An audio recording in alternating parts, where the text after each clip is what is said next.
A difficult childhood shapes a resilient spirit. In an excerpt from her memoir, Barbra Streisand recounts her challenging childhood growing up in working-class Brooklyn in the 1940s and 50s without a father. Streisand's father died suddenly when she was just a toddler, leaving her mother a young widow struggling to support two small children.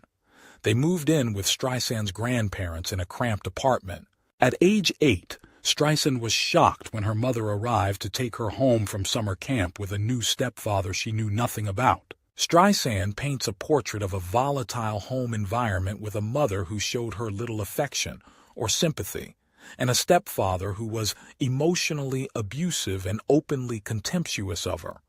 She felt invisible and unloved, keeping her deepest feelings and even physical ailments secret. Bullied by neighborhood girls and lacking academic or social graces, the sensitive Streisand felt like an outsider and retreated into her imagination, books, and singing to cope. Yet shining through is the determined spirit and strong will of a child who taught herself to smoke at age 10, sang for tips at a Chinese restaurant, and found surrogate maternal figures for nurturing. Streisand recounts formative episodes where she stood up for herself against uncaring adults and gut-wrenching rejection. Each time, she emerged stronger, more resolved to never be invisible or subordinate herself for anyone. Streisand eloquently reflects on the lifelong impact of childhood emotional deprivation and trauma. The desire to be seen and heard has fueled her unparalleled career, while yearning for affection, trust, and calm has been elusive. Her child self clung to small tokens of fatherly affection from her grandfather and kind mother figures as lifelines. The absence of dependable parental love created doubts about her self-worth that linger still. Yet from adversity, Streisand developed key strengths: fierce independence, drive, resilience, compassion, and a powerful singing voice that made the world take notice. The girl from Brooklyn with the unusual looks and quirky mannerisms was able to realize her outsized dreams through sheer will and singular talent. Streisand demonstrates how early struggles can plant the seeds for adult achievement while leaving pain that calls for healing. Her refusal to be defeated or silenced continues to speak to the little girl inside, longing to be seen, heard, and cherished. Barbra Streisand's passion for acting took root in her teenage years. From a young age, Barbra Streisand knew she wanted to be an actress. At just 9 years old, she auditioned for MGM, hoping to launch her acting career. Though that didn't pan out, throughout her teenage years, Streisand actively sought out opportunities to learn about theater and hone her craft. She got her first taste of the stage when she was 14, working as an apprentice at a theater company in upstate New York. Though initially relegated to backstage roles, she relished being immersed in the world of theater, staying late to help strike sets and enjoying camaraderie with the company. In their final production that summer, she was thrilled to land a small speaking role. Back in Brooklyn, Streisand doubled up on academic courses so she could graduate high school early and dive full-time into acting. Unable to take formal acting classes at her school, she traveled into Manhattan several times a week for lessons, considering them far more interesting than her usual classes. She first studied under William Hickey, but soon moved on to working with married acting couple Alan and Anita Miller. Streisand essentially became part of their family, frequently babysitting their son in exchange for free acting lessons from Alan, an insightful teacher who recognized her raw talent. Through the Millers, Streisand was introduced to contemporary plays and classical music, steeping herself in Tennessee Williams, Arthur Miller, and Respighi as she soaked up all aspects of theater and the arts. In Alan's classes, she took on meaty roles like Medea and did intense emotional exercises, sometimes moving her fellow students to tears with her commitment to finding truth in every moment. Though the Actors Studio rejected her at first, considering her too young at 15, they encouraged her to return when she was older. After graduating high school early, Streisand continued acting in whatever production she could find, including off Broadway shows with humble production values but real acting opportunities. Along the way, she befriended other aspiring young actors like Warren Beatty, not yet realizing how bright their futures would be. Wherever she went, Streisand's dedication to developing her artistic voice was clear. "I was like a sponge," she said of this formative time. Acting was simply where she felt most fully herself. Barbra's formative years, from childhood games to a budding stage career. Long before becoming an entertainment legend, young Barbra Streisand displayed a natural knack for performance and make-believe. As early as age 9, she delighted in prank phone calls pretending to be a radio quiz show host. Her invented crack the safe game tricked gullible strangers into guessing hit songs for fake cash prizes. Streisand also immersed herself in movies and theater during her Brooklyn upbringing. Seeing The Diary of Anne Frank on Broadway at 14 ignited stage ambitions, thinking, "Why couldn't I play the part?" This marked the start of regular theater outings to see dramas starring acting idols like Paul Mooney and Ava Le Gallienne. Already resolved to pursue acting seriously, Streisand vowed to research New York's American Academy of Dramatic Arts. Never a conventional beauty, Streisand's appeal stemmed more from her candor and quirky authenticity. Her streaked hair, homemade cosmetics concoctions, and edgy outfits contrasted sharply with the sweater and penny loafer crowd at Erasmus Hall High School. Though an honor student who took grades seriously, her childhood memoir earned a construction paper 13 cover. Streisand remained a loner. Even chess genius Bobby Fischer, a classmate who also ate alone, rebuffed her friendly overture. Despite her individualist style, insecurity lingered about her looks. During high school, Streisand never dated, partly from shyness and limited prospects among average boys. Warm memories of childhood sweetheart Irving Baruco had faded by 13 when she broke up with him. Yet Marlon Brando's allure in guys and dolls triggered huge excitement and thoughts of Hollywood kisses. She closely identified with literary heroines like Anna Karenina, imagining herself the tragic protagonist. Movies provided regular escape from Streisand's dull reality. She lost herself in foreign films at the Astor Theater, learning to appreciate subtlety and monochrome cinematography. But splashy musicals at Brooklyn's Loew's Kings also enchanted, especially Technicolor Songfest starring Katherine Grayson.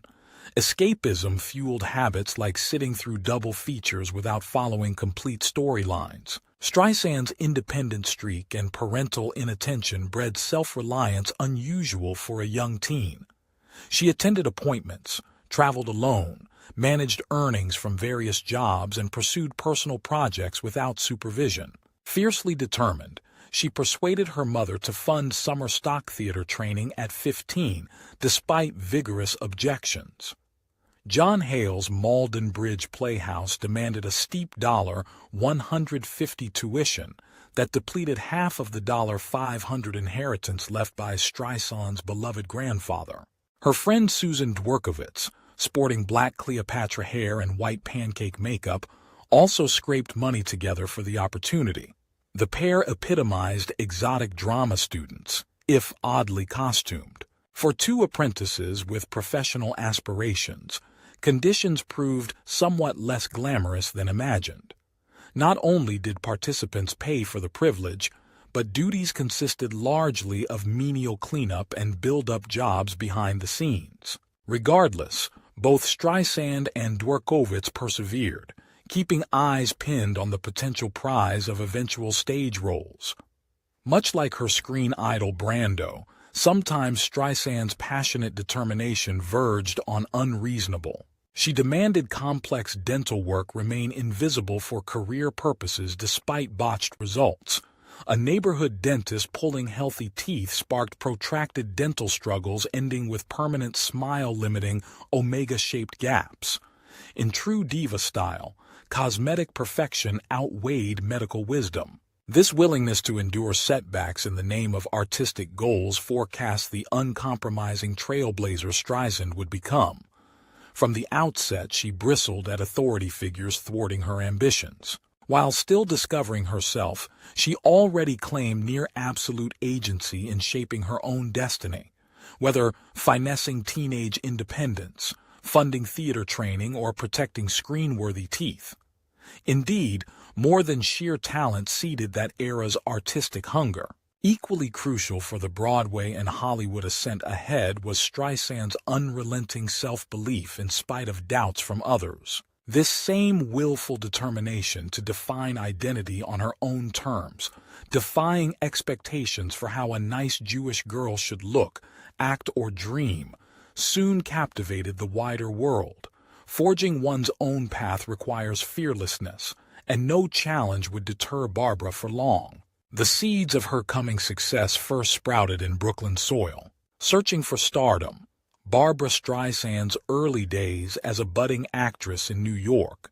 In an excerpt from her memoir, entertainment legend Barbra Streisand reflects on her early days trying to make it as an actress in New York City in the late 1950s and early 60s. Just 16 years old, Streisand left behind her difficult childhood in Brooklyn to pursue her dream of being on the stage. She moved into a tiny walk-up apartment with her friend Susan and took acting classes while working office jobs and picking up minor gigs like modeling and ushering to get by.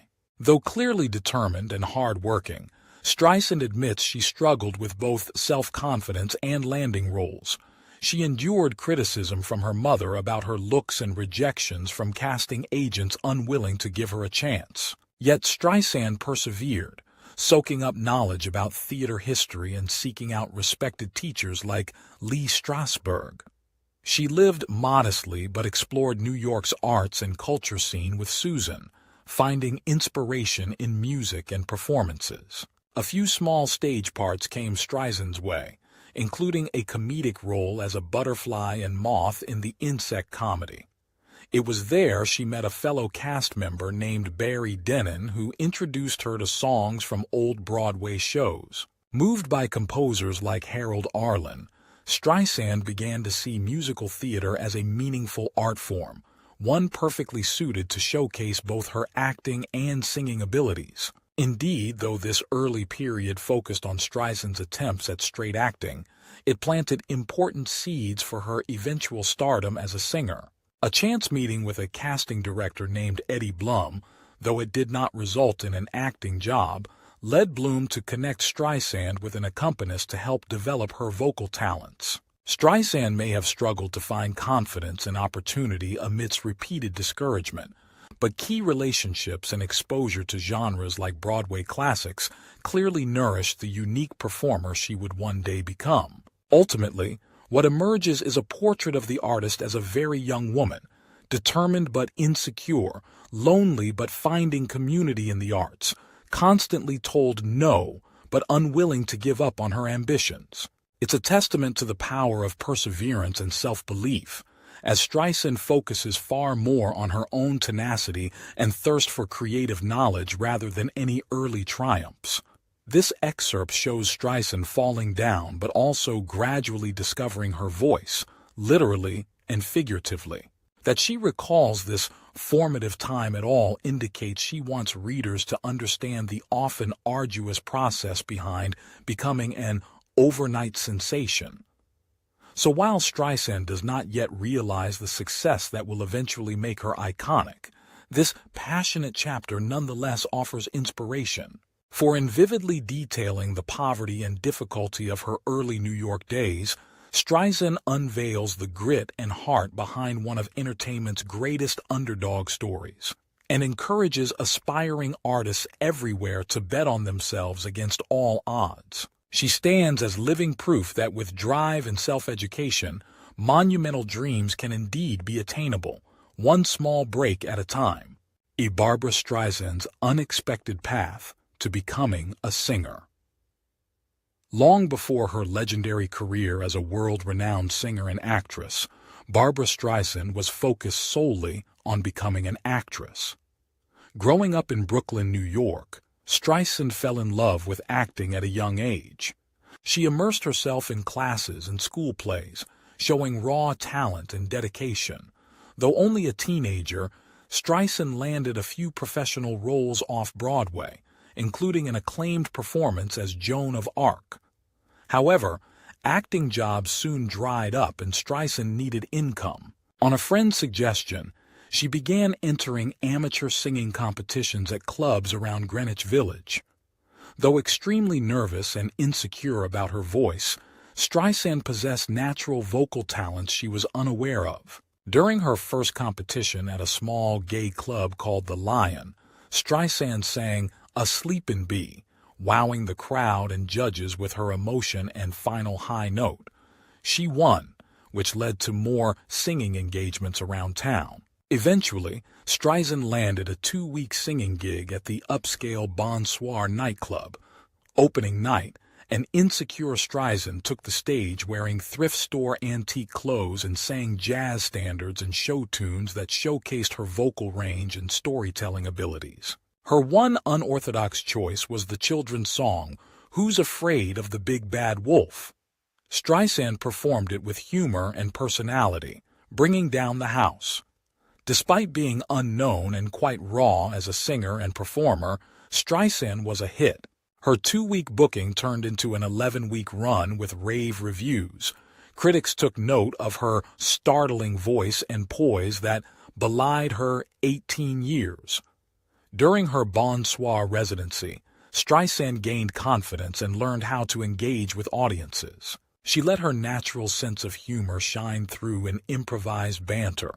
Streisand also crafted thoughtful set lists to showcase her voice's versatility. She moved between emotional ballads and up-tempo numbers, challenging herself with lesser-known show tunes. Streisand quickly developed an eclectic personal style, wearing antique finds from thrift stores that she made her own. Though she still considered herself an actress first and originally pursued singing just for income, Streisand realized how much she enjoyed performing music. She found that songs' lyrics and melodies moved her deeply. Streisand treated each song like a 3-act play, where she could create characters and transforming emotions. Though she never desired fame as a singer, Streisand's unbelievable talent and magnetic stage presence at the Bonsoir rocketed her to stardom at just 18 years old. The young Streisand drew growing crowds every night, finding the spotlight warm and comforting instead of intimidating. Within a few months, Streisand went from amateur contestant to the talk of New York nightlife. Her friend Phyllis Diller rightly predicted she'd be a star. Streisand looks back at this time as life-changing, when she found herself pursuing a passion for music she never knew she had. Though shy and insecure, the teenage Streisand possessed a transcendent voice and performance style that awed audiences. At the Bonsoir, she transformed seemingly overnight from novice to professional singer, laying the foundation for one of entertainment's most legendary careers. Barbra Streisand's singing career takes off at the Bonsoir. In a recent excerpt from her memoir, entertainment legend Barbra Streisand reflects on her early singing career as an 18-year-old performer at the Bonsoir nightclub in New York City in the early 1960s. She vividly recounts learning invaluable lessons about stage presence and connecting with audiences during her 3-month residency at the club. Streisand first began attracting attention with her unique vocal talents and quirky on-stage charm while performing at the Bonsoir in Greenwich Village. As word spread of the cameo-faced chanteuse with the warm and sharp set of pipes, the tiny club was soon packed every night with patrons vying to see this rising star. Streisand admits feeling skeptical at first that audiences were flocking solely to see her perform, having spent years struggling to get noticed as an actress. But her run at the Bonsoir marked a turning point, kick-starting her singing career. During her Bonsoir shows, A very young Streisand honed her observational comedy skills and ability to craft intimate emotional connections with song lyrics. She experimented with phrasing, hitting unexpected notes depending on her mood each evening. Every show was different as she tried to bring spontaneity and freshness to her interpretations. Streisand preferred her accompanist Peter Daniels' creative and dissonant chord progressions, which resonated with her in a way typical chord patterns did not. Streisand amusingly recounts feeling out of place socializing in a nightclub since she did not drink alcohol. When male patrons offered to buy her a drink, she would cheekily request a baked potato instead. Nonetheless, Streisand made genuine friendships at the Bonsoir with supporters like the comedian Phil Leeds and future manager Marty Ehrlichman. Though shy by nature, her soulful singing moved Ehrlichman so profoundly that he predicted she would win the EGOT, Emmy, Grammy, Oscar, and Tony Awards early in her career. Streisand took this encouragement to heart. After Streisand's great success at the Bonsoir, her new manager Ted Rosar struggled for months to book further singing engagements. She eventually landed a gig in Detroit, followed by St. Louis and more shows back in New York City. Out of financial necessity, Streisand continued performing in nightclubs to pay the bills while pursuing her real passion, acting. But her month back at the Bonsoir in 1961 proved monumental, cementing her reputation as a rising vocal talent and giving her invaluable experience connecting with live audiences. For the first time, Streisand dared to envision the unlikely path from Brooklyn girl to Hollywood star that would one day come to fruition. Journey to Broadway, Barbra Streisand's path from obscurity to stardom.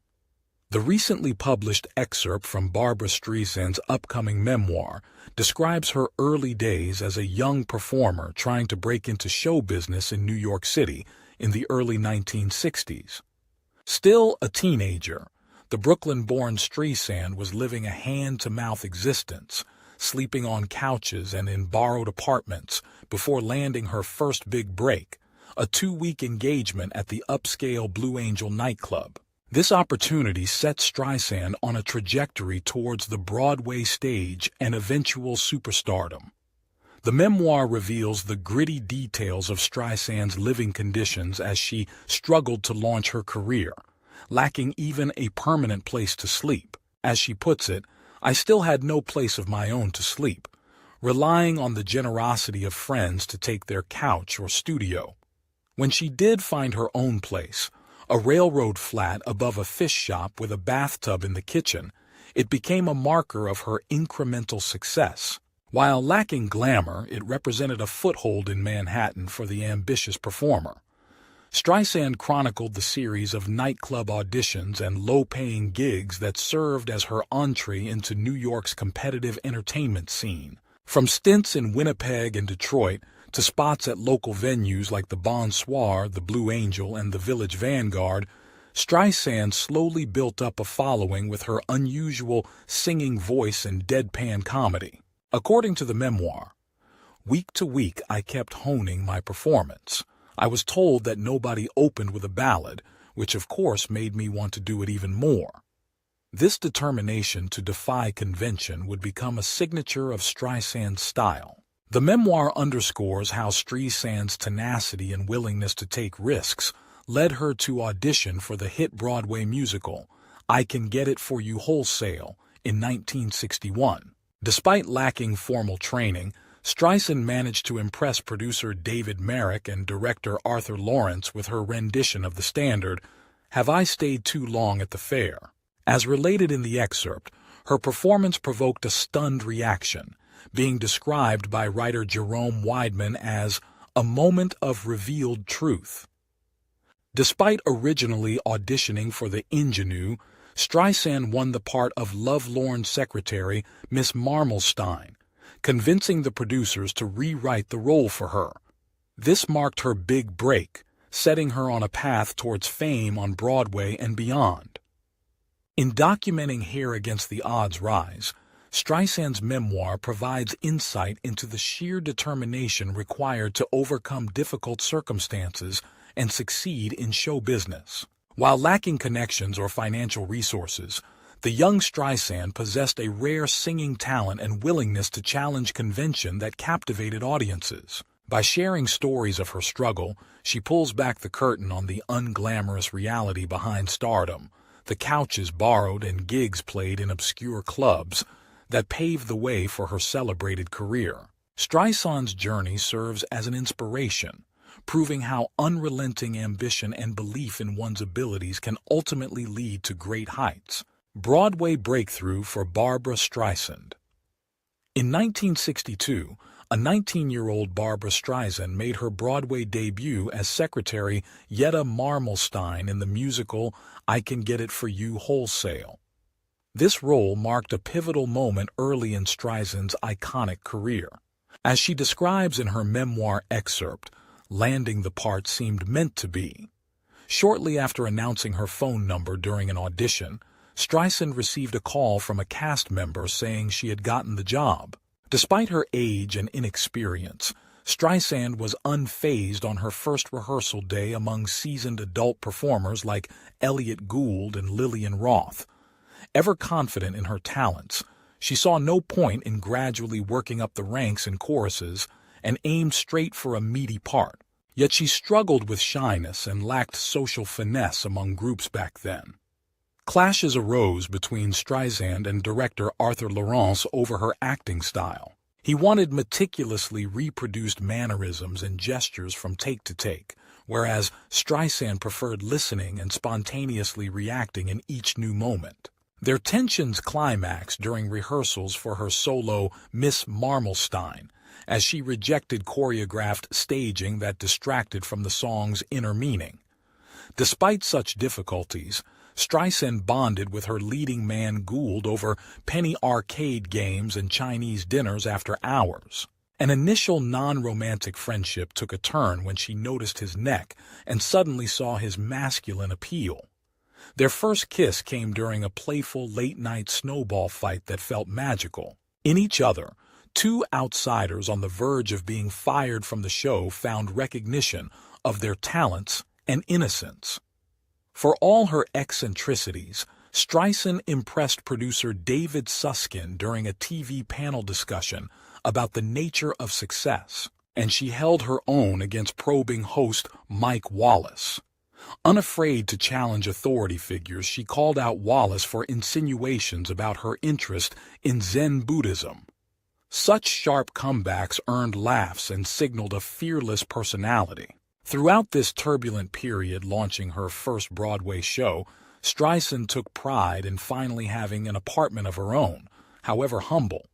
She playfully fabricated exotic details about her background for her musical's playbill bio, and she began decorating her tiny new home by displaying antique frames, family photos, and vintage hats on an old hat rack. Though just starting out professionally, Streisand already dreamed of one day having an apartment with a nice view.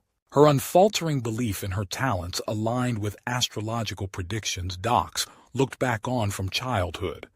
Despite lacking guidance from family or training institutions, she possessed an uncanny confidence in being destined for stardom. This inner knowledge gave her the courage to assert her unconventional acting instincts and argue with influential directors and producers.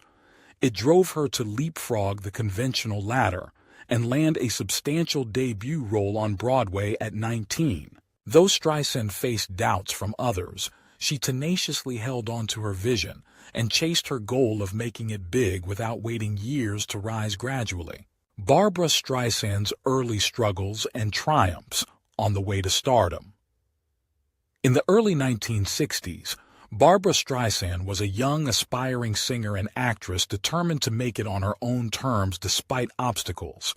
As described in the passage, Streisand lands her first big role on Broadway in the 1962 musical I Can Get It For You Wholesale after years of trying to break into show business by singing in clubs. However, she immediately clashes with director Arthur Laurents over her big solo number, Miss Marmelstein.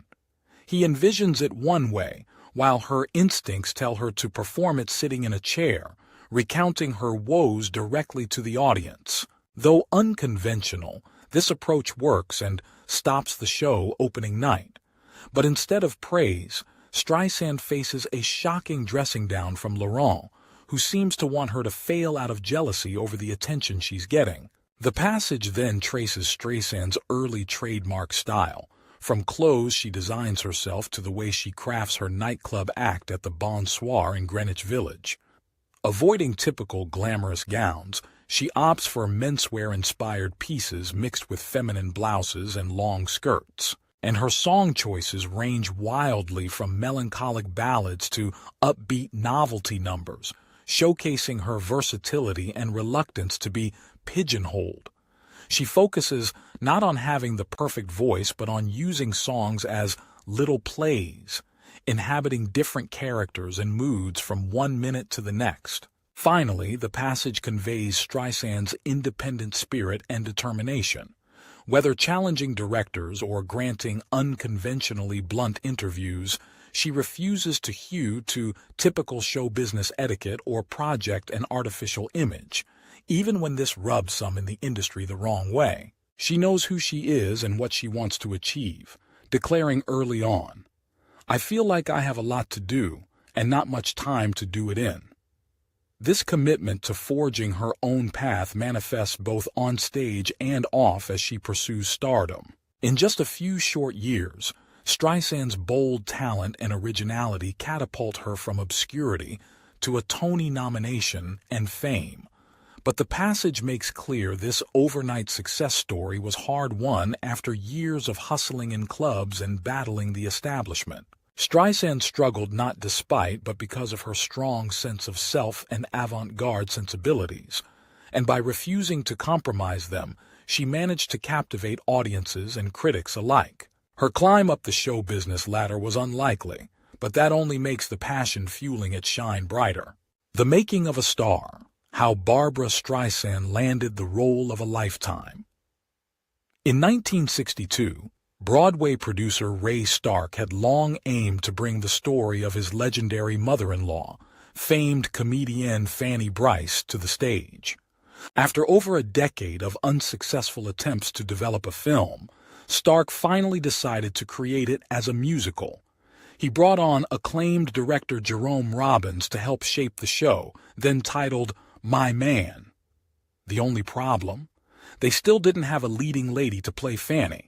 The role required both serious acting chops and powerful vocals, a rare combination.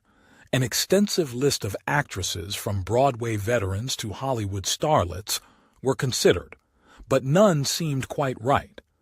That's when composer Jules Stein entered the picture. After seeing the then-unknown Barbra Streisand perform in a small club, he instantly felt she was perfect for the part. Streisand had raw talent and magnetism, and Stein just knew she could bring pathos and humor to the complex character. He became her biggest advocate, dragging seemingly everyone in show business down to see her nightclub act. Slowly, opinions started to shift.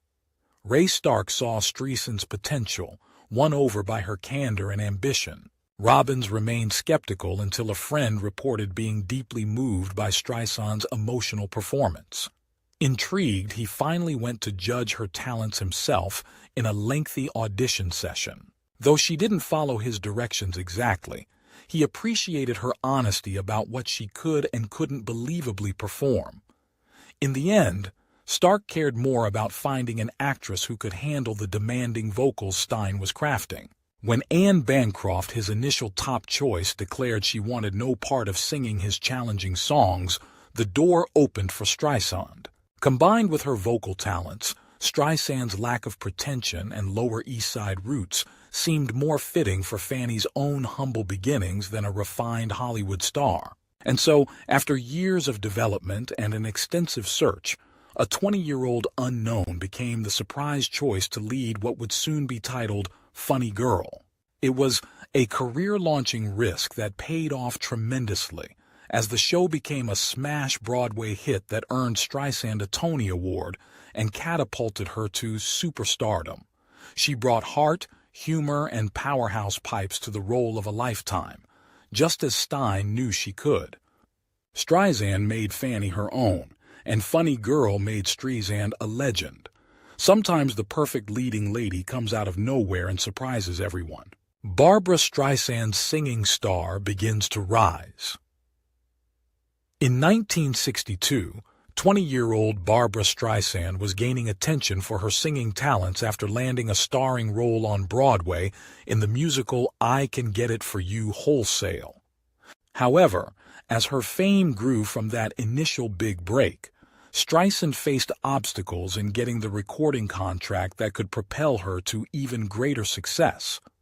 According to the passages, Streisand first met talent manager Marty Ehrlichman in 1960 while performing at a New York City nightclub called the Bonsoir.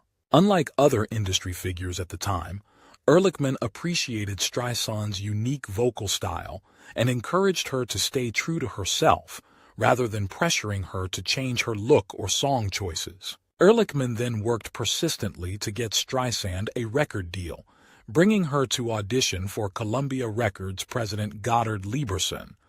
Though impressed by Streisand's obvious gifts, Lieberson initially felt her style was too specialized for mainstream appeal. However, Ehrlichman continued his efforts, making sure Lieberson was aware of the fantastic reviews Streisand earned for her club shows and her performance as Miss Marmelstein in Wholesale. Finally convinced, Lieberson offered Streisand a contract in 1962. The contract negotiated by Ehrlichman gave Streisand rare creative control over her material. Though Columbia failed to effectively promote her first single, Streisand moved forward with plans for a live album recorded at the Bonsoir. Unfortunately, poor sound quality scrapped those efforts. While disappointed, Streisand turned her focus toward ensuring her eventual studio recordings would perfectly capture her personal taste and style. During this period, Streisand began receiving high-profile opportunities on television variety shows. She wowed the audience on The Gary Moore Show with an ironic, slowed-down rendition of Happy Days Are Here Again, and also sang My Coloring Book, the single Ehrlichman convinced her to record. Sullivan mispronounced her name in his introduction, highlighting ongoing frustrations Streisand faced even amid her rising stardom.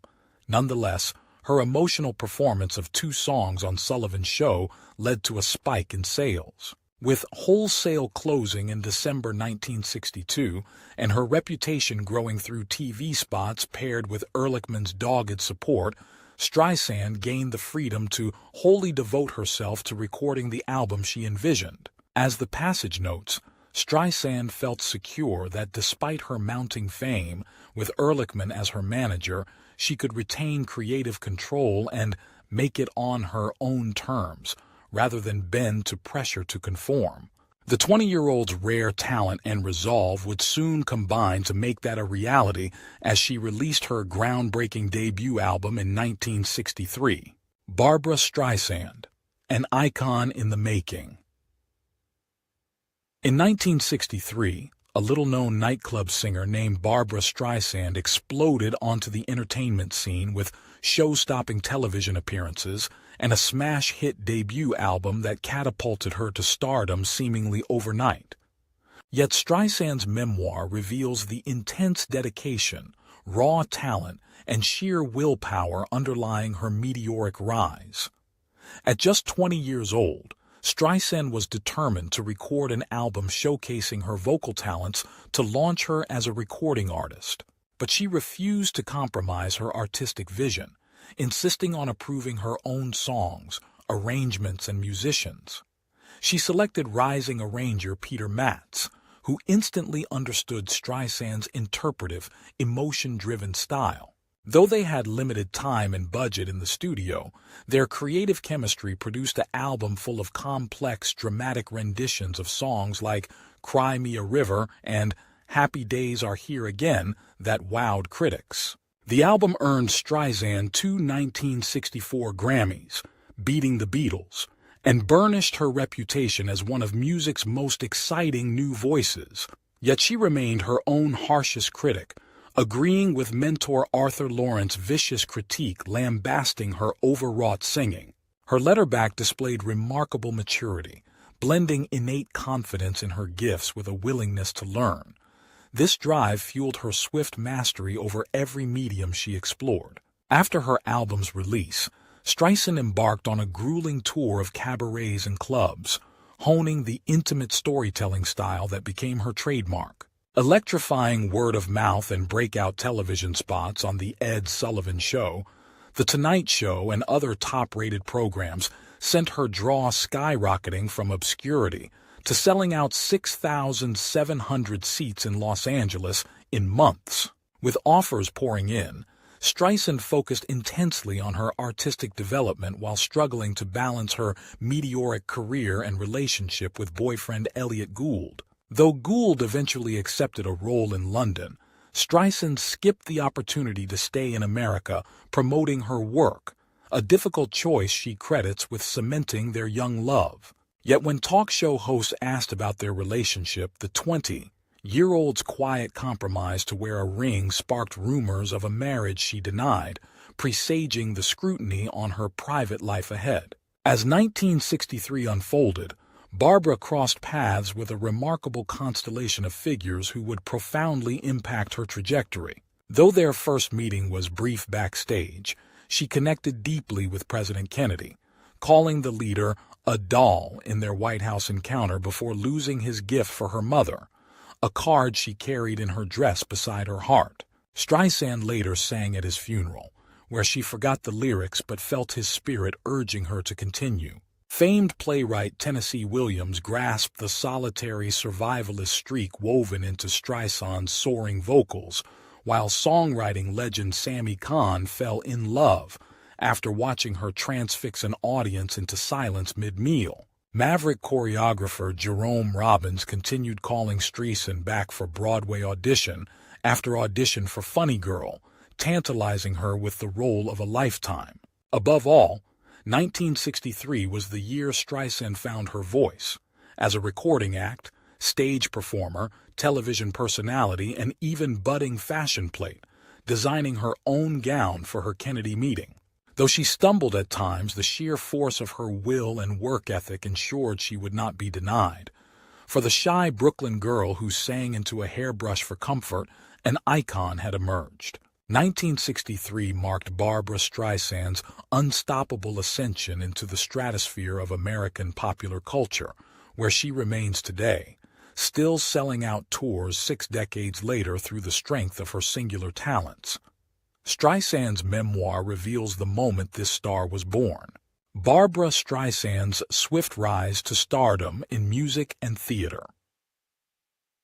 In the early 1960s, Barbra Streisand rapidly rose to fame as a captivating singer and actress.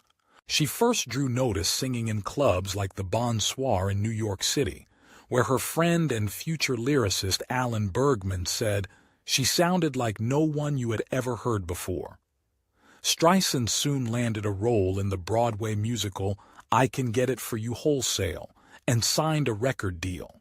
Her first album, the Barbra Streisand Album, was released in 1963 when she was just 20 years old. It showcased her crystalline soprano voice and earned her a Grammy nomination. Streisand quickly followed it up with a second album as she continued performing her sold-out club act across the country.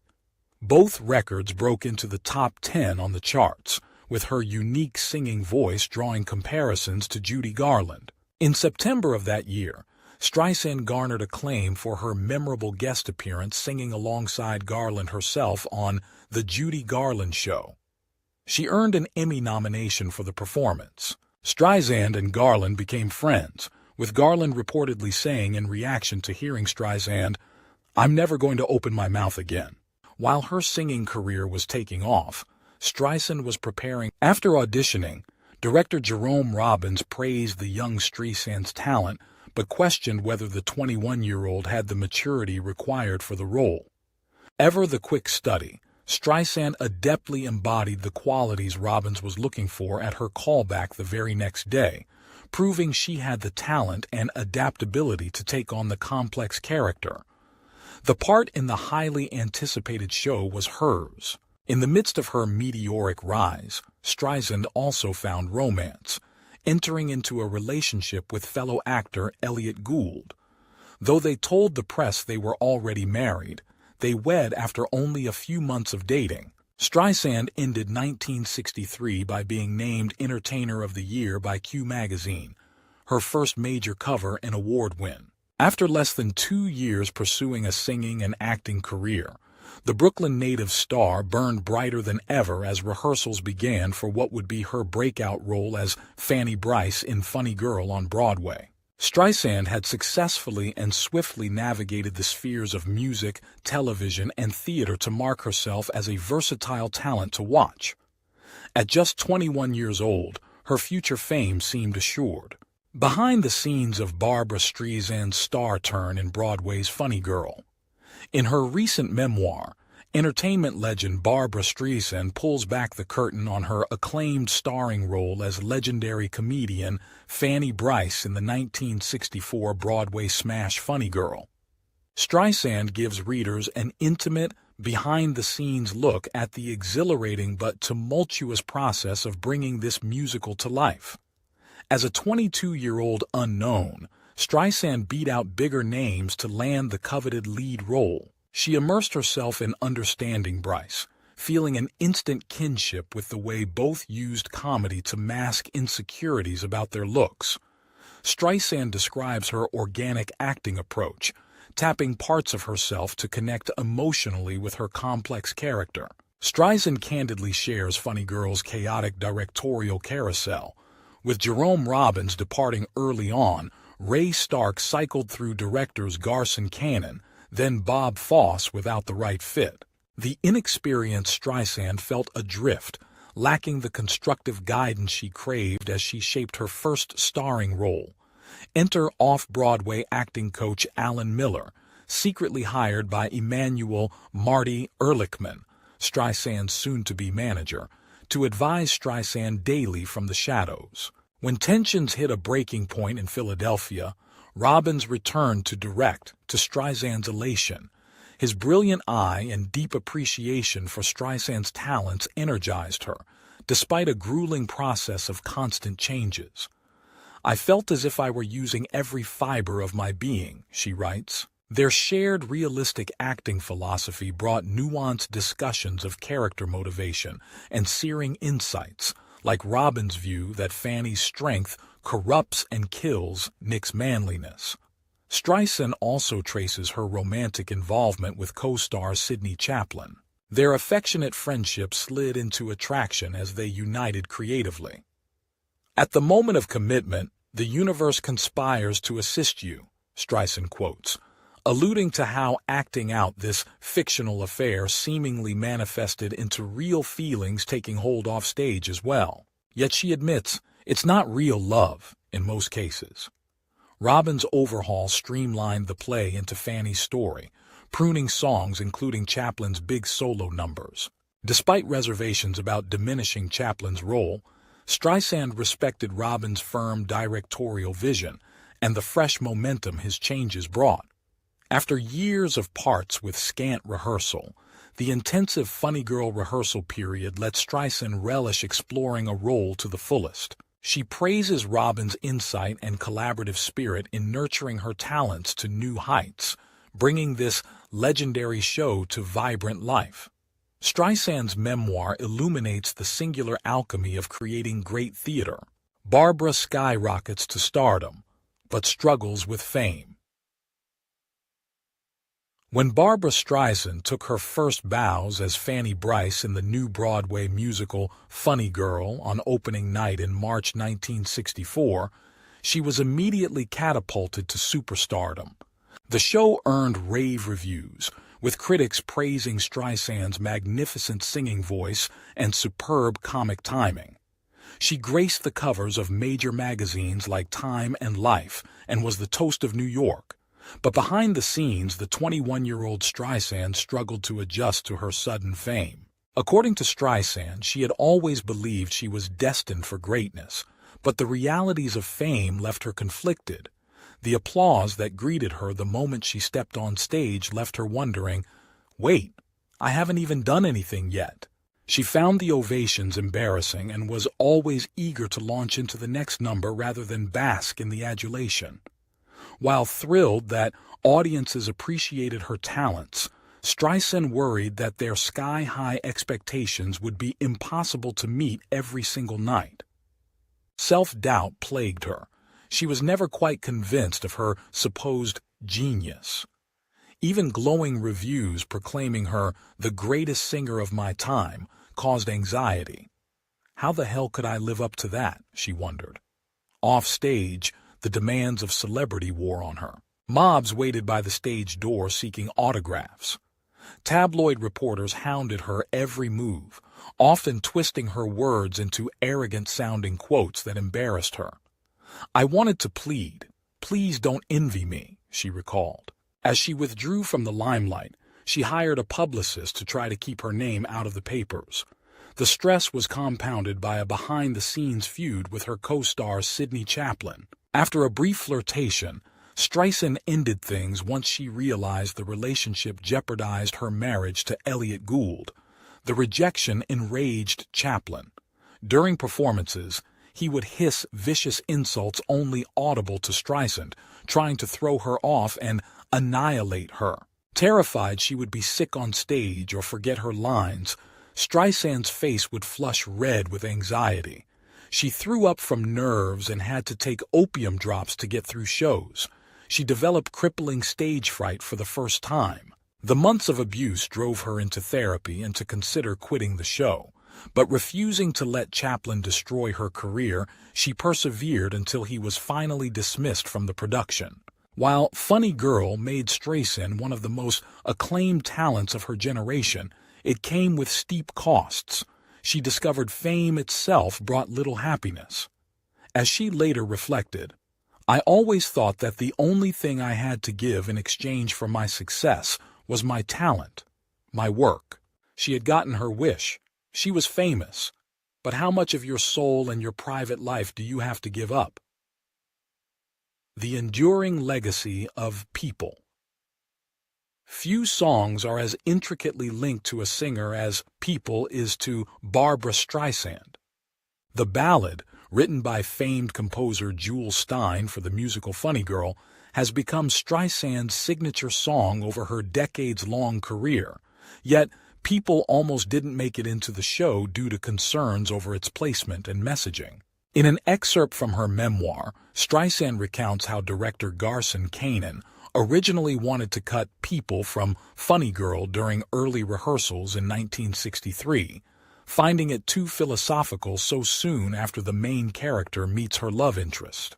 But composer Jules Stein passionately defended what he felt was the best song in the show, predicting it would top the charts. Stein and lyricist Bob Merrill refused to remove it.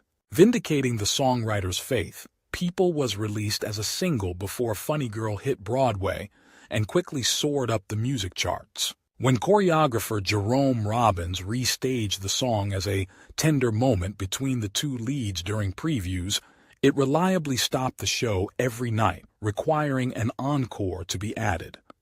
The Funny Girl cast album further cemented People as a highlight.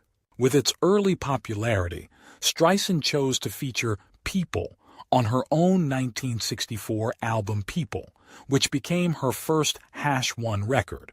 Her version made slight changes to the arrangement and excluded the original introductory verse to shorten the song.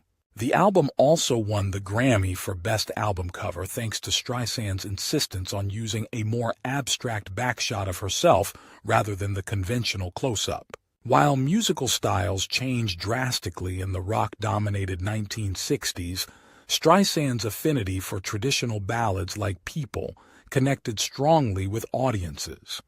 She muses that the song's message about humans' universal need for love and connection remains relevant over generations. Even when Streisand tires of her own material, she says she will never stop singing People out of appreciation for what Jules Stein gave her. Few compositions have enjoyed such enduring personal and public appreciation thanks to one magical collaboration. Barbra Streisand's groundbreaking 1965 TV special, My Name is Barbra. In 1965, at the height of her fame from starring in the hit Broadway musical Funny Girl, 23-year-old Barbra Streisand embarked on an ambitious project, her first television special for CBS. This would allow her to showcase her multifaceted talents in a new format reaching millions of viewers in one night. Titled My Name is Barbra, the special was produced by Streisand's manager Marty Ehrlichman and directed by Dwight Hemian. Streisand had complete creative control, a clause Ehrlichman had fought for in her recording contract as well. This ensured she could shape the show as she envisioned rather than follow the usual variety show template. Concept and structure. Rather than having Streisand host the show and introduce guests, the special was conceived as a miniature movie with a 3-act structure. Act 1 depicts Streisand exploring a series of rooms, transforming into a child version of herself. Act 2 has her shopping at Bergdorf Goodman luxury store, contrasting Depression-era songs with opulent furs and gowns. Act 3 returns to a simple stage performance. This arc allowed Streisand to showcase multiple facets of her persona: the sophisticated star, the innocent child, the struggling artist. The format was unfamiliar and even risky, but Streisand preferred to slowly reveal the show's direction rather than follow standard variety show tropes. Memorable musical moments. Several musical highlights left a strong impression. Streisand opened the show with My Name is Barbra, the enigmatic song she first sang in clubs. 4 minutes in, her name in the title was the first clue what viewers were watching. Other songs like I'm Late and Sweet Zoo allowed Streisand to playfully embody a child. The Bergdorf Goodman sequence provided glamorous ironies, with Streisand luxuriating in furs while singing Brother Can You Spare a Dime. One standout outfit was a white fur riding ensemble with top hat and rhinestone crop. Her backless gray gown letting a blue fox coat drop seductively off her shoulders was another striking fashion moment. Closing the show with the upbeat Happy Days Are Here Again, while credits rolled, was an unusually low-key choice, but the multiplied images of Streisand's face and the dramatic lighting gave this classic new flair. Technical innovations and collaborators. A stellar team helped manifest Streisand's vision. Peter Matz handled arrangements and conducting, Joe Layton co-directed production numbers, and set designer Tom John created forced perspective tricks and quirky playground sets. Streisand also developed close creative bonds with Hemian and Emmy-winning cameraman Dwight as they explored striking visuals like minimalist black-and-white framing. Hemian used camera angles and movement to capture beauty and intimacy in Streisand's face, little seen even by her. While studio space was used for most sequences, Bergdorf Goodman and adjacent streets were shut down overnight for rare but vivid location filming. All production took place without missing a single Funny Girl performance through grueling schedules. Acclaim and recognition. Once complete, executives worried the special's avant-garde style could damage Streisand's appeal. However, following rapturous reviews it received, the special amassed awards including 5 Primetime Emmys, a Directors Guild Award, Peabody Award, and Grammy for the soundtrack album. Critics extolled Streisand's supreme artistry, calling her shocking in her greatness and praising her combination of killer talent and girlish personality. The broadcast had higher viewership than Streisand's Funny Girl would see in nearly 60 years on Broadway. This overwhelming response validated her creative instincts and that stepping outside conventional TV formats could bring great rewards. It also widened her fame beyond Broadway significantly. A lasting influence. Over 50 years later, My Name is Barbra retains its innovative spirit. As the first TV program to be added to the National Recording Registry for Historic Preservation in 2021, it helped stretch the artistic boundaries of television. Streisand herself names it as a career high point, allowing her to collaborate with trusted friends at the height of their powers. The experience built her confidence to keep control over her creative career decisions in the decades that followed, rather than compromise her vision. For viewers and critics in 1965, My Name is Barbra showcased the dawning of a superstar who could hypnotize with her voice, yet also captivate through humor, fashion, and dramatic flair. This remarkable range is why Streisand's influence only continues to grow. As her first major television production, the special kicked off a phenomenon that remains unmatched to this day: Barbra Streisand's foray into French. In the mid-1960s, while starring on Broadway in Funny Girl, Barbra Streisand took on the challenge of recording songs in French for an extended play record aimed at European markets. Despite having limited French language skills, Streisand was eager to try something new and push herself creatively. She was introduced to the renowned French composer Michael Legrand, who had recently seen Streisand perform in Funny Girl. The two immediately hit it off when they met backstage. Thanks to Legrand's warmth and charm, they soon established a routine of meeting at midnight after Streisand's show when the theater was quiet. Legrand would play various song options on the piano in Streisand's dressing room, and she would decide if she wanted to record. When Legrand translated the original French lyrics by Jacques Prévert, Streisand realized the song had a somberness reflecting post-war grief and loss. Wanting an intimate sound, she sang accompanied by only a string quartet with a viola solo introduction. Despite some misgivings about the orchestration, Streisand deferred to Legrand, not wanting to hurt his feelings. In retrospect, she wishes she had insisted on following her instincts and singing the entire song in French with sustained string accompaniment. The French recording sessions were held late at night after Streisand's stage performances, which served as her vocal warm-up. Captivated by the experience and envisioning a full album for American audiences, Streisand pushed ahead despite label worries that it wouldn't sell. She composed her own melody for one song, with French lyrics written for her about how she picked out the tune on piano with one finger. Called Ma Première Chanson, it represented the first time Streisand created a song melody. Over 18 months, Streisand and Legrand collaborated on what became the album Je m'appelle Barbra. Despite Streisand's belief it was her least popular record, it actually reached number 5 on the charts. It marked the beginning of an enduring artistic relationship between Streisand, Legrand, and eventually the Bergmans that later resulted in the movie Yentl. Streisand bids farewell to Funny Girl on Broadway. On December 25, 1965, Barbra Streisand gave her final performance as Fanny Brice in the hit Broadway musical Funny Girl.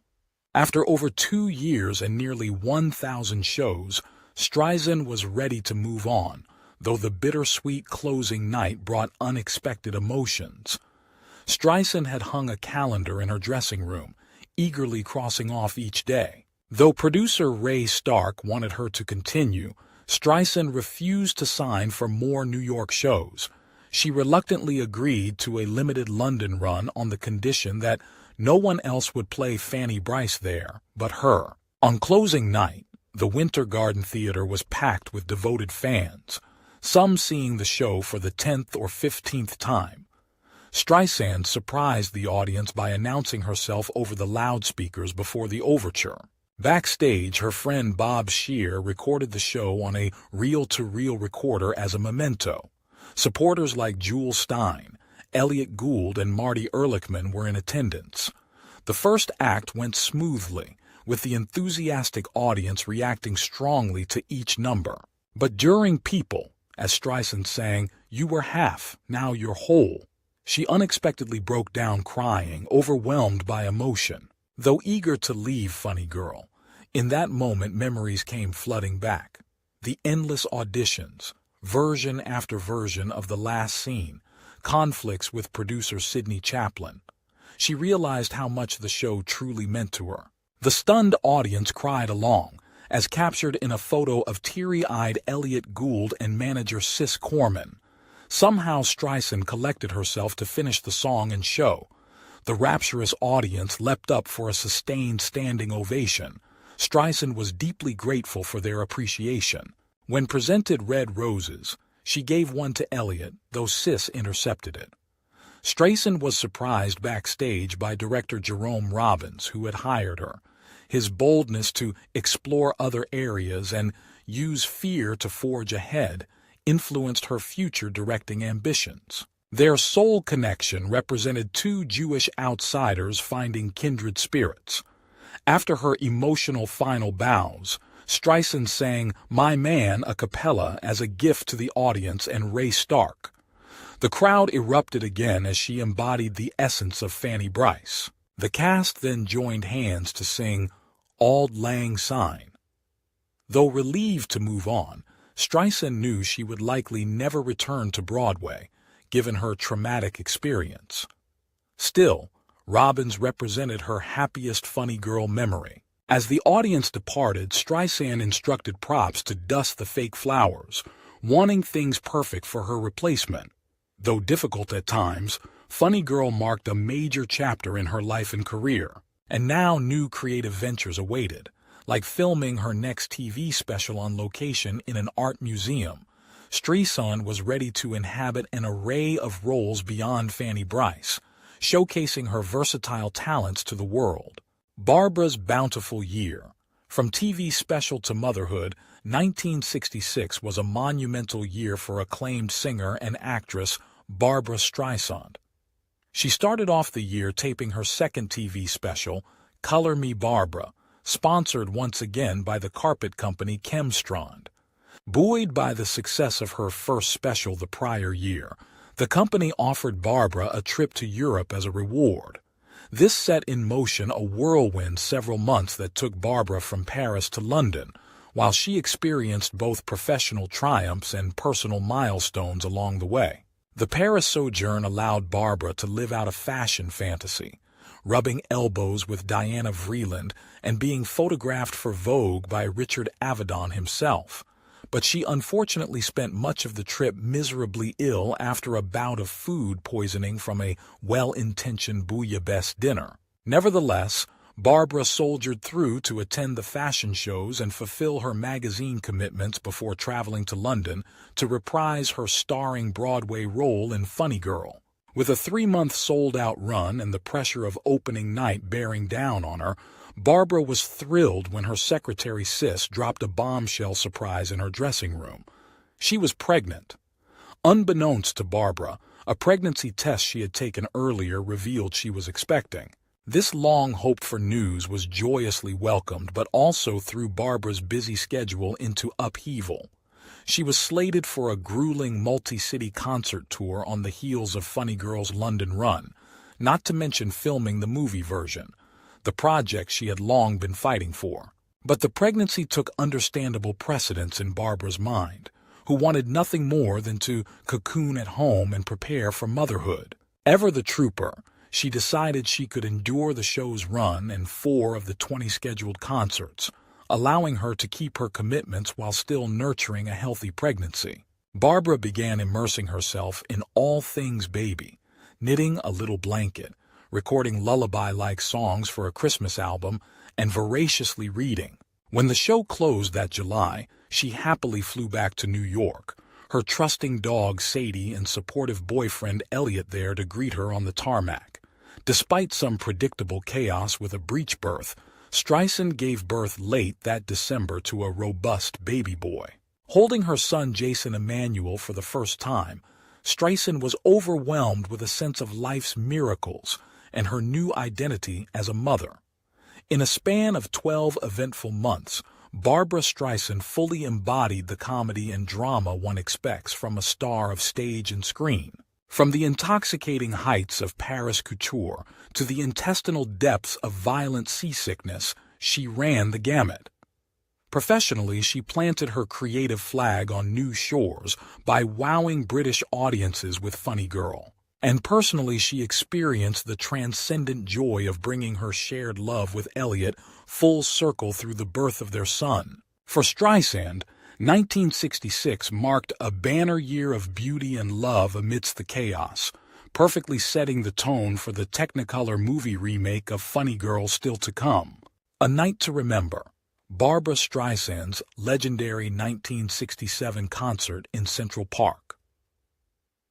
On a warm Saturday evening in June 1967, Barbra Streisand stepped onto a transparent plexiglass stage in the middle of New York's Central Park and delivered what would become one of her most legendary performances. Fresh off giving birth to her son Jason just 3 months prior, Streisand found herself under immense pressure to film 2 television specials in a condensed time frame before beginning production on her star-making film, Funny Girl. The stakes were high and the circumstances less than ideal, yet somehow, under the moonlit sky with over 150,000 people looking on, magic transpired. Streisand began conceptualizing the show titled A Happening in Central Park as a pared-down concert after completing the more involved vaudeville-style special The Belle of 14th Street. Seeking simplicity but finding only complexity, what producer Martin Ehrlichman dubbed a simple concert presented obstacle after obstacle. Securing permission to host a free show of that scale in Central Park was challenging enough, but unpredictable factors like weather, staging logistics, and security issues piled on the stress. Rain was forecasted the week of the event, and Ehrlichman scrambled to obtain specialty insurance to cover any cancellations or damage. But precipitation wasn't the primary concern. The muddy, swampy aftermath posed the real threat. Thankfully, the rain held off and blankets covered every inch of the great lawn's 90 acres by showtime. Beyond forces of nature, the technical requirements to pull off a concert for over 100,000 attendees in the era before stadium rock proved daunting. The team hired innovative sound engineer Phil Ramone to rig up speaker towers surrounding the grass and pioneer a delay system so those farthest from the stage would hear songs at the same moment as those closest. But during rehearsals, cables got severed, monitors malfunctioned, and humidity played havoc with the instruments.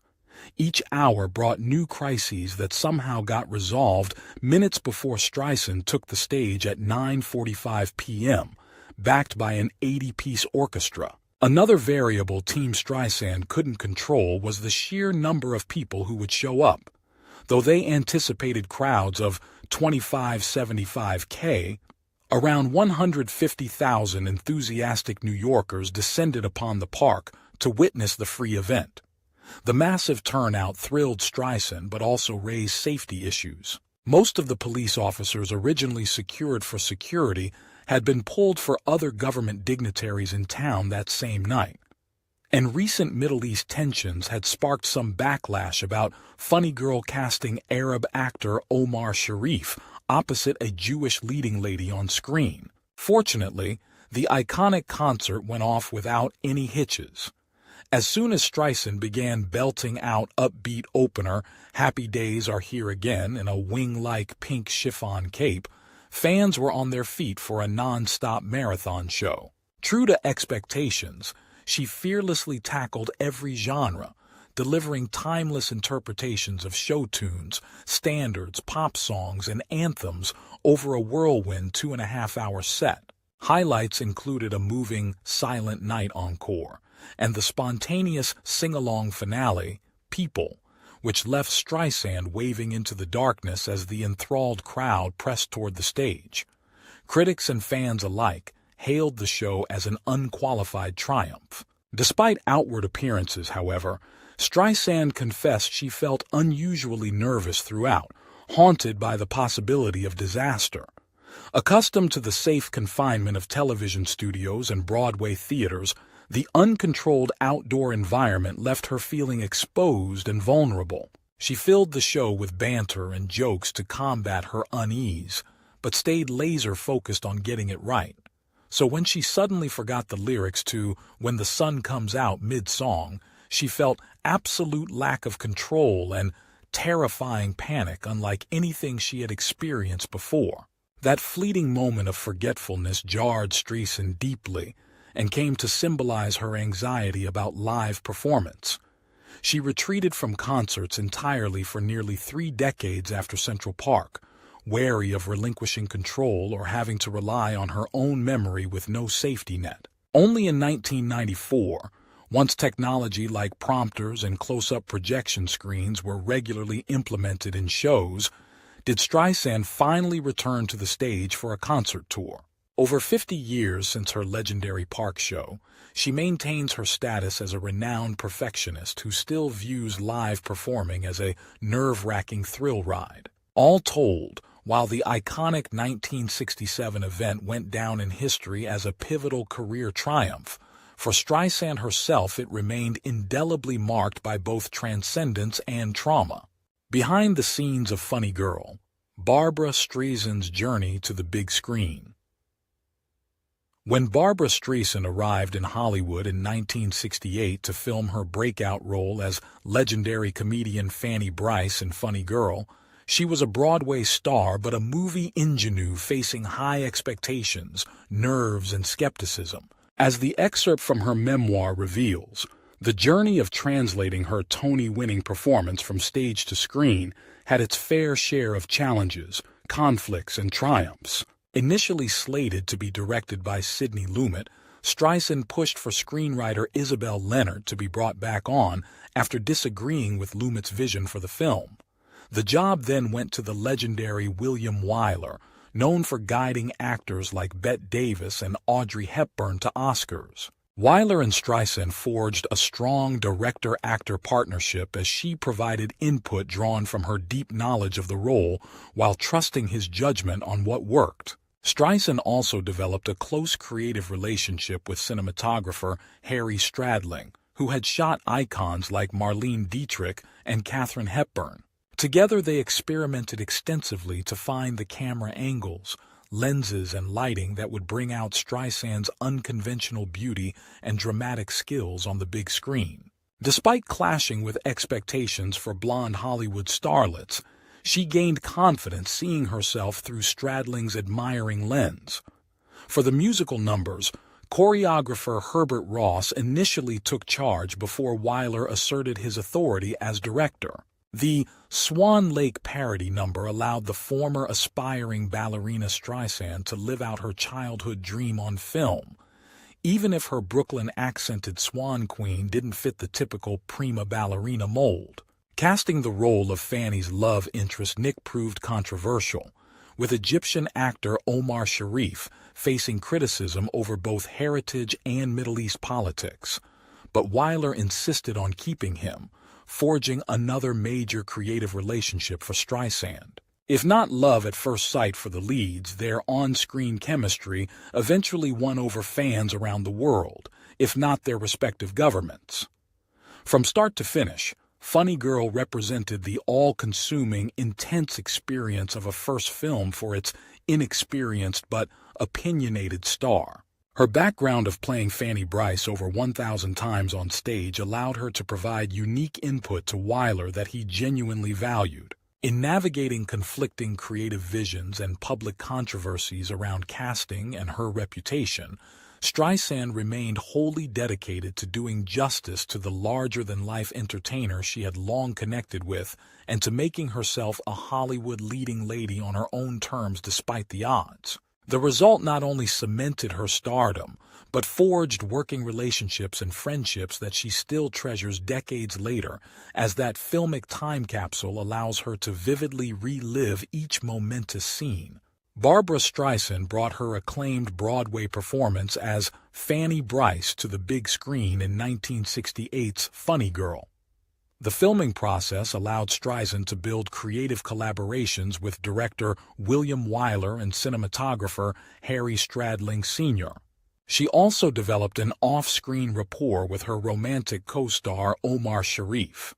Streisand initially felt insecure about extreme close-ups, preferring wide shots that showed her full performance. But Wyler coaxed her into allowing some tighter shots, notably in the pivotal first kiss scene between Fanny and Nick Arnstein. Streisand came to appreciate how subtle facial expressions could advance the story when captured in close-up. She worked closely with Wyler to shape scenes, often choosing the same takes he selected when reviewing daily footage. Their in-sync artistic sensibilities extended to the lighting and camera angles used to convey Fanny's shifting mindsets during a fight with Nick. Streisand gifted Wyler an engraved director's megaphone at the shoot's end, while he gave her an antique watch to make up for lost time from her tardy arrivals. Streisand also developed creative ideas for musical numbers, like using voiceover instead of physically singing in the seduction song "You Are Woman, I Am Man." She had input into costuming as well, allowing Irene Sharaff to reuse Streisand's own dress for a key dramatic scene. The My Man finale provided the shoot's only conflict between star and director. Unhappy with the emotion she conveyed in her pre-recorded lip-sync track, Streisand insisted on re-recording the song live. With the crew already disbanded, Wyler reassembled a skeletal team for Streisand to perform the heart-wrenching song in 10 live takes. She believes this raw vocal is what clinched her Oscar win. Streisand's off-camera relationship with Sharif also enhanced their on-screen chemistry. While she found leading men like Sidney Chaplin too intense on past film shoots, Streisand grew close to Sharif over dinners and card games on set. Their flirtatious friendship translated into a tenderly believable romance between Fanny and Nick. Funny Girl ultimately marked a triumphant transition from Streisand's stage stardom to big-screen success. Her ability to forge productive creative relationships with Wyler and Stradling established ideals she would continue to uphold in her subsequent directing projects. And the film preserved on film forever, her acclaimed portrayal of Fanny Brice, cementing her screen legacy. Barbra Streisand looks back on her first Oscar win and marriage to Elliott Gould. In a newly published excerpt from her memoir, entertainment icon Barbra Streisand offers an intimate look at her first Oscar win in 1969 and her unraveling marriage to actor Elliott Gould. Streisand writes openly about the tensions growing in her relationship with Gould as her fame eclipsed his. Though she sensed Gould was bothered by her greater success, Streisand says, "He was actually very troubled by it." She hints at Gould's affinity for sports gambling getting out of hand, drawing comparisons to Fanny Brice and Nikki Arnstein from Funny Girl. As Streisand's star rose with hits like Funny Girl, she and Gould found themselves apart more than together, leading largely separate lives. Their problems were exacerbated by Gould apparently getting involved with drugs. Streisand writes of her anger and fear over his drug use, saying, "I wasn't a pot smoker and didn't like feeling out of control." By the time Streisand was nominated for the Best Actress Oscar for her iconic turn as Fanny Brice in 1968, she and Gould had announced their separation, yet Gould escorted her to the 1969 Academy Awards. Streisand offers a behind-the-scenes glimpse into her Oscar preparations, the mix-up over her embarrassing sheer outfit and nearly falling when the pantsuit snagged going up the steps. When presenter Ingrid Bergman announced a tie between Streisand and Katharine Hepburn, Streisand was stunned. She movingly describes her immense gratitude to director William Wyler for taking a chance on her. Streisand concludes her impromptu acceptance speech by thanking the Academy for making her really miserable. In the aftermath, Streisand is mortified realizing her outfit looked transparent under the lights. She includes Hepburn's kind congratulatory telegram and her own joking reply. Streisand is also disappointed Funny Girl didn't win more awards. Reflecting further on her breakup with Gould, Streisand emphasizes it was never about other people, but rather their disconnect and her fear of his drug use pulling them apart. She writes of feeling ready to move on and start her next chapter. In just 547 words, this intimate glimpse provides revelatory insight into an iconic moment in Streisand's legendary career, as well as the unraveling of her high-profile marriage behind the scenes. A bittersweet love affair, Barbra Streisand and Anthony Newley. In her recently published memoir, Barbra Streisand opens up about her brief but intense love affair with the late singer-songwriter and actor Anthony Newley in the late 1960s. Streisand paints a picture of Newley as a charming, creative, and wounded romantic who captured her attention but ultimately left her feeling hurt and wary of his intentions. Streisand first became enamored with Newley after seeing him perform on Broadway in the early 1960s. She was struck by his talent and good looks, later writing, "I was in awe of him. I loved his unusual face and his crooked smile, and he had that Cockney charm." Over the next few years in Hollywood, Streisand and Newley became friends, bonding over music and their fracturing marriages. Their affair was apparently one filled with passion, poetry, and playfulness, with Newley sending Streisand whimsical love notes decorated with sketches and wordplay.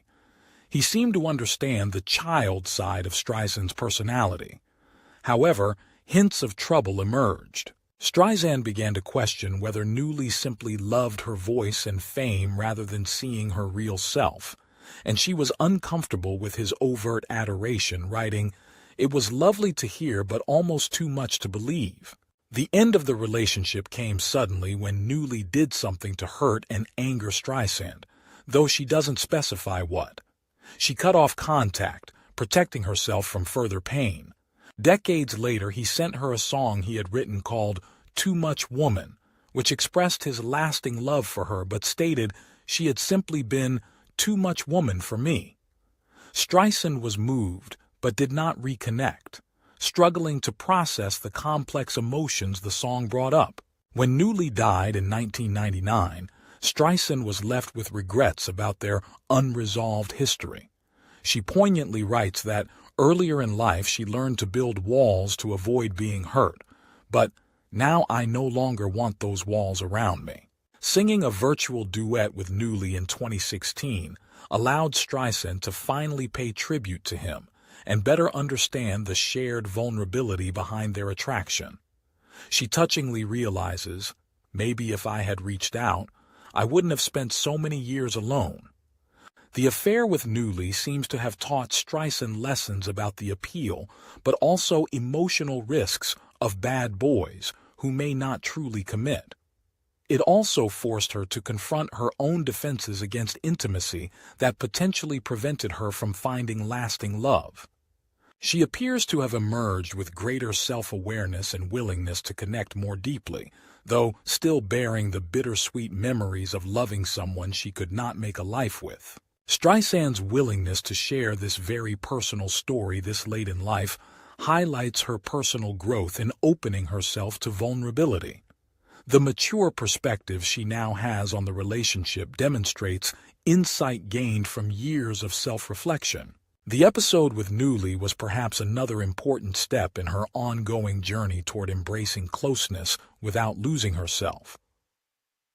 Behind the scenes of Hello, Dolly, Barbra Streisand's tumultuous experience, making the 1969 film.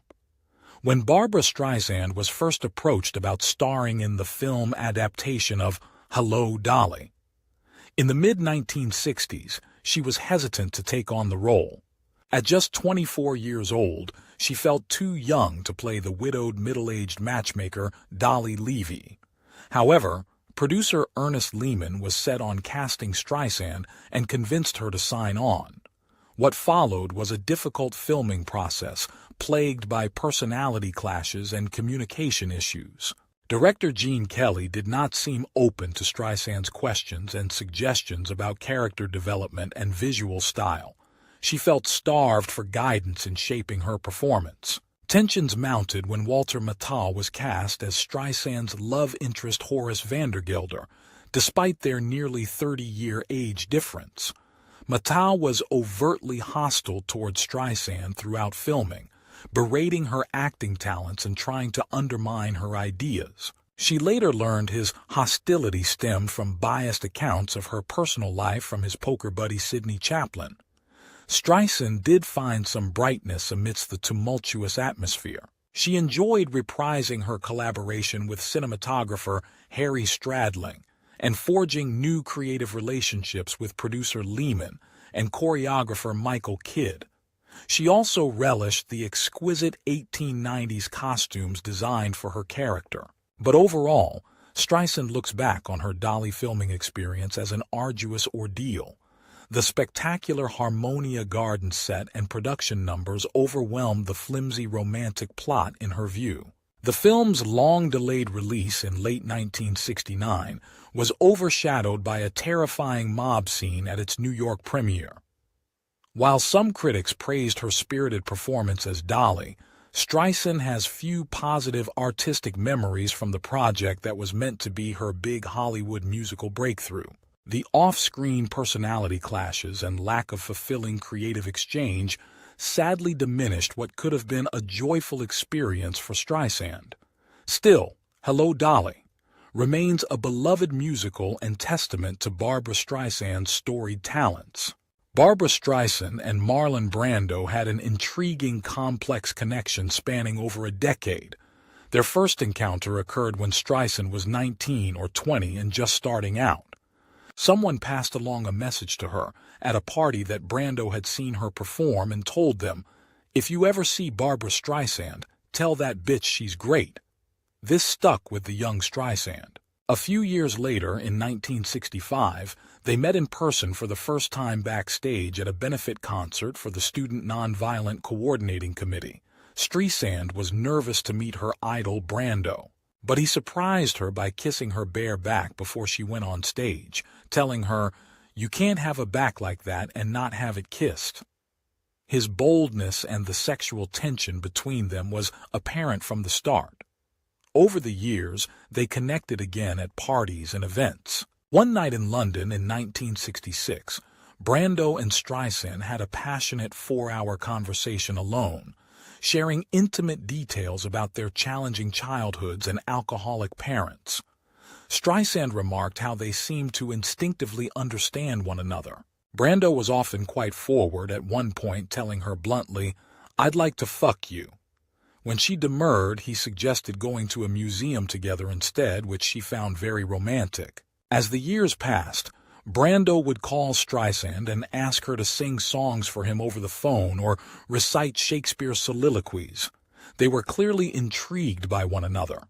In 1972, when they were both single, he invited her to join him overnight in the California desert to sleep under the stars, but she declined while noting later perhaps she should have been more adventurous.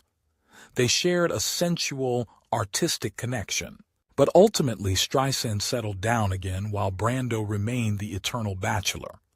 Their friendship always retained a palpable, almost mystical connection, but her relationships drew her focus while his wandering, solitary nature kept emotional intimacy at bay. Their brief encounters over the years revealed two creative spirits who recognized a kindred quality in one another, but couldn't translate it into a lasting bond.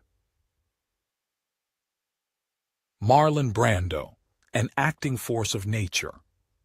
Marlon Brando was one of the most influential and legendary actors of the 20th century. His raw, instinctive acting style revolutionized film acting and left a lasting impact. Though he grappled with fame and had a complicated personal life, his brilliant performances created some of cinema's most iconic characters. Brando first made his mark on Broadway in the late 1940s, bringing a bold new realism to the stage.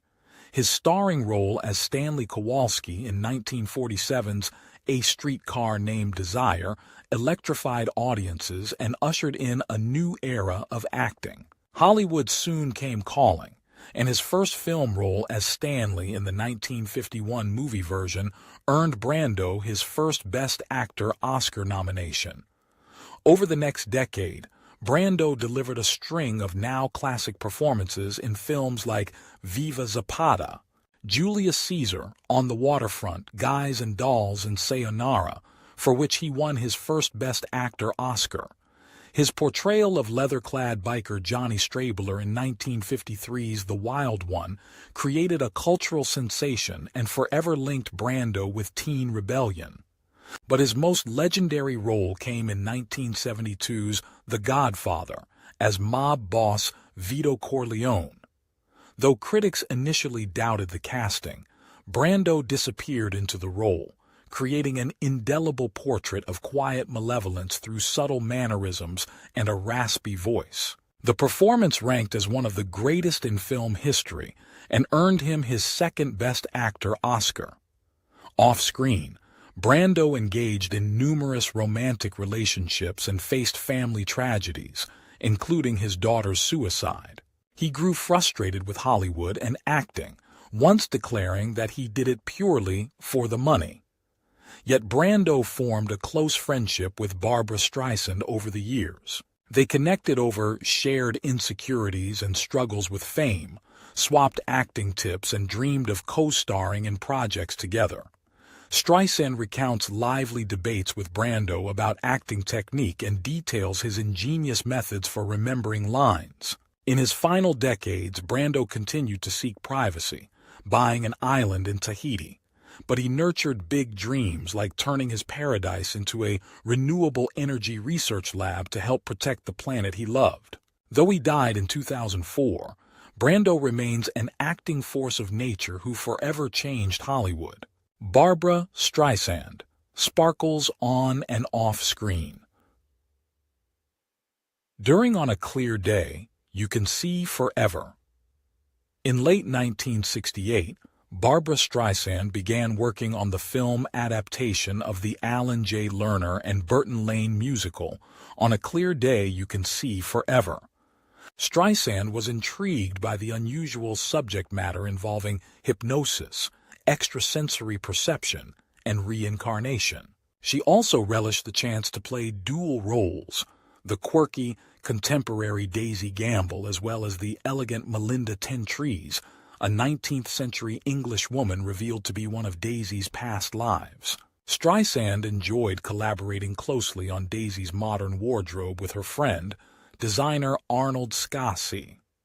Scassi created an ultra-fashionable, flower-themed collection of dresses and nightclothes that nevertheless had little grounding in what real college students actually wore in the late 1960s. Streisand rationalized that perhaps Daisy was simply a wealthy girl with expensive taste. Meanwhile, renowned designer Cecil Beaton crafted ornate, lavish Regency gowns for Melinda, drawing inspiration from period portraiture as well as Streisand's own ideas. Her favorite was an ivory dress with a low neckline and form-fitting bodice dripping in pearls, rhinestones, and sparkling embroidery.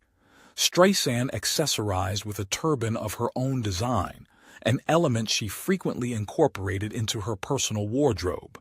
Beaton captured the ethereal vision by swathing Streisand's face in a glorious white turban, calling attention to her strong features while keeping her totally feminine and shamelessly sexual overall. Streisand appreciated Vincente Minnelli's sympathetic direction, as well as his openness to her own creative opinions. However, her leading man, French singer Yves Montand, seemed uncomfortable throughout the production and lacked on-screen chemistry with Streisand. His halting English and preoccupation with always showing his left profile proved challenging. The presence of a young, then unknown Jack Nicholson in a small role also failed to resonate with Streisand at the time, though she was later astonished by his charisma in Easy Rider. While shooting near London, Streisand purchases several paintings that will greatly appreciate over time, though she will eventually sell them against her better judgment. She regretted lacking the value of those old costumes from the film as well, hastily auctioning them off only to wish she had kept them for her personal archives. Despite demanding production schedules, Streisand still made time for lighthearted socializing like attending a reincarnation ball with her escort and friend, Marty Ehrlichman. A jet-setting dinner in the English countryside with actor George Lazenby was another welcome respite, though Streisand took care not to get too romantically entangled with the James Bond actor. Throughout the varied experiences, Streisand anchored herself with trusted co-workers like cinematographer Harry Stradling, her assistant Cecil Bernard, and 8-year-old son Jason. She also took satisfaction in small gestures of appreciation, like the engraved antique coffee set she gifted Minnelli. The director returned the thoughtfulness with a sketch of Streisand's acting idol, Sarah Bernhardt. On a clear day, you can see forever elevated Streisand's fascination with Bernoulli into a full-fledged love of antique glass, period furniture, and fin de siècle art. Enchanted by Gustav Klimt and Egon Schiele after stumbling upon their work in a New York gallery, she purchased Klimt's deathbed portrait of Viennese socialite Ria Monk, along with 2 Schiele watercolors while filming overseas. In retrospect, Streisand forged close friendships, expanded her creativity, amassed the start of an impressive art collection, and left a glamorous film in her wake. She created 2 indelible characters while also revealing her own chameleon-like talents and timeless beauty. Though there were challenging moments, Streisand emerged more empowered by relying on her own self-knowledge and vision, qualities that the romantic heroines she portrayed painfully lacked. Streisand looks back on The Owl and the Pussycat. In a recently published memoir, legendary actress and singer Barbra Streisand fondly recalls her experience making the 1970 romantic comedy The Owl and the Pussycat. She says she was immediately drawn to the project when producer Ray Stark suggested it, having seen and enjoyed the stage production in London with Alan Alda and Diana Sands. The film tells the story of Felix, George Segal, a struggling writer, and Doris, Streisand, an aspiring actress who works part-time as a prostitute. Though very different, the 2 characters are drawn to each other in what Streisand calls a contemporary take on the old notion that opposites attract. Streisand pushed for the film to make a social statement by casting a black actor like Sidney Poitier as Felix, but the studio declined. Her alternative suggestion of German actor Oskar Werner was also rejected. Regardless, Streisand says she and Segal had tremendous chemistry and comic rapport from the start. Behind the scenes, Streisand clashed with producer Stark over whether her character would sing in the film. Despite Stark's repeated claims to the press that Doris would perform 4 songs, Streisand refused, having already sung extensively in previous roles. "How many singing prostitutes do you know?" she bluntly asked reporters. Director Herb Ross convinced a reluctant Streisand to film a topless scene, which she later decided was too risque and had removed. She notes it would have been especially uncomfortable for her mother to see. The film still drew an R rating for salty language, including Streisand apparently being the first woman to say "fuck" on screen. Streisand speaks poignantly of her deep friendship and creative partnership with cinematographer Harry Stradling, who took ill near the end of production and died shortly after of a heart attack. His absence left her feeling an irreplaceable void. Overall, though, Streisand remembers the experience of making The Owl and the Pussycat as a thoroughly enjoyable one creatively. Critics agreed, praising the film as one of the best comedies of its era, anchored by the irresistible chemistry between its 2 talented lead actors. Barbra Streisand and Canadian Prime Minister Pierre Trudeau had a brief but meaningful relationship in the late 1960s and early 1970s. They met at the London premiere of Funny Girl in 1968 and stayed in touch over the next few years, getting together when their busy schedules allowed. When Streisand was filming in New York City in 1969, Trudeau flew down from Canada to see her and to conduct diplomatic business at the UN. He took her to small, intimate restaurants where they could enjoy private dinners, away from the paparazzi. Streisand was drawn to Trudeau's real charisma, his progressive politics, and his captivating combination of contradictions.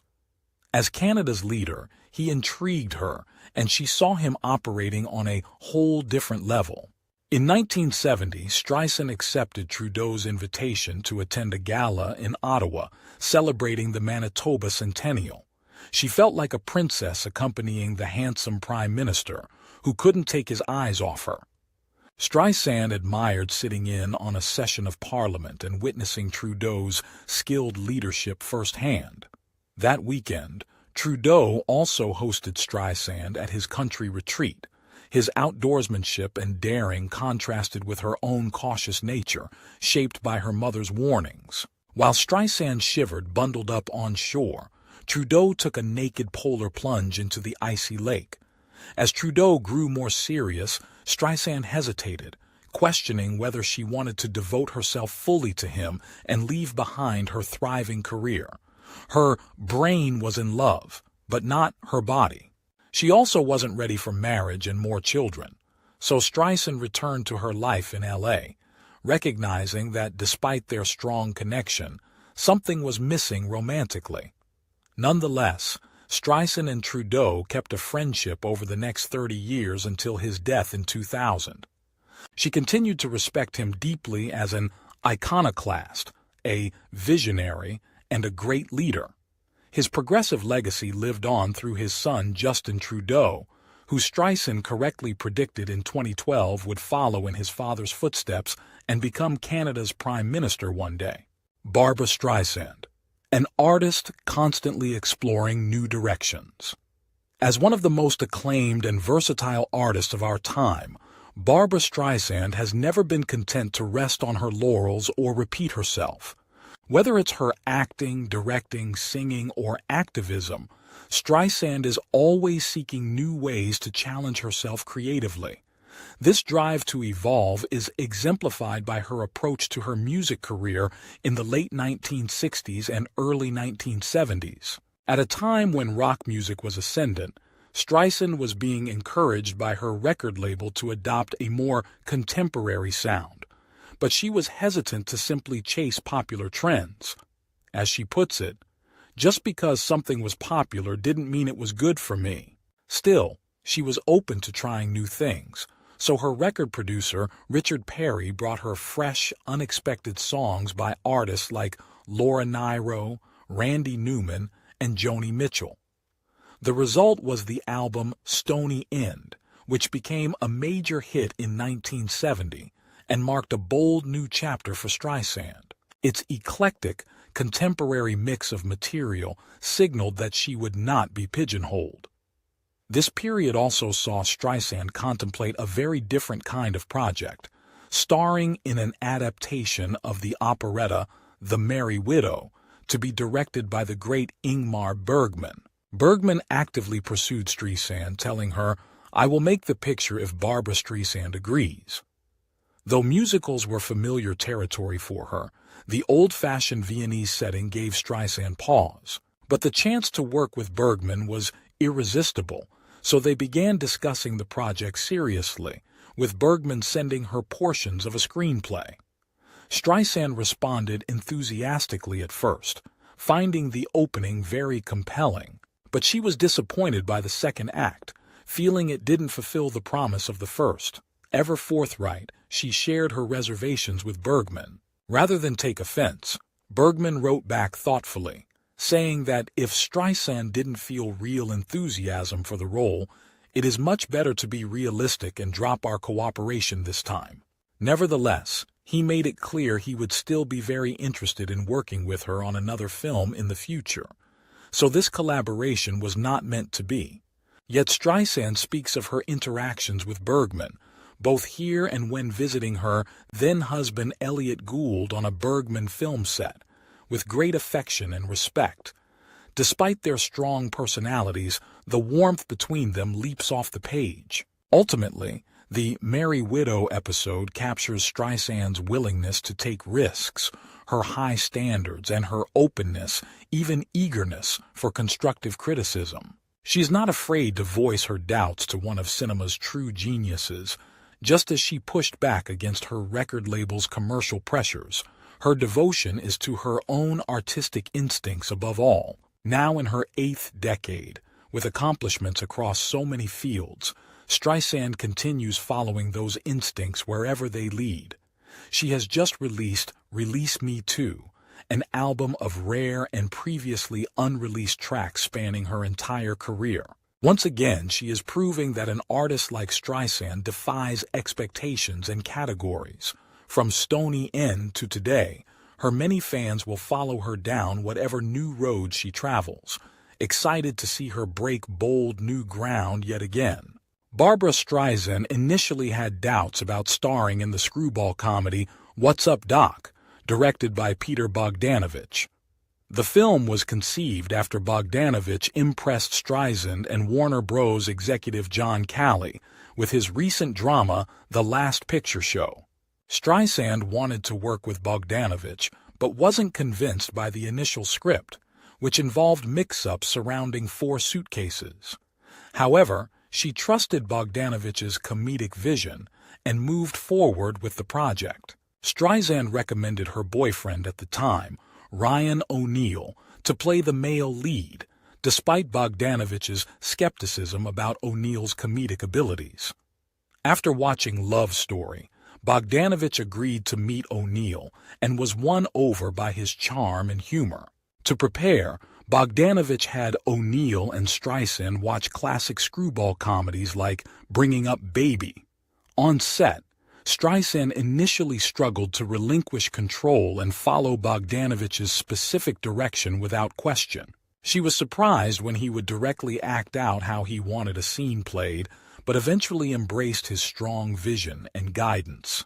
Streisand came to appreciate Bogdanovich's instincts for visual gags and timing. She trusted cinematographer Laszlo Kovacs to make her look good and enjoyed working with Bogdanovich's team, including production designer Polly Platt and editor Verna Fields. The production involved challenging physical comedy and stunt work, which Streisand found scary but thrilling. Shooting was generally fun, though she and O'Neal had split as a couple by then. Streisand doubted whether she and O'Neal had genuine romantic chemistry on screen, and if the film as a whole was actually funny. She questioned her business manager's advice to relinquish her profit percentage in exchange for a buyout fee. Sure enough, after an early screening got only a mild response. What's Up, Doc? Broke Radio City box office records upon release. With its $66 million gross, it became one of the top films of 1972.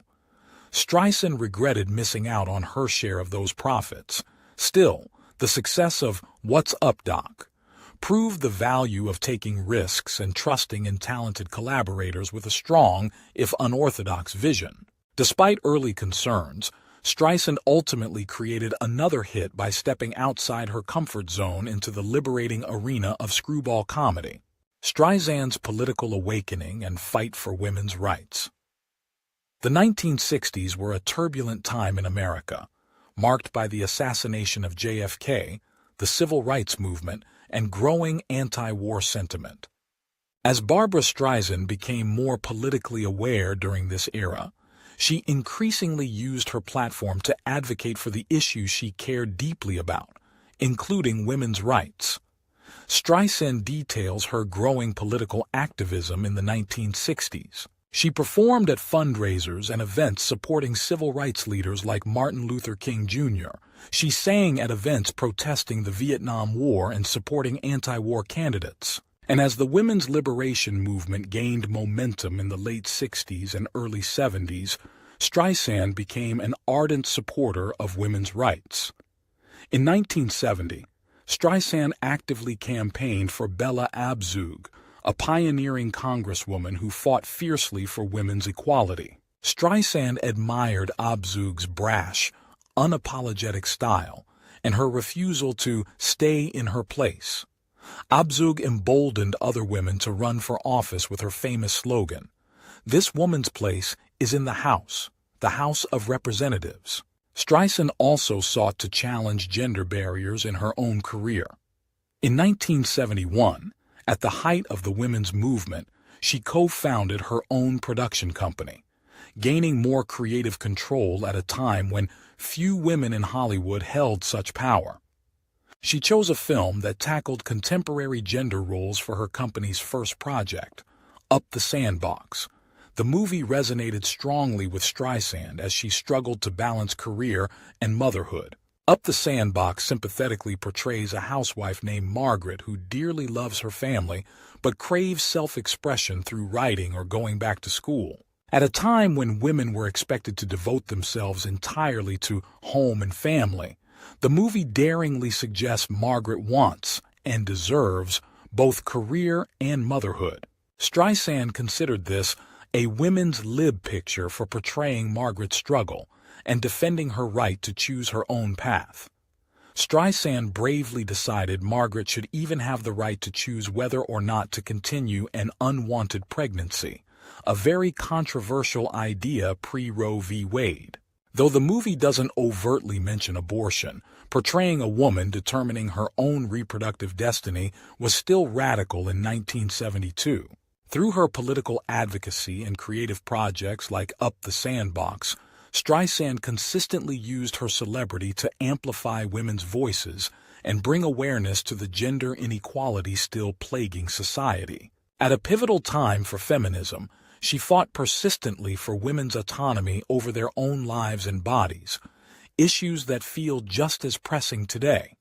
Streisand's passionate commitment to universal human rights remains an integral part of her legacy. Barbra Streisand looks back on the way. We were in a recently published excerpt from her memoir. Legendary singer and actress Barbra Streisand shares behind-the-scenes stories and insights from the making of her 1973 hit film, The Way We Were. Streisand recounts how the initial concept for the film came from producer Ray Stark, who imagined her playing a teacher of handicapped children in Brooklyn who inspires them through singing. She and screenwriter Arthur Laurence quickly dismissed this idea, but their discussion then turned political, reminding Laurence of a passionate left-wing college friend. This inspiration led him to write a treatment for a love story featuring a Jewish political activist named Katie, who has an unlikely romance with a WASP writer named Hubble. Streisand instantly fell in love with the story and the character of Katie. Despite reservations that Hubble was underdeveloped as a character, Streisand successfully persuaded a reluctant Robert Redford to take on the lead male role, with Sidney Pollack directing. She relished exploring the contrast between Katie's drive and principles and Hubble's golden boy passivity. Her memories suggest she and Redford deliberately maintained some distance early on so that the process of getting to know each other could unfold naturally on screen as their characters' relationship developed. Streisand speaks glowingly of Pollack's skill in coaxing emotional truth from the actors and strategically crafting scenes to advance the story economically, only questioning a lack of multiple takes for some of Katie's most vulnerable moments. She attributes some of the film's emotional punch to opportunities she and composer Marvin Hamlisch had to refine the structure and melody of what became the iconic theme song, The Way We Were. The memoir excerpt describes how costume pieces from Streisand's own closet suited the 1930s period setting of early scenes, showing the idealistic Katie in college. She also notes with amusement how several moments, like Katie impulsively brushing hair off Hubble's forehead, emerged spontaneously in front of cameras and enhanced the tenderness between the unlikely lovers. While viewing footage from the film for the first time in 25 years, Streisand critiques her own overwrought telephone monologue following the breakup scene, wishing she had exercised more restraint. But she balances this with praise for screenwriter Lawrence's dialogue, Pollack's elegant visual storytelling, and the genuine connection she feels she and Redford brought to the romance between Katie and Hubble. Streisand says, "You never quite know what makes a certain combination of two actors work, but in one interview, Bob tried. Barbra ... brings out the masculinity in a man, and her masculinity brings out a man's femininity.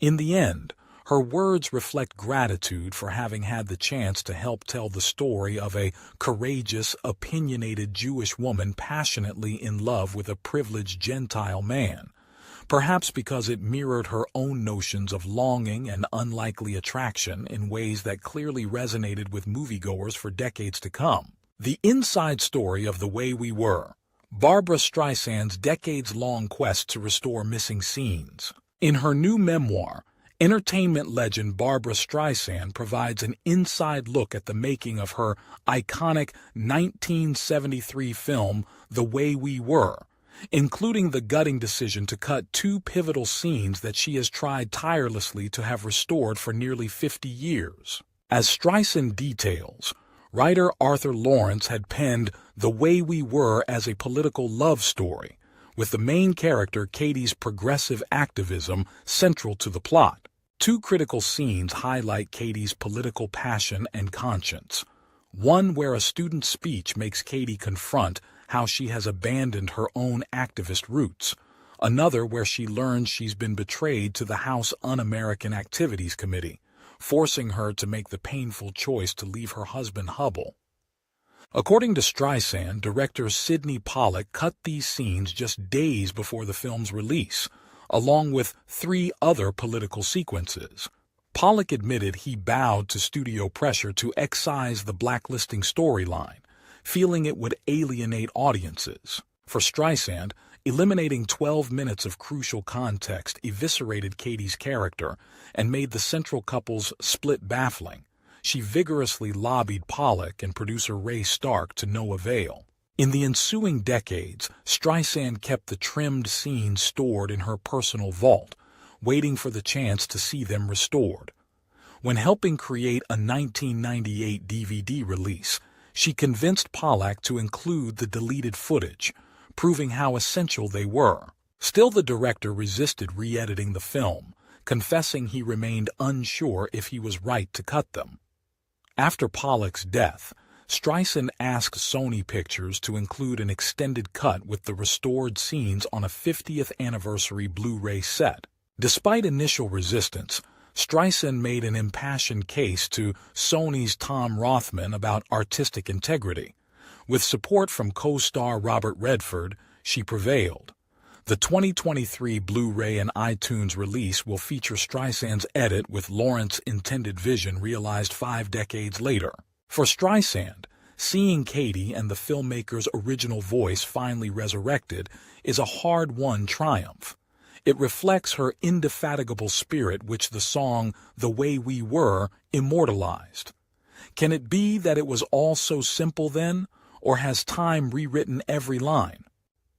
This story of persistence against the Hollywood machine resonates still, and now a new generation can discover a richer version of this seminal romance.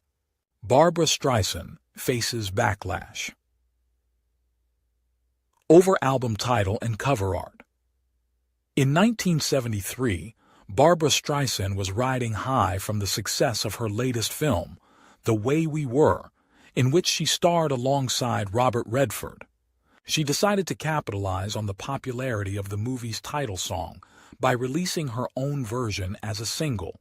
The song shot to #1, so Streisand went into the studio to record a full album around it, planning to name it after the film. However, trouble arose when producer Ray Stark threatened to sue Streisand if she used the movie title.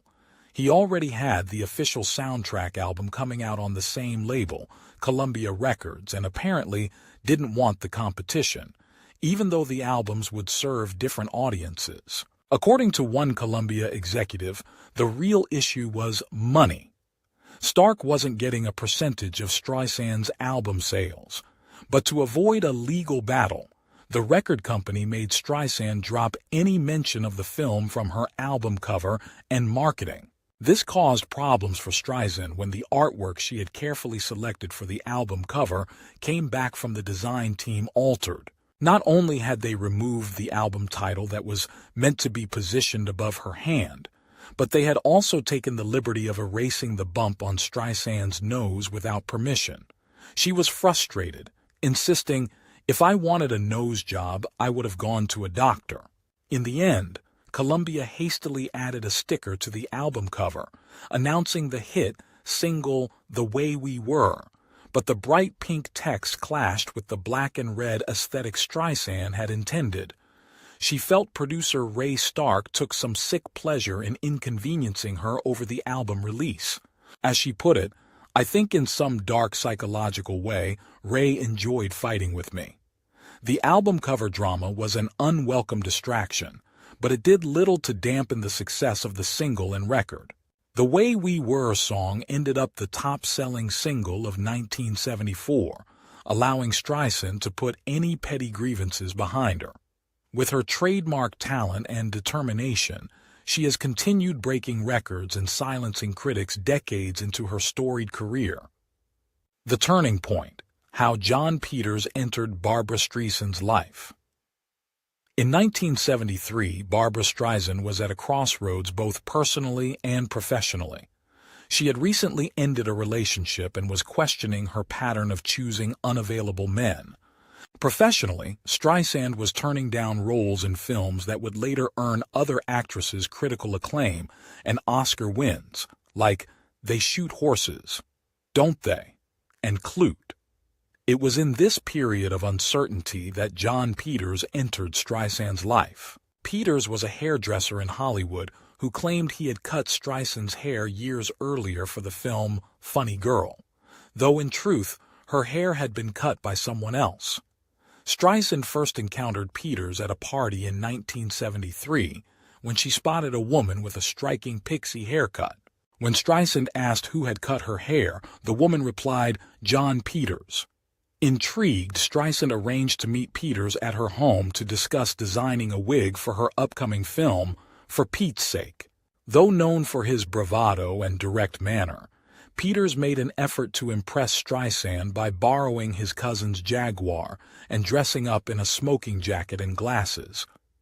During their first meeting, Streisand quickly realized Peters was interested in more than just a professional collaboration.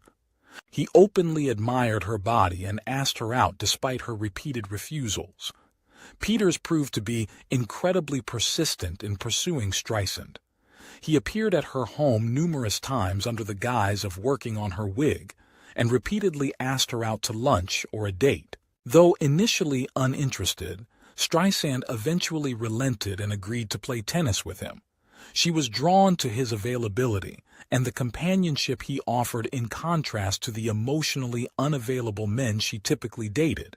His similarities to her cousin Lowell also intrigued her, making her feel their meeting was fated. Over time, Streisand warmed up to Peters despite lingering hesitations about his aggressive personality. The tipping point came when Peters brought his young son Christopher to meet Streisand and her own son, Jason. Longing for a family unit, Streisand saw potential for their children to become playmates. She also appreciated Peters's eye for style and design, as evidenced by his impressively decorated home.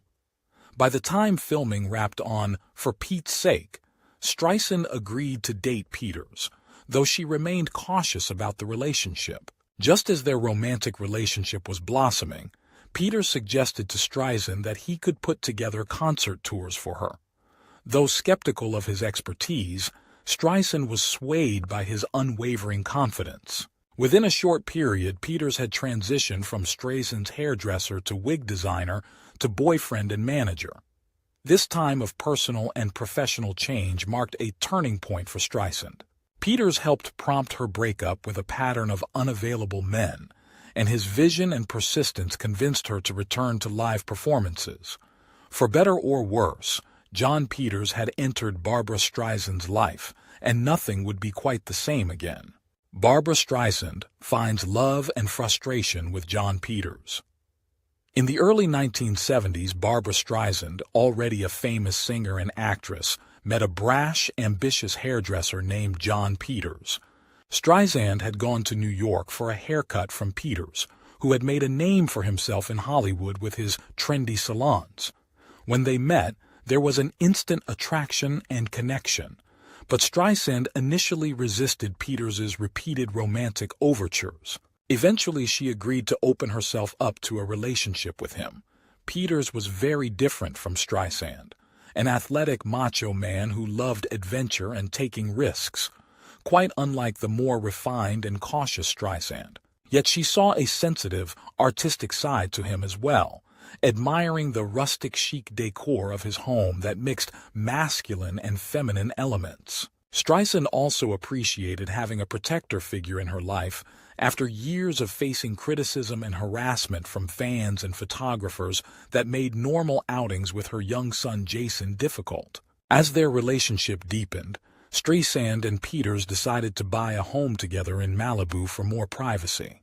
However, Streisand was shocked when Peters said he wanted the ranch house solely in his name, with Streisand essentially loaning him the money for his half and the promise he would pay her back over 5 years. She nearly left him then, sensing it was a power play about control, but stayed, realizing Peters gave her more freedom to live an anonymous life and share outdoor adventures with their sons. When Peters asked to produce Streisand's next album to bring out her sexy side, she reluctantly agreed, hoping to bolster his ego and status in Hollywood. But it soon became clear Peters was in way over his head. Though Streisand credited him publicly as producer, she revealed years later that she had quietly rescued him by actually producing most of the album herself. This pattern would repeat itself over the years in their relationship, Peters pushing ambitious ideas to leverage Streisand's fame for his own gain, while she worked behind the scenes to ensure success and give him credit he often didn't fully deserve. There's a poignancy in how Streisand continued trying to win the approval of another brash, unreliable man like her father, overlooking warning signs and sacrificing her own power out of a desire to be protected. Yet John Peters also appears to have brought playfulness, passion, and a dose of normalcy that Streisand craved as an international superstar.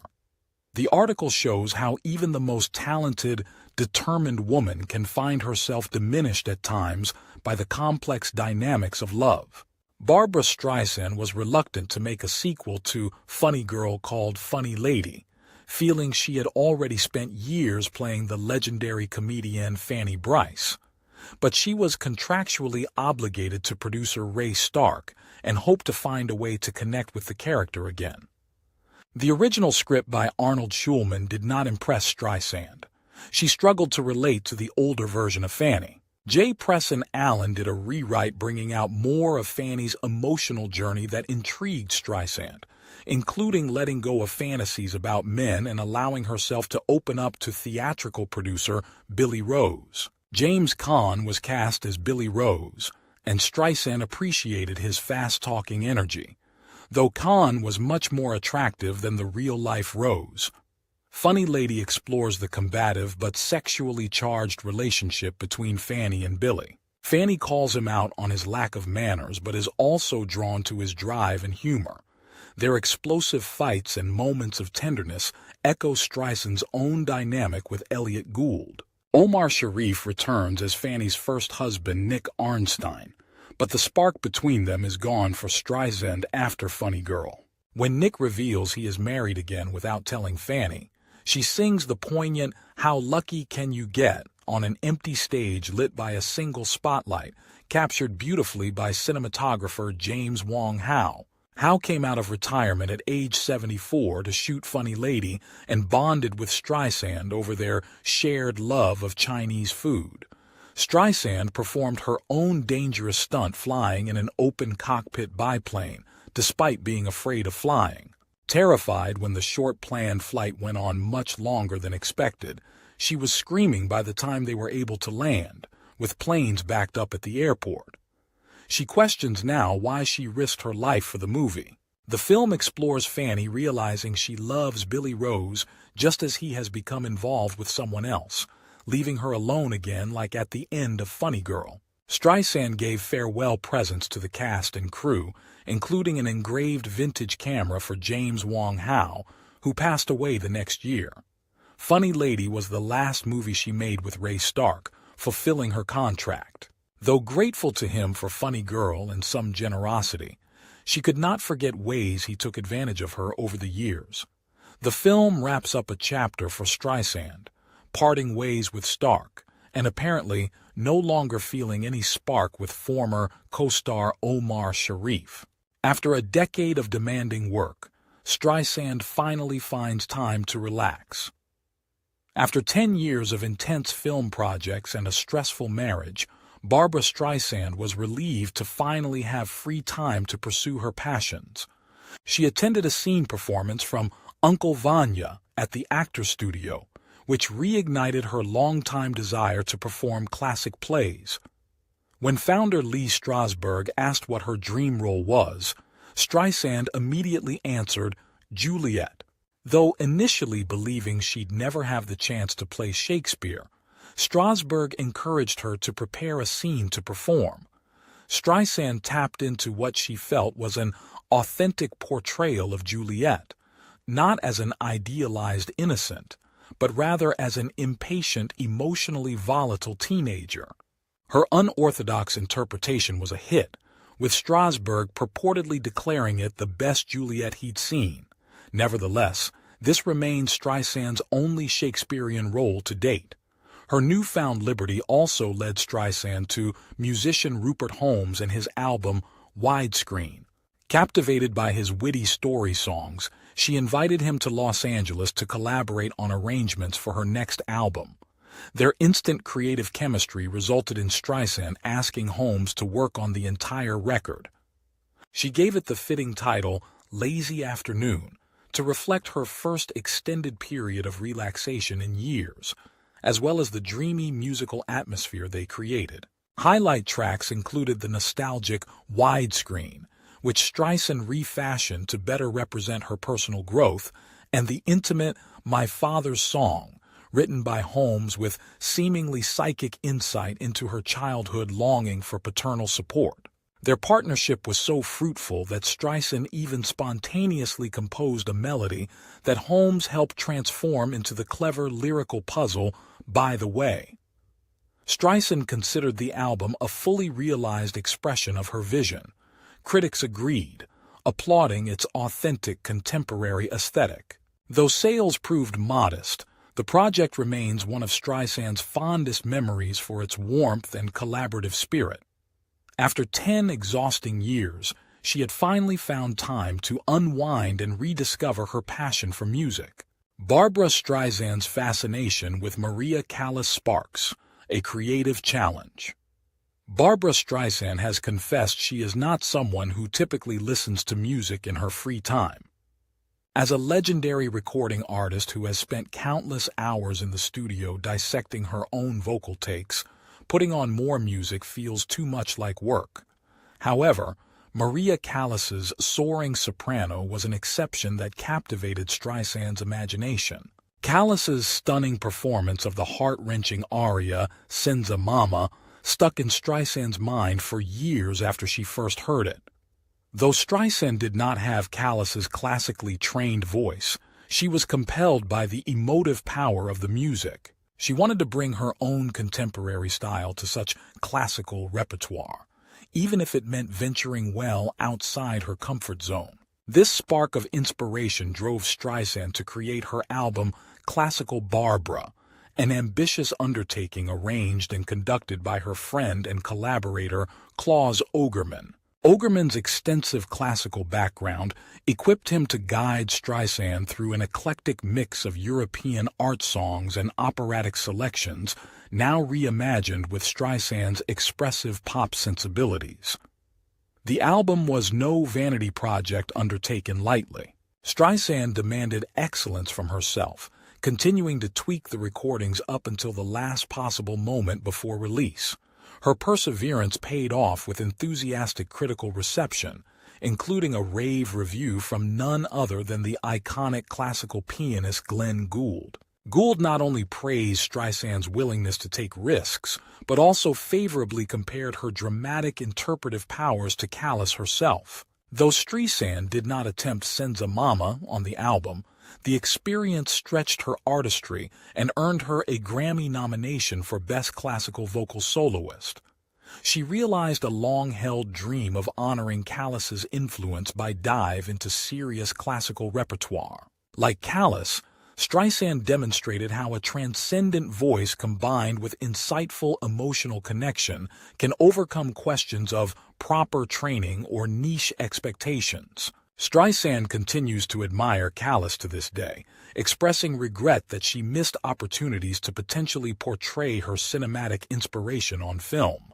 However, the album remains a testament to the creative magic that can happen when one brilliant artist dares to follow the lead of another, no matter how daunting the challenge. Classical Barbra stands as an unlikely yet riveting fusion of pop and classical worlds, linked together across decades by the kindred spirits of Callas and Streisand.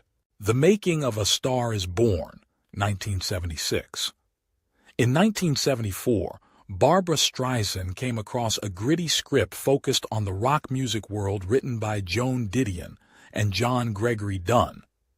Though she had previously dismissed it and was initially reluctant to take on another remake of the classic Hollywood story A Star is Born, Streisand saw potential in bringing out the love story and updating the female lead's character to reflect women's changing roles in the 1970s. With her boyfriend John Peters attached as producer and input on casting, music, cinematography, and more, Streisand set out to shape a rock musical that would portray show business pressures and relationship complexities with uncommon honesty. She intended to perform songs live during filming for greater authenticity, hire Chris Christopherson fresh off his performance successes, and capture the energy of an actual 70,000-person stadium concert in Arizona's Sun Devil Stadium. However, securing a suitable director proved challenging. Sidney Pollack turned the project down months into consideration before Frank Pearson, who had impressed Streisand with his Dog Day Afternoon script, signed on. This came at a cost. Pearson demanded and received directing credit, though Streisand never felt he fully respected her authority as executive producer and rare female lead in total control. Streisand contributed creatively throughout filming, collaborating with Rupert Holmes and Paul Williams on music, enlisting excellent supporting players like cinematographer Robert Surtees and set designer Polly Platt, singing live vocals, and even writing a central song called Evergreen. She aimed to portray the love story with authentic intimacy that old Hollywood films often lacked, yet she and Pearson frequently clashed on set about his poor communication skills, second-guessing, and disruptive actions towards actors' vulnerable creative processes. Leading man Chris Christopherson needed encouragement as well and began asking Streisand to personally advise him on getting into character. She obliged, helping draw out raw and natural performances from him.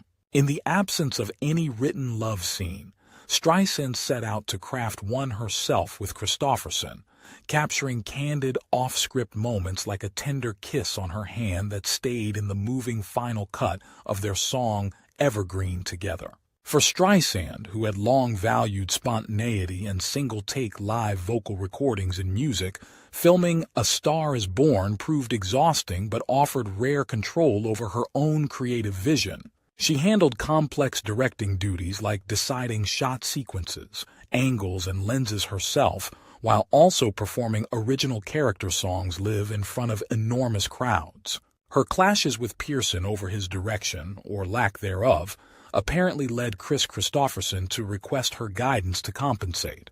In perhaps the film's most famous scene, Streisand is so nervous about performing her own new song Evergreen live for the first time in front of a restless rock concert audience that she admits it openly to them. When they validate her with applause, she gains confidence to carry the rest of her set. Christopherson has repeatedly credited her for pushing him past insecurities to depths of emotion he didn't know he could reach. The finished film went on to critical acclaim and numerous major award wins, though the Academy Award for Best Original Song went to songwriter Paul Williams alone. Despite Streisand having written the music and sung it, the producer credit given entirely to boyfriend John Peters left her ineligible to personally receive the honor. In the end, Critics praised Kristofferson and Streisand's on-screen chemistry and her direction of the modernized love story between two talented but troubled musicians. The 1976 rock musical drama earned $80 million at the box office and remains renowned for its concert performances and behind-the-scenes love affair depicted with gritty honesty unmatched in prior versions of the age-old Star is Born tale. Barbra takes the lead. The Making of a Star is Born. Barbra Streisand took full creative control as the director, producer, and star of the 1976 musical remake of A Star is Born. She had long dreamed of playing the role of Esther Hoffman, an aspiring singer who falls in love with an established rock star, John Norman Howard, played by Kris Kristofferson. Through persistence and talent, Esther achieves stardom just as John Norman's career spirals downward due to his alcoholism. Streisand faced numerous challenges in getting the film made on her own terms. She had to convince the studio to hire her relatively unknown boyfriend, Jon Peters, as producer and allow her to direct, despite never having helmed a film before. Endless casting issues plagued pre-production until Kris Kristofferson finally signed on at the last minute. Major creative battles erupted with screenwriter John Gregory Dunne over the script. Dunne refused to incorporate Streisand's ideas, like the pivotal scene she envisioned between her character and rocker Leon Russell at the piano. Dunne was soon dismissed, and Frank Pearson was brought on to rewrite the script. Pearson clashed constantly with Streisand and Peters over creative decisions and the demanding shooting schedule required by Streisand's directorial approach. Pearson criticized what he termed their $6 million home movie, and later betrayed their trust by shopping around a false tell-all article about the contentious production. Through it all, Streisand remained dedicated to bringing her vision of A Star is Born to life. She storyboarded every shot, collaborated closely with cinematographer Robert Surtees to craft gorgeous images bathed in naturalistic lighting, and improvised extensively with Kristofferson to capture emotional authenticity between their characters. Her passion for the musical numbers was especially intense, as she pushed to electrify the sound with the then experimental 4-channel Dolby stereo technology. Streisand spent long hours fine-tuning the film during the editing process, trying to achieve the right feel. She opened herself up to criticism for not only starring, but also presiding over editorial decisions most lead actors would not be expected to weigh in on. Still, she was grateful to have a team supporting her, like head sound mixer Buzz Knudsen, who helped her spend 17 weeks perfecting the audio. The film premiered to devastating reviews focused more on Streisand's relationship with Peters than the movie itself. The scornful press, amplified by Pearson's inflammatory article, blindsided Streisand. Yet audiences flocked to theaters, making A Star is Born the highest-grossing film of Streisand's career. Her passion project went on to earn millions in profits and numerous accolades, including 5 Golden Globe Awards and an Oscar for the song Evergreen. Decades later, Streisand stands by the film as a product of her unrelenting determination, musicality, and directorial perspective. She seized the opportunity recently to fine-tune details that had always bothered her, like restoring a cut scene showcasing the genesis of Evergreen and recutting the ending to better convey the emotional build. Streisand continues to think like a director, editor, and perfectionist when it comes to this intensely personal project, the filmic encapsulation of her multifaceted creativity. Streisand looks back on challenging times and chart-topping success. In a recent memoir excerpt, iconic singer and actress Barbra Streisand reflects on some of the challenges and triumphs she experienced during the late 1970s, on the heels of her smash success with A Star is Born. Despite critical acclaim for her directorial debut and record-breaking album sales, Streisand still faced sexism and false tabloid stories that deeply hurt and angered her. She coped by channeling her frustration into music, including the rock-inflected song "Don't Believe What You Read." As she puts it, "I was tired of turning the other cheek." Yet Streisand balanced speaking her truth with moving forward, realizing that reacting to every lie would only amplify it. She discussed some of this in an in-depth Playboy interview, which she initially approached as a platform to rebut criticism from former collaborators. Over the lengthy conversations, she let go of her anger, not wanting to repeat damaging statements. In iconic photos for Playboy's cover, she wore super short shorts from A Star is Born to project confidence and reclaim her sexuality after years of self-doubt about her looks. Professionally, Streisand triumphed with her 1978 album Superman and smash hit You Don't Bring Me Flowers, a surprise duet with Neil Diamond that resonated deeply with listeners. When asked to perform it live at the Grammys, she staged an intimate drama, starting at opposite sides of the stage and slowly meeting in the middle as a couple, reconnecting after years of estrangement.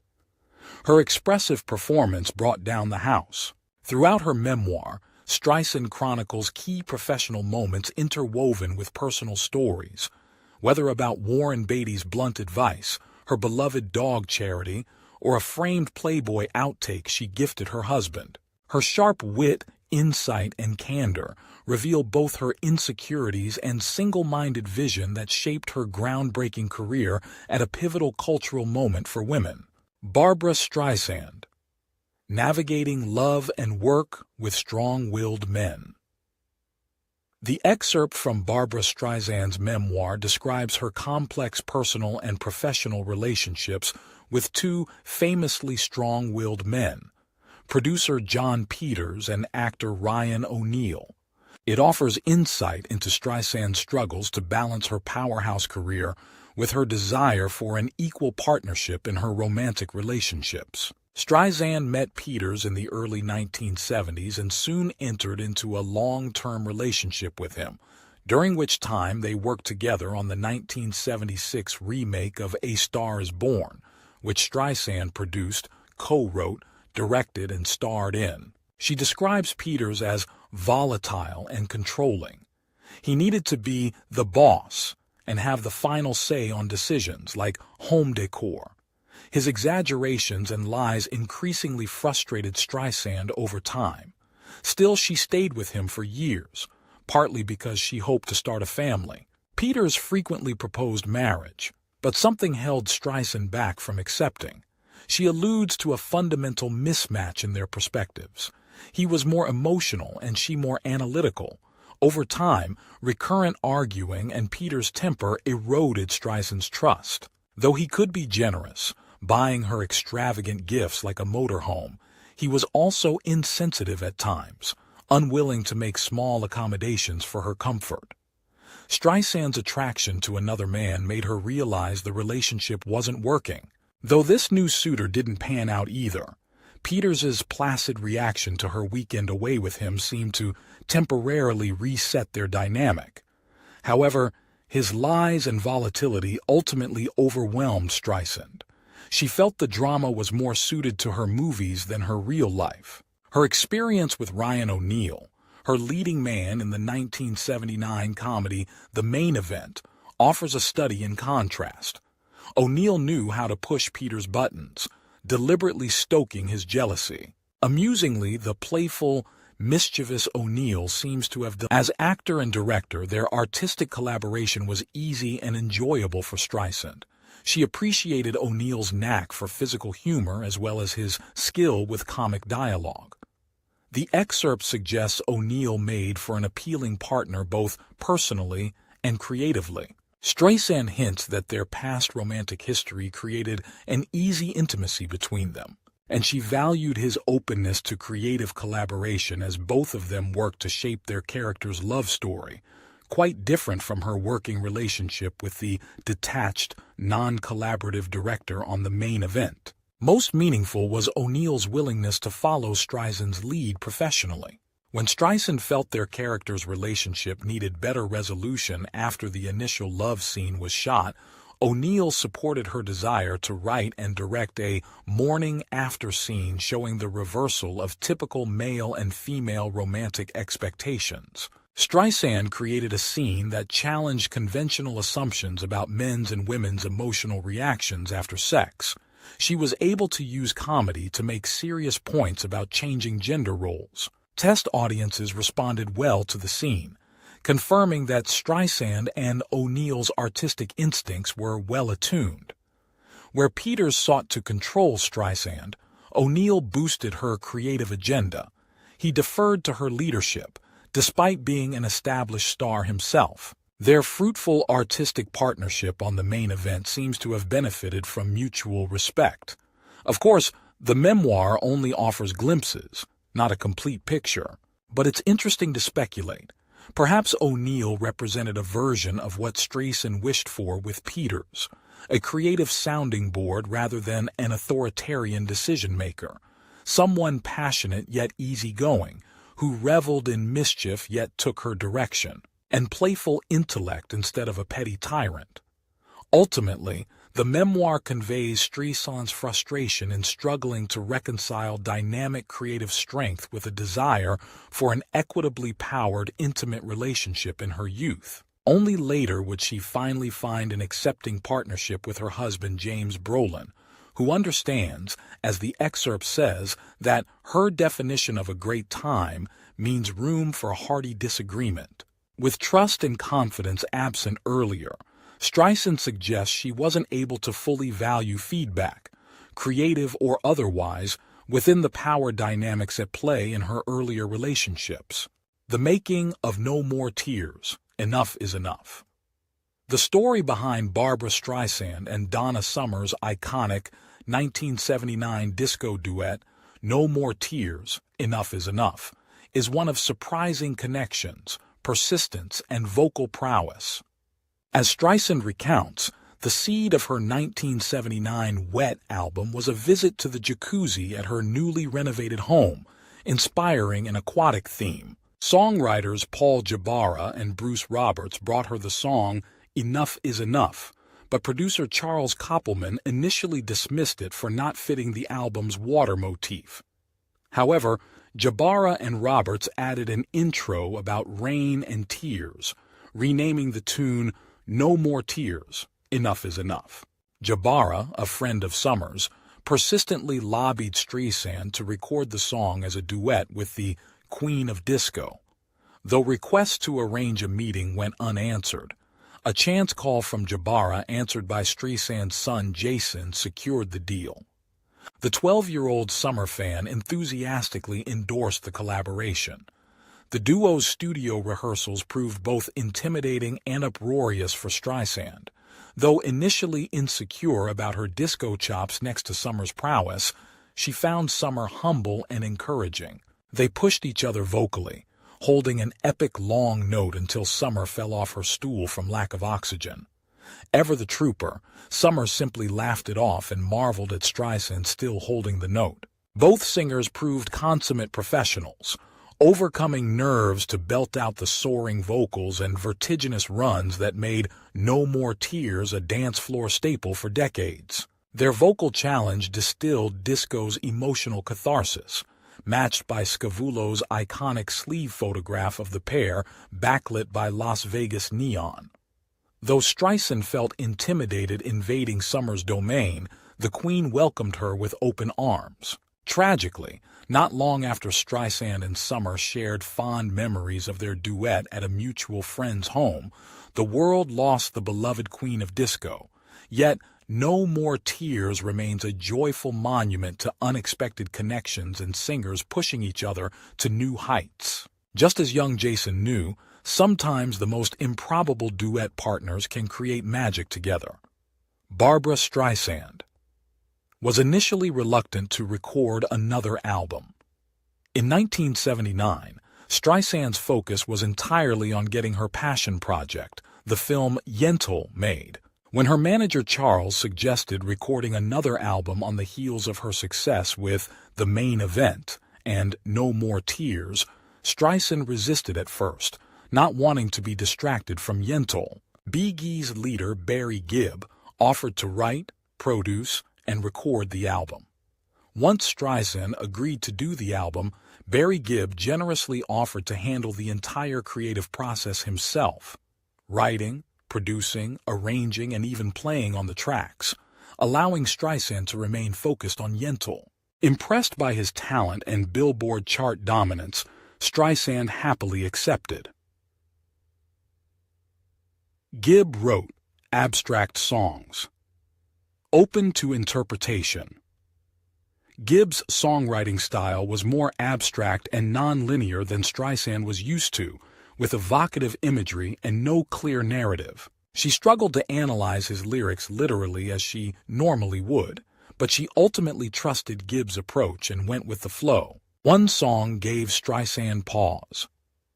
The lyrics to Woman in Love concerned Streisand, as she felt unable to relate to a woman manipulating a man using any means necessary.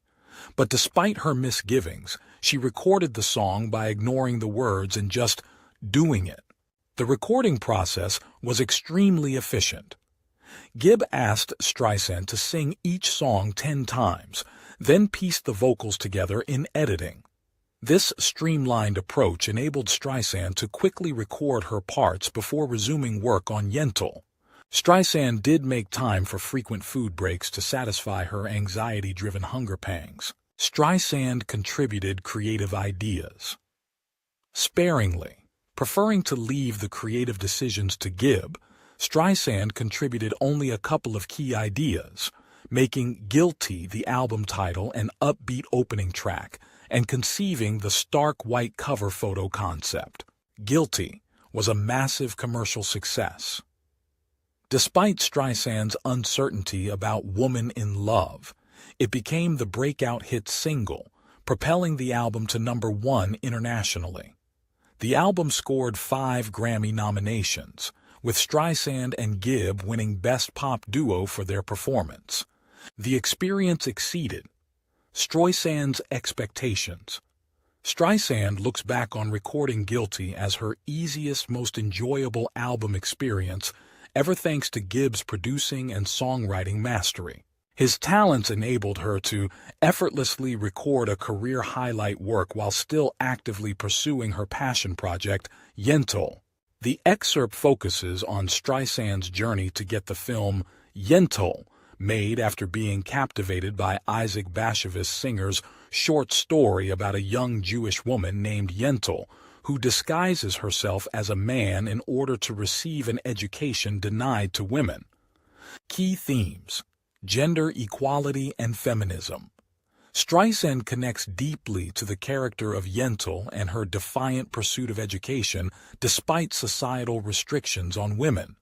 She sees the story as embodying the universal struggle to achieve one's full potential regardless of gender. Streisand emphasizes her determination to bring this feminist perspective to life on screen.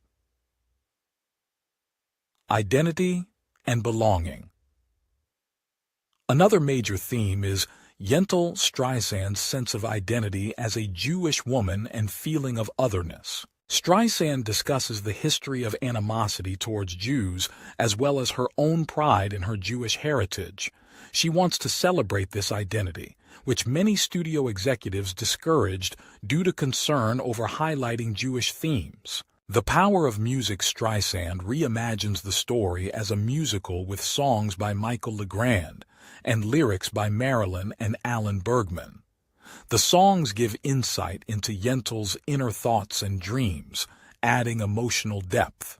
Streisand sees music as enhancing the story's intimate, fairy tale-like quality.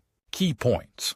After being rejected by studio executives for over a decade, Streisand decides to direct Yentl herself, despite never having directed before.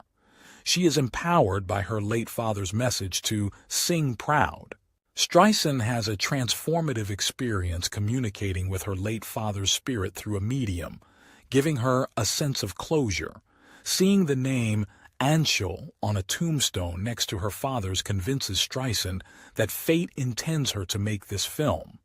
Streisand conducts extensive research into Jewish traditions with the help of multiple rabbis to gain insight into Yentl's world. Her commitment to authenticity shapes many choices for the film. Orion Studios agrees to produce Yentl after Streisand concedes to making it partly a musical. Collaborating with Michael Legrand and Alan and Marilyn Bergman on the film's songs is a creatively fulfilling process for Streisand. In total, the excerpt gives a compelling glimpse into the passion, persistence, and attention to detail that Barbra Streisand poured into directing this deeply personal film that embodied so many of her beliefs. Barbra Streisand's long road to directing Yentl. When Barbra Streisand first decided she wanted to direct a film adaptation of Isaac Bashevis Singer's short story, Yentl the Yeshiva Boy, in 1968, she had no idea the obstacles she would face over the next 15 years before finally bringing the film to fruition. What started as a small independent film idea quickly ballooned in scope as Streisand took charge as producer, co-writer, director, and star. Securing financing and studio backing for the ambitious project about a young Jewish girl in 1904 Poland who disguises herself as a boy in order to receive an education proved incredibly difficult, even for an acclaimed actress of Streisand's stature. Streisand faced skepticism from studios and criticism from those close to her, including agent Sue Mengers, who dismissed the film as not commercial enough. Undeterred, Streisand continued developing the script, finding inspiration from unexpected sources. A study group on the Talmud led by Orthodox Rabbi Chaim Lapin provided key insights into yeshiva schools and Jewish texts that shaped Streisand's interpretation of the main character. Rather than depict Yentl as a pale, driven, haunted girl, as some suggested, including screenwriter Patty Chayefsky, Streisand crafted a healthy, passionate young woman who disguises herself out of a genuine desire to learn. Chayefsky, writer of acclaimed films like Network and The Hospital, proved to be an important mentor for Streisand, building her confidence in the script despite their diverging takes on the main character. His strong endorsement after reading her first draft, "I love what you've done, you're a writer," fortified Streisand to keep advocating for her unconventional film in the face of continuous setbacks. Initially planning to produce alongside her boyfriend John Peters, Streisand ended up taking over all major creative aspects of the film when Peters failed to deliver on securing financing. A budget cut demanded by Orion Pictures, followed by Peters badly insulting an executive there, killed that production deal, sending Streisand back to square one to pitch the musical to other studios. Despite her proven box office draw, Yentl was turned down by every major studio for being too risky of a proposition. She finally found a supporter in United Artists Norbert Auerbach. But soon after that deal closed, the studio was sold, and the new management returned to skepticism regarding Streisand's directorial debut. The exhausting process of pitching and scraping together funding delayed production for years. In the interim, Streisand distracted herself by taking a small role in the 1980 film All Night Long, earning a record paycheck for an actress, but later regretting that detour. Other delays included extended trips to scout locations in Czechoslovakia and a lengthy actor strike.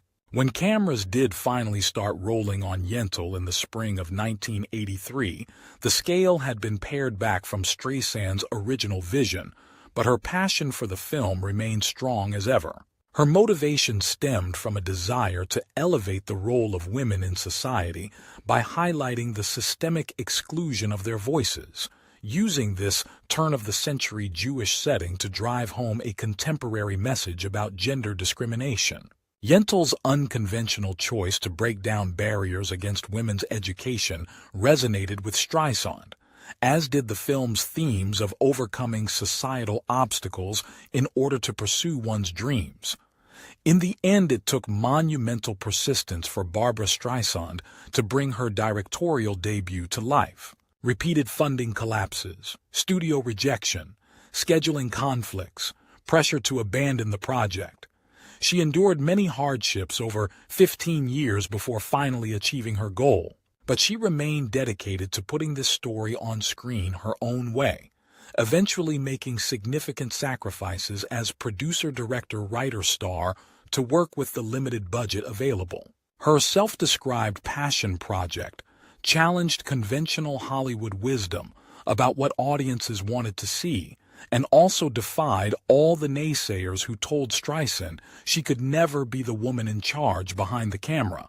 Yentl eventually received acclaim as a smart, moving musical upon its release in late 1983, and its success represented sweet vindication for Streisand after so many years of swimming against the tide. After 15 years, Barbra Streisand finally directs her passion project.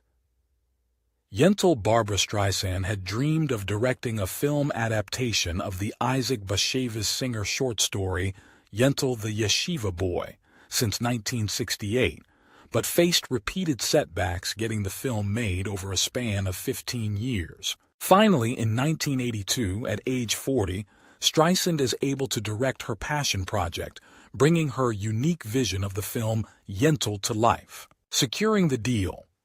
After numerous failed attempts to convince studios to back her directorial debut, Streisand finally strikes a deal with MGM UA to direct Yentl on a $14.5 million budget. However, she has to make significant concessions, including not taking any payment for writing the script, only being paid scale for directing, and giving up final cut privileges to the studio. Streisand agrees to the terms, later saying, "I would have paid them to let me do this movie."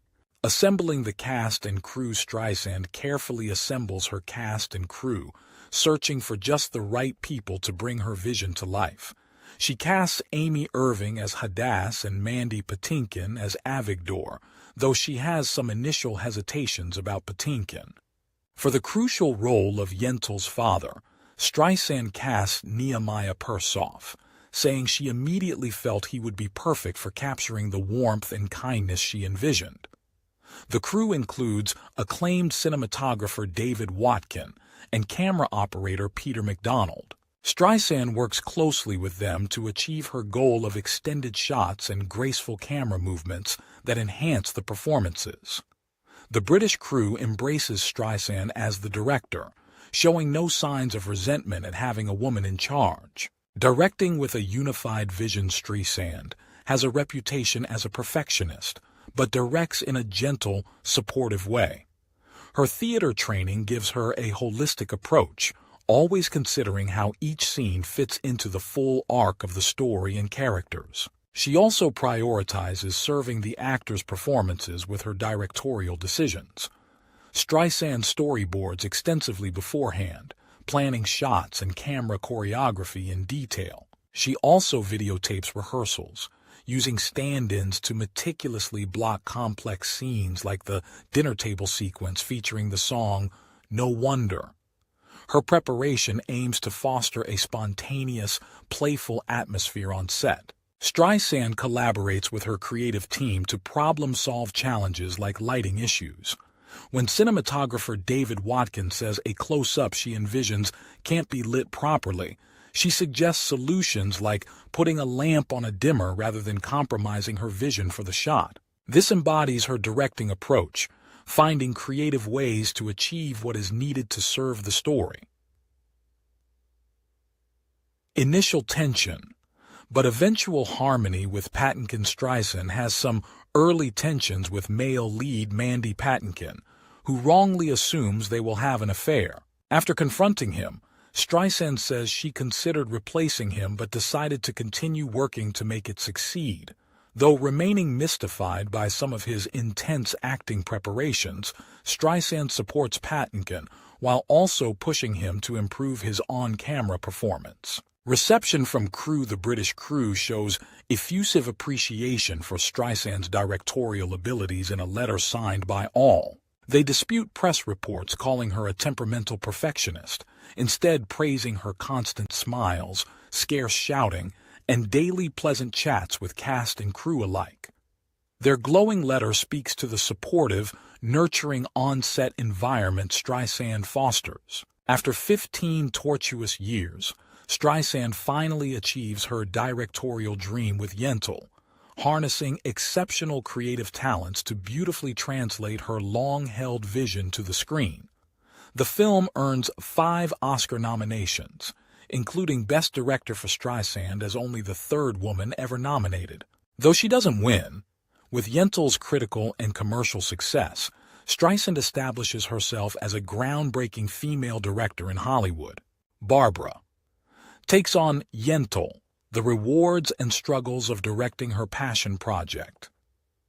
In 1983, after a 15-year journey bringing the film Yentl to fruition, Barbra Streisand stepped behind the camera for the first time to direct the musical drama she had nurtured and starred in. Based on Isaac Bashevis Singer's short story, Yentl the Yeshiva Boy, it tells the tale of a young Jewish woman in early 20th century Poland who disguises herself as a man in order to receive an education, forbidden to women at the time. The film became a critical and commercial success, earning 5 Oscar nominations including Best Director for Streisand. However, reflecting years later in her memoir, she describes the exhilarating but often difficult process of directing a period piece shot on location, handling a temperamental lead actor, and battling sexism as a female director. From early on, Streisand envisioned shooting in Europe to authentically portray historic Poland. This required intricate planning to transport cast, crew, equipment, even food across multiple countries. She prayed when weather threatened shooting exterior scenes like Yentl's joyful ferry crossing, where sunlight glinting on water represented her optimism. Through perseverance and luck, a perfectly timed stork, she captured the shots she needed. In Czechoslovakia, production struggled to find Jewish extras and period vegetables, signs of the communist government's oppression. Streisand defiantly wore a Jewish star cap during filming. Streisand repeatedly clashed with her avigdor, Mandy Patinkin, who she says challenged her direction, moved too much on screen, and generally made life miserable for months. She tied his hands to his legs at one point to restrain his gesturing. His explosive performance worked for intense scenes, like when Avigdor discovers Yentl is a woman, but privately Streisand dreaded even simulating a love scene with him. She rewrote their climax to eliminate a planned sex scene, partly due to her distaste for Patinkin.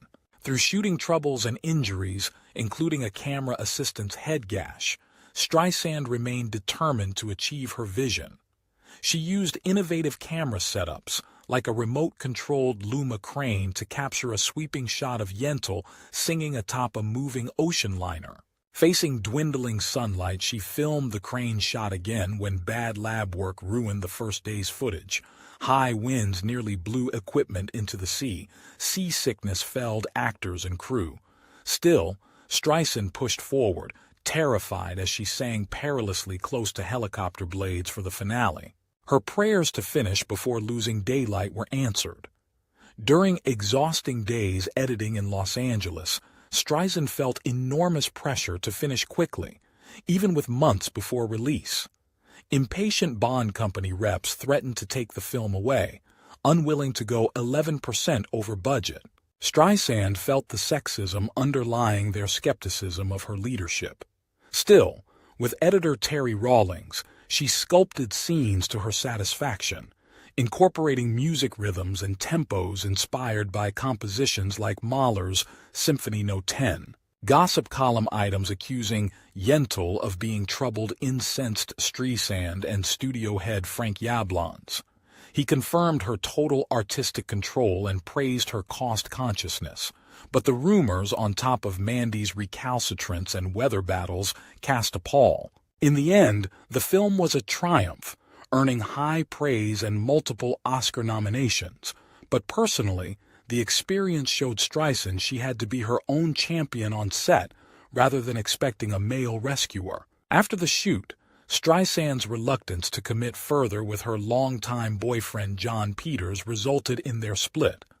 Yet showing the film to her critical mother, she received only anger that Streisand had dedicated it to her late father, not her still-living mother. For a woman who had defied sexist restrictions, battled on-set crises, and fulfilled her directing dream, it was one more reminder that her passion project was also deeply personal. The film honored her father's love of scholarship that had so impacted her, representing the unattainable she had continually sought, much like her drive to have it all in her career. With Yentl, Streisand took responsibility as both a director and a daughter still seeking to regain what was lost.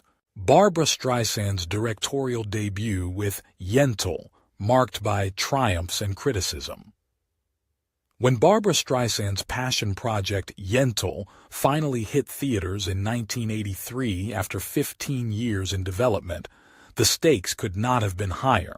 Streisand had invested years of her life and $14 million of her own money into making the film, which she produced, directed, co-wrote, and starred in. On opening day, racked with nerves, Streisand indulged in comfort foods to calm herself, knowing she would face intense scrutiny as a woman taking on so many leadership roles behind the scenes. Indeed, some of the initial reviews focused unfairly on Streisand herself rather than the merits of the film, including criticizing her wardrobe choices.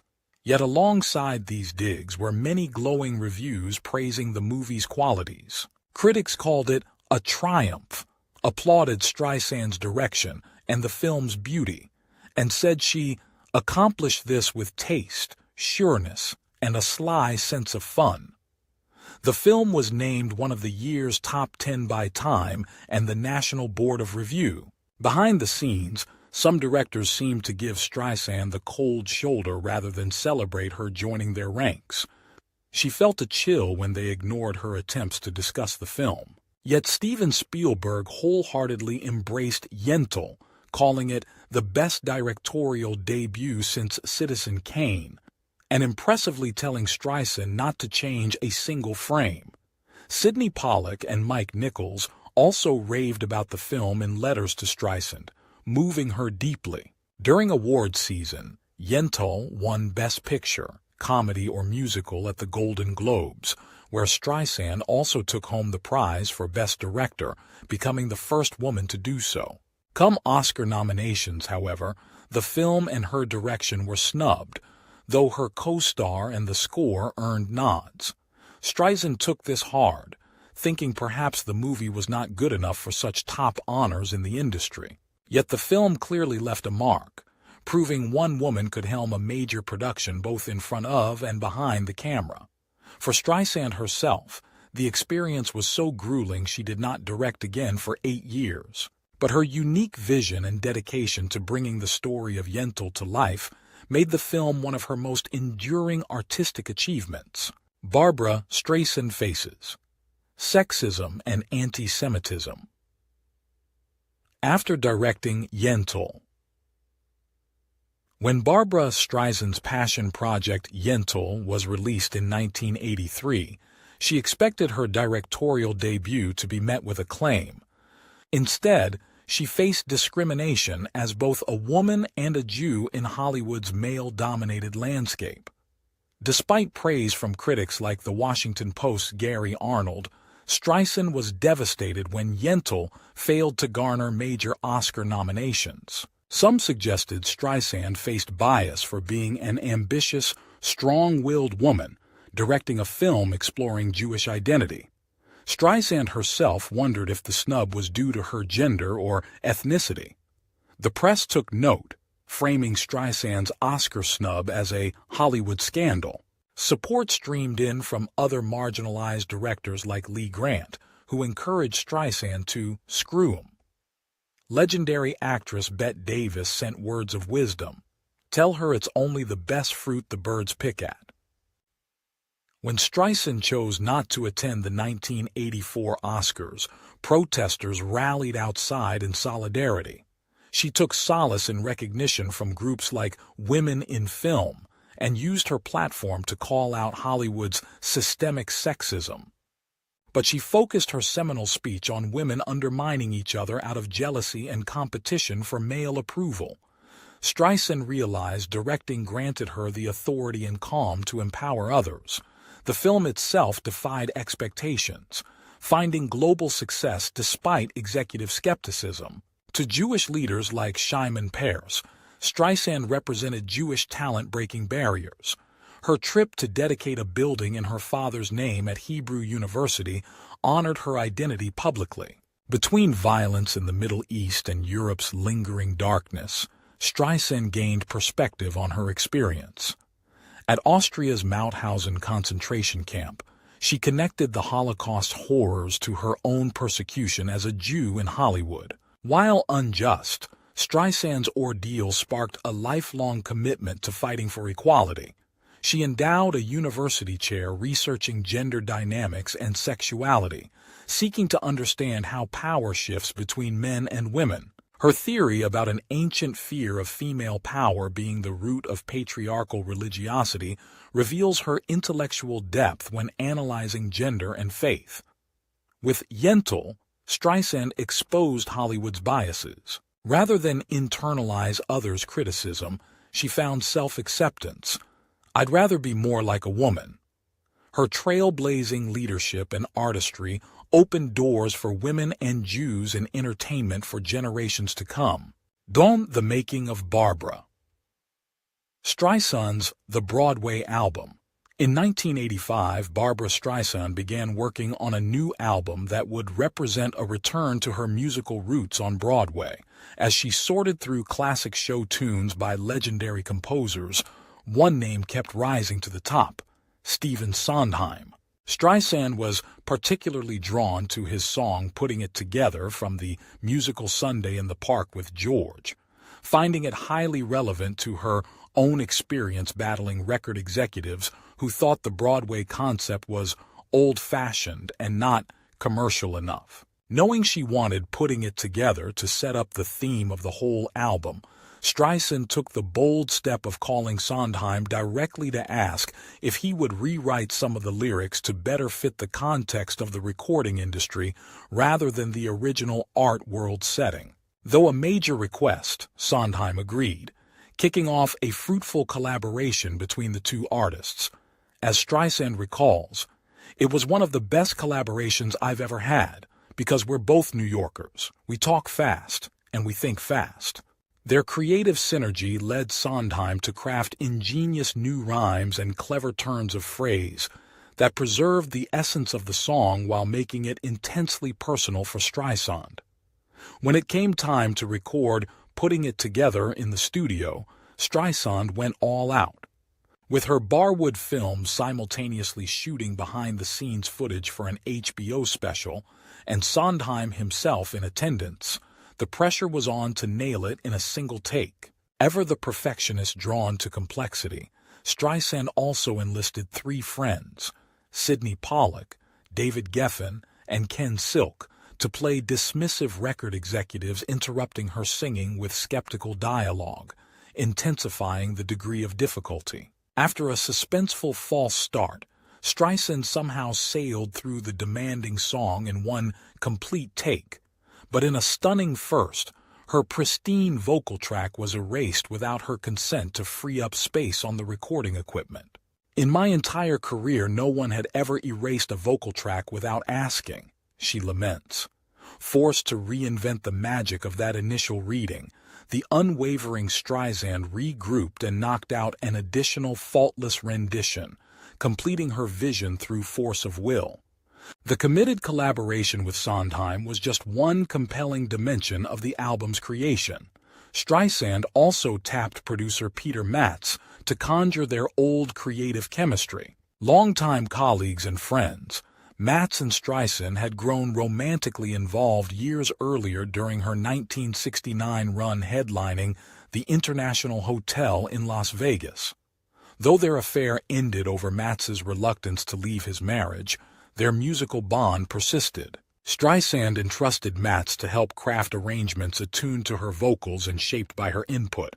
Their intuitive understanding enabled Streisand to build lush orchestrations around a songbook spanning show tune stalwarts like Rodgers and Hammerstein all the way through to contemporary giants like Sondheim. True to Streisand's prediction, the naysayers at Columbia Records were ultimately converted once the Broadway album was complete. It fulfilled her contract by selling over 6 million copies and notched Streisand a record-setting 8th Grammy Award as Album of the Year. Beyond simply showcasing peerless vocals wrapped in elegant instrumentation, the album's runaway success represented a stubborn triumph of artistic vision over commercial viability. Streisand's faith in the enduring power of Broadway standards blazed a trail for other artists to follow suit. And the project bore the intimate hallmarks of its maker every step of the way, from conception to composition to confrontation to completion. The Broadway album stands today as a consummate work of passion and perseverance from one of history's most gifted recording artists operating at the peak of her powers. The making of Barbra Streisand's The Broadway album, Barbra Streisand's Grammy-winning 1985 album, The Broadway album, was a career-defining project for the legendary singer and actress. The album, which featured Streisand's renditions of classic Broadway show tunes, was born out of a contract dispute with Columbia Records requiring her to record either a greatest hits album or an album of new pop material. Wanting creative control, Streisand proposed recording an album of Broadway standards instead. The album was filled with emotional resonance for Streisand, reconnecting her to beloved musicals from her childhood like Showboat, and allowing her to work with musical heroes like Leonard Bernstein and Stephen Sondheim. Songs like Somewhere took on contemporary meaning for Streisand around the AIDS crisis and search for peace and quiet and open air. As she enlisted A-list talent to arrange and produce the tracks, hand-picking arrangers to match each song's needs while still facing skepticism from record executives about the concept. Throughout the recording process, Streisand was heavily involved in every detail. She spent late nights analyzing takes, making detailed notes to build the perfect rendition of each track. The mixing took over 6 weeks as she worked to get the right balance across multiple formats, vinyl, cassette, and the new technology of CDs, each with their own audio properties. Despite frustrations over technological limitations, Streisand pushed to get the sound just right according to her discerning ear. The album was a triumph, both commercially, hitting #1 on the charts, and critically, earning multiple Grammy nominations and wins for Streisand. For her, it represented a validation of theater songs as timeless material, just as worthy of honor as contemporary pop hits, and it embodied her belief that being true to oneself and one's vision pays off when the work comes from the heart. The Broadway album remains one of Streisand's most celebrated albums, securing her reputation as one of the greatest vocalists of American musical theater. Barbra Streisand's One Voice concert, using fame to effect political change. In 1986, the Chernobyl nuclear disaster shocked Barbra Streisand into taking action. The catastrophic accident at the Soviet power plant released dangerous radioactive particles across Europe, vividly demonstrating the precarious state of the environment. Streisand felt that something had to be done to curb the nuclear threat and reckless policies putting the planet in peril. In speaking to her friend Marilyn Bergman, they hit upon the idea of Streisand holding a fundraiser concert to support Democratic senatorial candidates in the upcoming midterm elections. By helping elect officials who shared their environmental concerns, they hoped to put a check on President Reagan's arms buildup and aggressive foreign policy agenda. Bergman noted that people would pay top dollar to see Streisand perform live for a good cause. So, on September 6, 1986, under a starry night sky at her California ranch, Streisand held her One Voice concert, the first full live show of her career in nearly 20 years. The $5,000 per couple event quickly sold out, drawing A-list names from Hollywood and the music world. A simple wooden stage and sparse lighting were constructed to create an intimate setting in nature. Streisand overcame nerves singing live again with the support of famous friends in the audience like Jack Nicholson and Whitney Houston. Guest performers included Robin Williams and Barry Gibb, who duetted with Streisand on Guilty. In the end, the concert raised $1.5 million, a record for a California fundraiser. The proceeds went to support 6 Democratic Senate candidates, 5 of whom won their races in November. This helped flip control of the Senate to the Democrats for the first time in 6 years, a check on President Reagan's agenda. Beyond the election impact, the concert marked the start of Streisand becoming more politically active, lending her voice and celebrity to champion the causes she cared about. All revenues from the televised concert special were used to establish the Barbra Streisand Foundation. This organization carries on Streisand's advocacy work in areas like environmentalism, nuclear disarmament, women's rights, civil rights, and human rights. Streisand wanted to put her money where her mouth was in supporting progressive change. In deciding to step out of her comfort zone and sing publicly again, Barbra Streisand demonstrated the unique power performers have to raise awareness. The scrambling to find her teleprompter words for America the Beautiful illustrated her lifelong performance anxiety. Yet she pushed past this fear in order to take a stand for what she believed in at a pivotal political moment. Streisand showed that a single voice, backed by fame and resources, can have an outsized influence. Though she felt intimidated by the complex issues facing the world, the Chernobyl disaster gave clarity on the need to act. By rallying Hollywood support and raising funds for like-minded leaders, her one-voice concert created ripples of change in the 1986 election and beyond. It exemplified how celebrity can, and perhaps should, be wielded to better the world. The long road to getting The Normal Heart made into a movie. For over 25 years, Barbra Streisand relentlessly pursued turning Larry Kramer's acclaimed play, The Normal Heart, into a feature film. This powerful drama depicts the early days of the AIDS crisis in New York City and the struggles of activists to bring awareness and get the government to take action as gay men were dying in record numbers. Streisand first saw the play in 1986 and was deeply moved by the characters and story. She contacted Kramer to acquire the movie rights with plans to direct and produce the film, as well as play a supporting role as Dr. Emma Bruckner. Despite industry skepticism about the commercial prospects of such a film, Streisand was committed to telling this story and trying to change attitudes towards the gay community.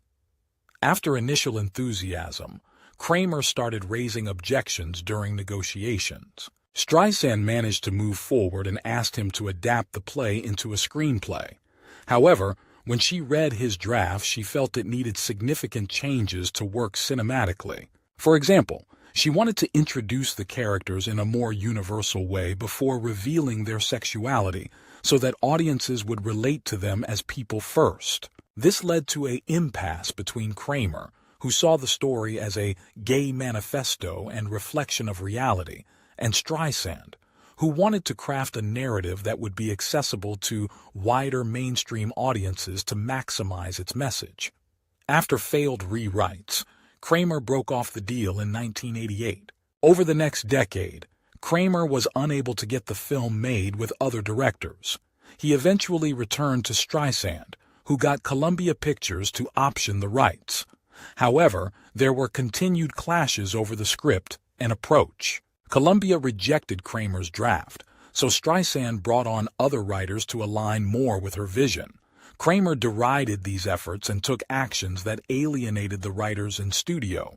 By the 1990s, Streisand had drafted her own version of the script with a strong opening introducing the characters amidst Reagan's inauguration and the early days of the health crisis. But Kramer moved forward with endless rewrites of his own script, making it bloated. He threatened Columbia over rights payments, further souring the relationship. After decades of dedication, Streisand was unable to move forward with making the film. The factors that hindered the project included industry discomfort with gay-themed stories back then, her creative conflicts with Kramer, and his reputation for being difficult. Their opposing perspectives on story approach meant they failed to agree on a script.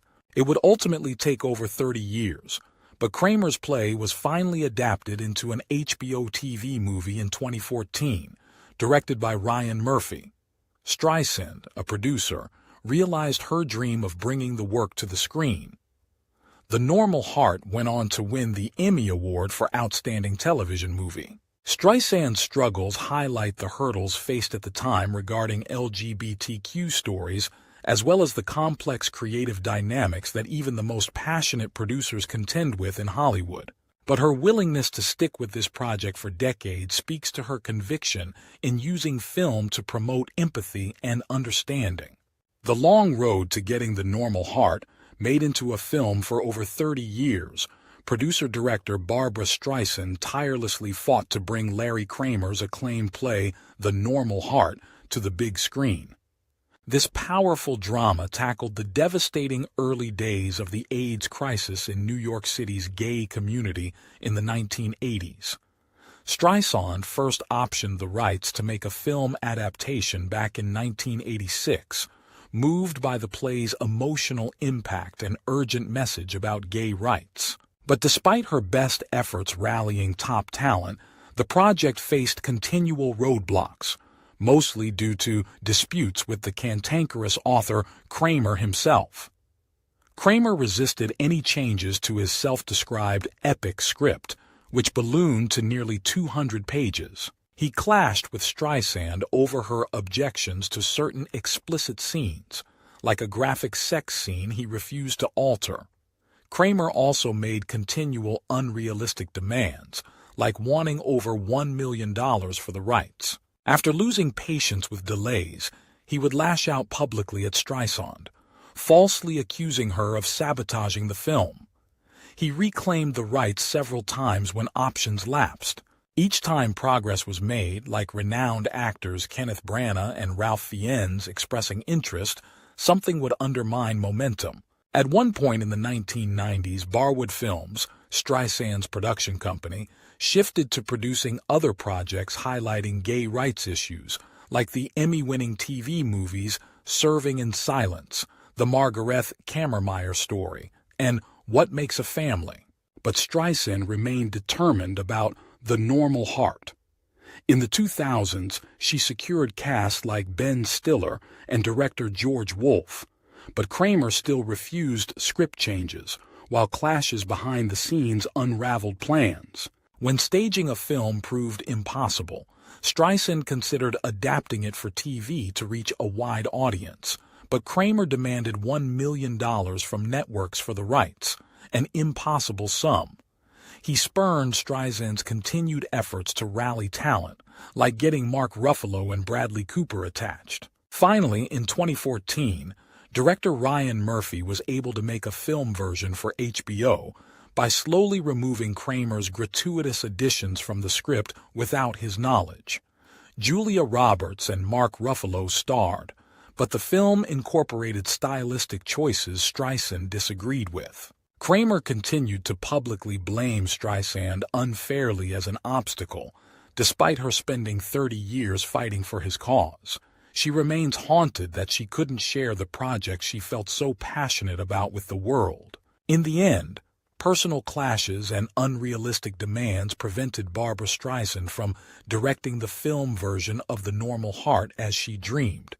But thanks to her tireless efforts over decades, Larry Kramer's essential play finally reached the mainstream. Streisand's behind-the-scenes work played a pivotal role in raising awareness of gay rights issues during less tolerant times. Though the story reflects deep regrets, she helped further acceptance and justice during the ongoing fight against discrimination. The challenges of bringing nuts to the big screen. In her recently published memoir, superstar Barbra Streisand recounts the arduous process behind bringing the film Nuts to life in 1986. Streisand took on the ambitious triple role of director, producer, and star, guiding the film through numerous roadblocks over years of development. The origins of Streisand's involvement with Nuts began years earlier in 1981, when she first expressed interest in starring in a film adaptation of Tom Topor's play after reading and loving the script. However, at the time, she was fully immersed in directing and starring in Yentl, so the project stalled. A few years later, when Warner Bros. President Terry Semel ended up acquiring the rights to Nuts, the tumultuous pathway opened up for Streisand to finally bring her vision for the film to fruition. After initial director Mark Rydell left the project over creative differences and budget issues, Streisand brought on director Martin Ritt. However, the pairing got off to a rocky start, with Ritt bluntly telling Streisand he didn't think she could play the complex lead role of Claudia Draper, a troubled call girl who ends up on trial for murder. Streisand cleverly used her anger over Ritt's misogyny and condescension to channel the hurt and volatility she needed for the part. Despite clashing directing styles, Streisand worked intensely with Ritt and the actors on set each day to shape scenes and performances to match her meticulous vision. In preparing for such a demanding role, Streisand went to extensive lengths to research mental health issues, visiting psychiatric hospitals to speak with doctors and observe patients. Connecting with the open directness of schizophrenics who flouted social norms resonated with Streisand's own tendency to bluntly say whatever's on her mind. She also visited jails and questioned professional escorts to dig into the psyche of her character. Streisand's diligent research and insight brought nuance and empathy to the enigmatic Claudia. The excerpt also spotlights the challenge of pinning down the right screenplay. After cycling through various writers who dropped out, sometimes over miscommunications, Streisand convinced esteemed screenwriters Alvin Sargent and Daryl Ponnickson to collaborate. The three worked intensely together at Streisand's home to rewrite the script in just 1 week. Although director Ritt pushed back on some of their additions, Streisand fought hard for her vision, standing her ground in heated creative battles. Despite setbacks and personality clashes, Streisand persevered in her devotion to the scripts, characters, and ideas that spoke to her. The anecdotes revealed in this snippet of her memoir provide a fascinating glimpse into the guts, passion, and unwavering standards that Streisand brought to directing Nuts, an underappreciated film that took Herculean efforts to will into existence. Though a challenge even for someone of Streisand's caliber, the rewards of telling a meaningful story ultimately made the arduous journey worthwhile. Barbra takes on controversial subject in new film Nuts. Barbra Streisand steps behind the camera once again as director of the psychological courtroom drama Nuts, tackling the sensitive subject of childhood sexual abuse. She also stars as Claudia Draper, a defiant prostitute on trial for manslaughter who refuses to go along with her lawyer's plan to plead insanity. Streisand says she was drawn to the complex character of Claudia, who speaks uncomfortable truths and refuses to be defined by others. She's unusual. She's a complex person, as we all are. Maybe she is a little nuts, but so are we, says Streisand, who could relate to Claudia's impulse to be a truth-teller. In preparing for the role, Streisand did extensive research on sexual abuse, aiming for an unflinching portrayal. This included a disturbing scene where Claudia's client attacks her. God, that was a nasty scene to shoot, says Streisand. Leslie Nielsen got a little carried away and was actually choking me too hard. It really spooked me. Streisand praises her co-star Richard Dreyfuss, who plays lawyer Aaron Levinsky, for his nuanced performance. A pivotal moment comes when Levinsky puts the pieces together and realizes Claudia's stepfather had abused her. The horror dawns on him wordlessly. Richard played that moment brilliantly, says Streisand. The most emotional scene was when Claudia finally testifies and reveals her stepfather's abuse.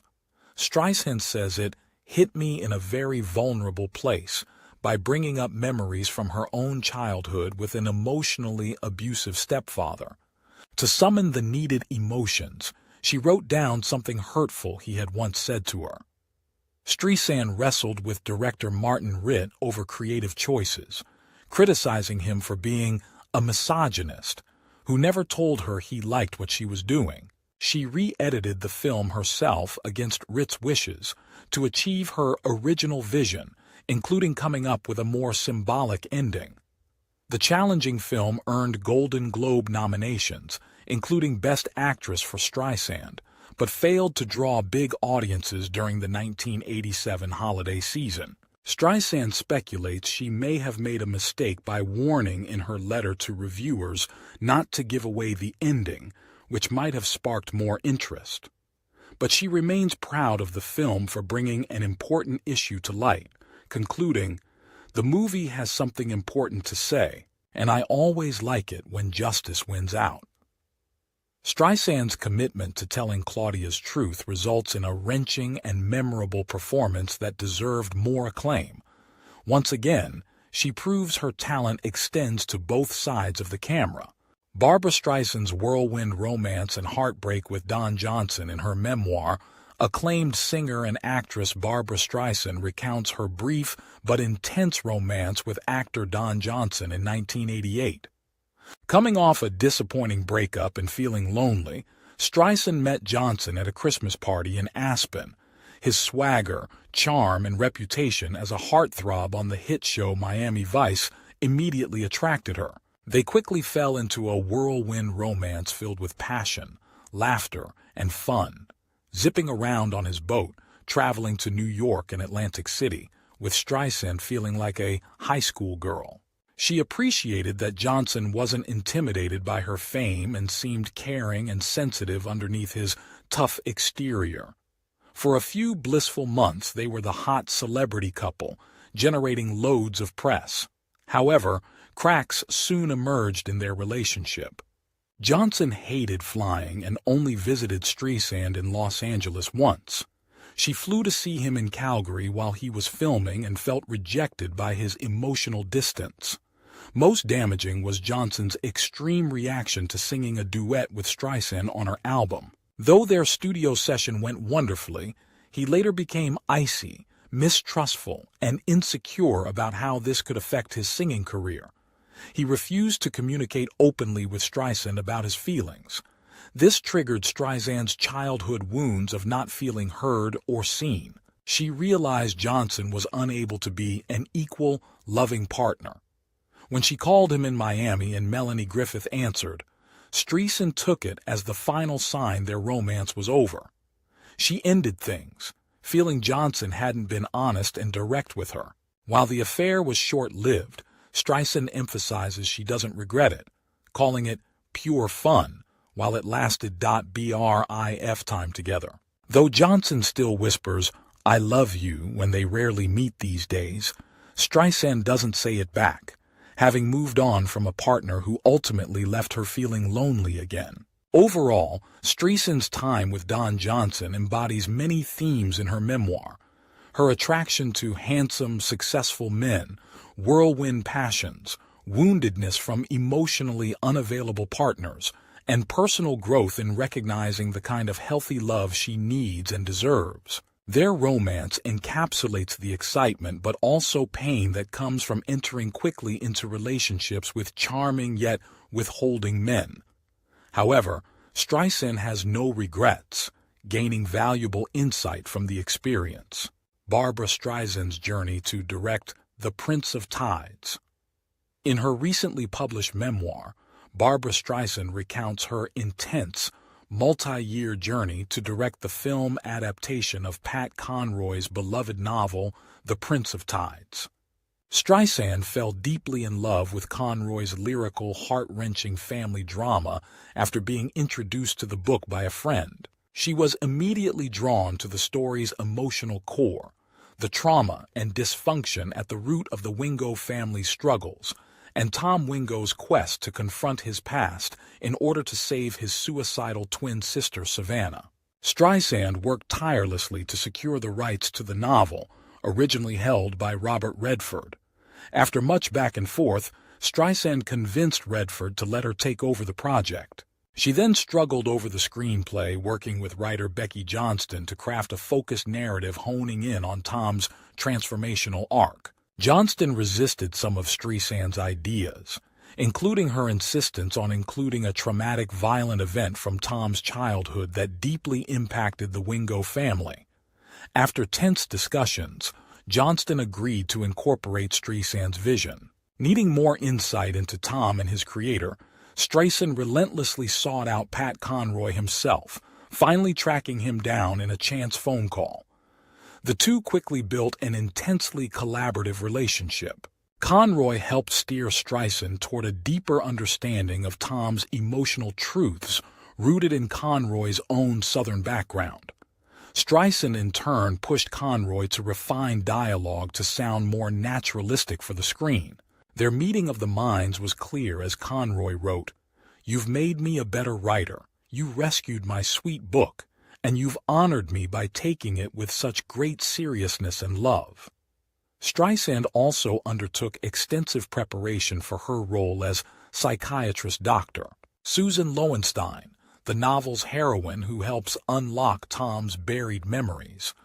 Having long wanted to play a therapist, Streisand spoke of researching Jungian analysis, dream theory, and the Greek myths echoed in the story's themes. She visited Conroy's hometown, which would serve as the film's setting, and spent hours absorbing every detail of the novel in order to fully inhabit Lowenstein's perspective. In a surprise twist, Conroy suggested Streisand cast her own son Jason Gould as Lowenstein's son, based on Gould's strong physical resemblance to the character. Despite hesitations about criticisms over nepotism, Streisand agreed, later reflecting that Gould truly embodied the role. With years of relentless work, the film finally took shape as Streisand's singular vision. Conroy called her drive, that unquenchable passion which is the mark of your genius. Indeed, Streisand's deep connection to the novel fueled her monumental effort to bring its essence to the screen. Conroy perfectly summarized the symbiotic melding of their art and spirits. "One of the greatest teachers to come into my life. You've honored me by taking my work with such great seriousness and love." In the end, Streisand called the experience extraordinary, truly a labor of love and an artistic journey fueled by her profound purpose. Streisand reflects on directing The Prince of Tides. In a recently published personal memoir, iconic actress and director Barbra Streisand recounts her experience making the 1991 drama The Prince of Tides, based on Pat Conroy's beloved novel. Streisand recalls the challenges of shooting on location in the intense summer heat of Beaufort, South Carolina, in a historic home without air conditioning. Despite less than supportive crew members and communication issues with cinematographer Stephen Goldblatt, Streisand persevered to capture the lyrical beauty of the novel's low-country setting. Streisand was determined to depict the landscape of salt marshes and shimmering waterways described so vividly in Conroy's opening line, "My wound is geography." She strove to mirror the fluid boundaries between land and sea through visual transitions linking key scenes, with the waves serving as both literal connector and metaphor for the shifting narrative.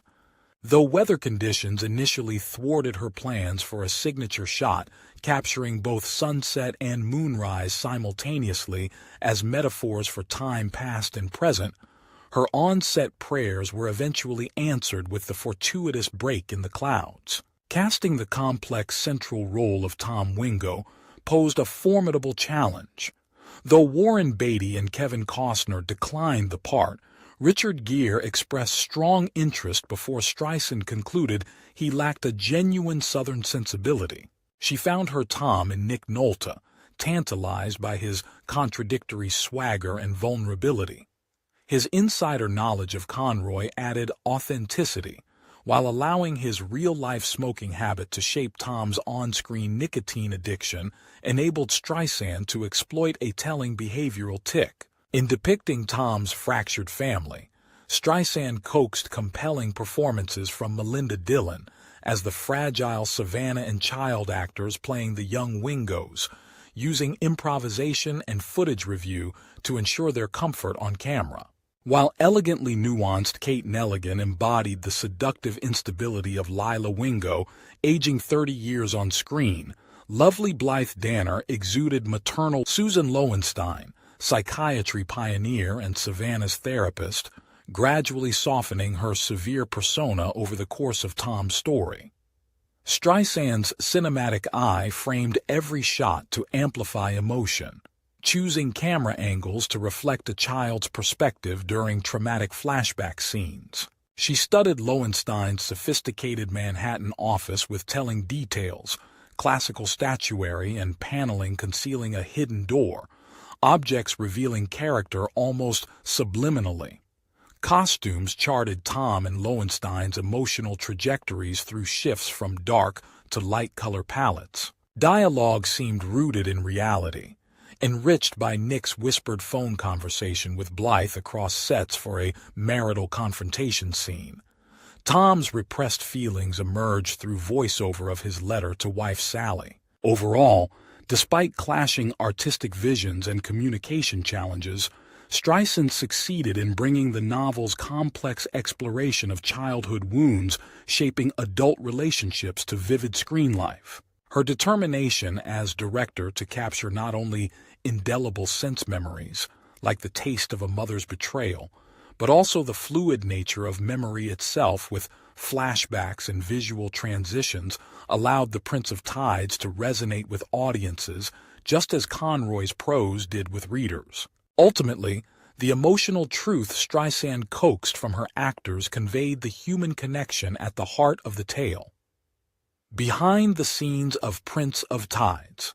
Barbra Streisand's 1991 film The Prince of Tides was a passion project for the renowned singer and actress. Based on Pat Conroy's 1986 novel of the same name, Streisand took on the challenge of directing, producing, and starring in the emotional drama about a troubled South Carolina family. In adapting such a complex 500-page novel filled with rich backstories and numerous characters into a 2-hour film, Streisand had to make careful choices about what to include and what to cut.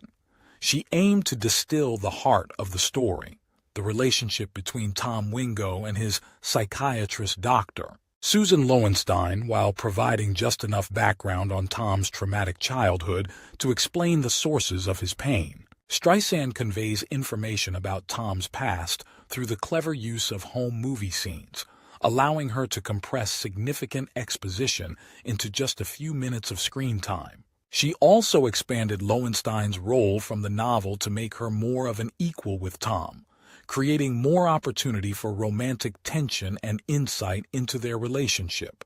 Finding the right leading man was critical. Streisand considered various actors but felt Nick Nolte best embodied Tom's masculine persona, combined with a sensitivity and complexity that allowed him to uncover difficult emotions. Their opposing energies played well against each other on screen. True to Streisand's reputation, she had very specific directorial visions for each scene, but aimed to nurture her cast and crew to bring out their best work. Her background as an actress made her sympathetic to actors' needs. Nolte praised her ability to create an environment where he felt safe enough to be so vulnerable. Some of the most emotional and pivotal scenes were the most challenging for Streisand and Nolte as actors. Streisand struggled to separate her director self from her actress self when filming intimate scenes, while Nolte dug deep internally to tap into traumatic memories from Tom's past. Their commendable performances required great courage and honesty. In the end, Streisand was pleased with the final film, staying true to the essence of Conroy's novel while putting her own stamp on the material through directorial choices that aimed to elevate the story visually and emotionally. Though demanding, the experience also brought great rewards for Streisand and her team, culminating in critical acclaim and multiple Academy Award nominations. The creation of a film is a deeply personal process.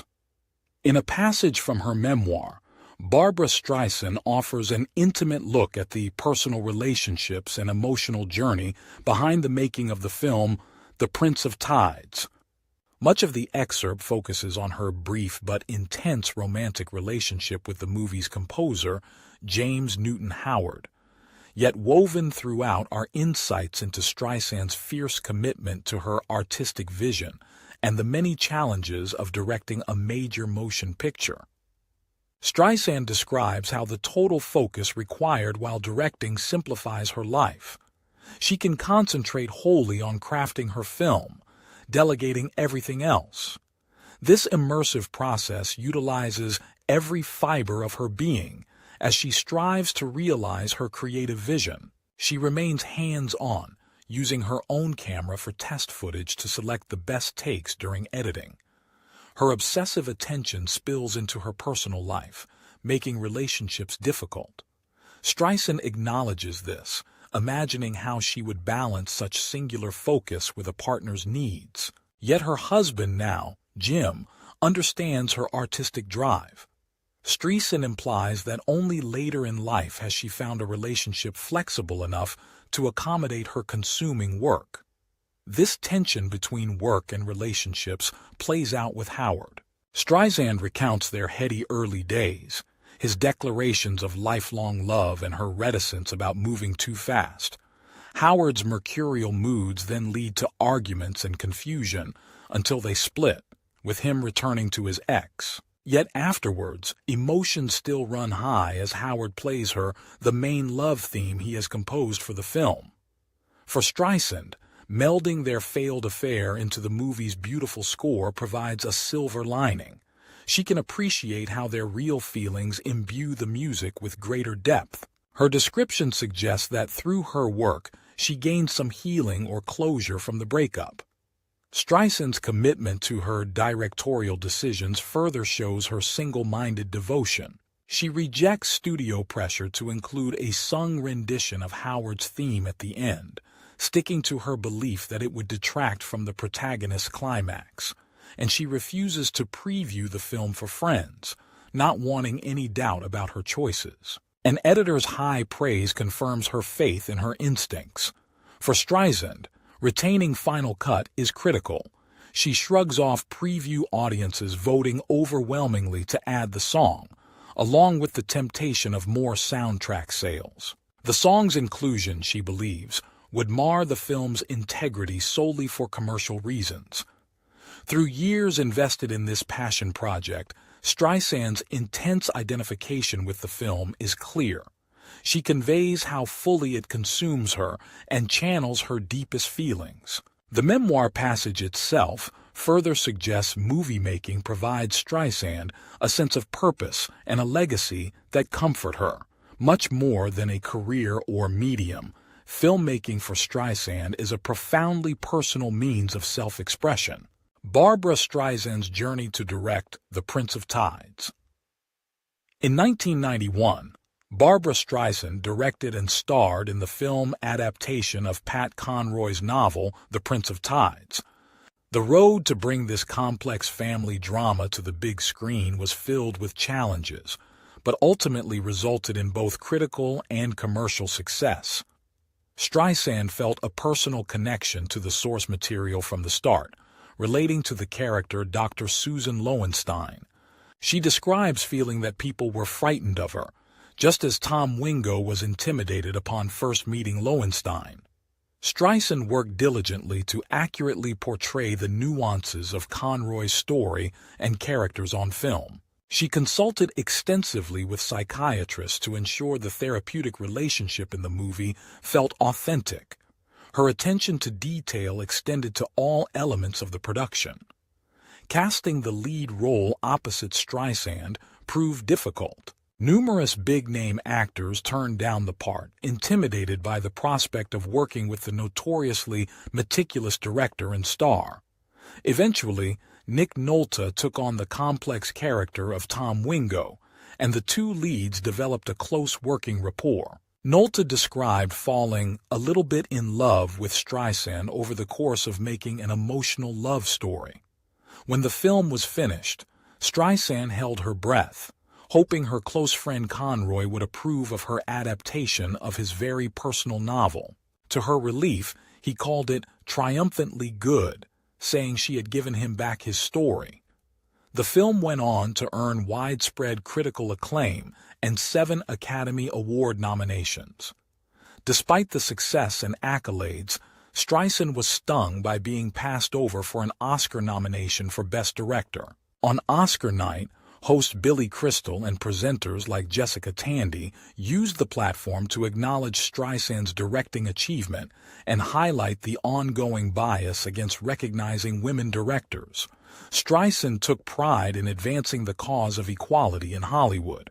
Years later, when Pat Conroy passed away in 2016, Streisand mourned the loss of her dear friend and Apollo, a kindred creative spirit who understood her instinctively. She remains deeply grateful that she was able to tell Conroy how much his faith in her meant before he died. With The Prince of Tides, their artistic collaboration and bond left an indelible mark on Streisand's career and growth as a director. Barbra Streisand, an unfinished memoir. In an unpublished memoir excerpt, legendary singer and actress Barbra Streisand provides an intimate look at her early attempts at writing an autobiography in the 1980s at the urging of Jacqueline Kennedy Onassis. Though busy with her thriving career, Streisand was intrigued by the prospect of working with the former First Lady turned editor. The memoir also touches on Streisand's career-spanning boxed set Just for the Record, released in 1991.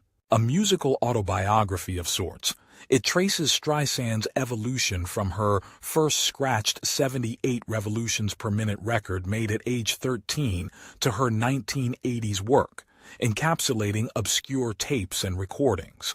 Streisand calls it a glimpse behind the scenes, allowing listeners to relive her artistic journey. Another revealing section details Streisand's contentious 1992 interview with Mike Wallace on 60 Minutes. What began as an effort to promote her film The Prince of Tides became painfully personal, with Wallace confronting Streisand about being totally self-absorbed early in her career and questioning her long reliance on psychotherapy. Streisand broke down crying when pressed about childhood issues with her parents, later accusing Wallace of manipulation after seeing the final broadcast.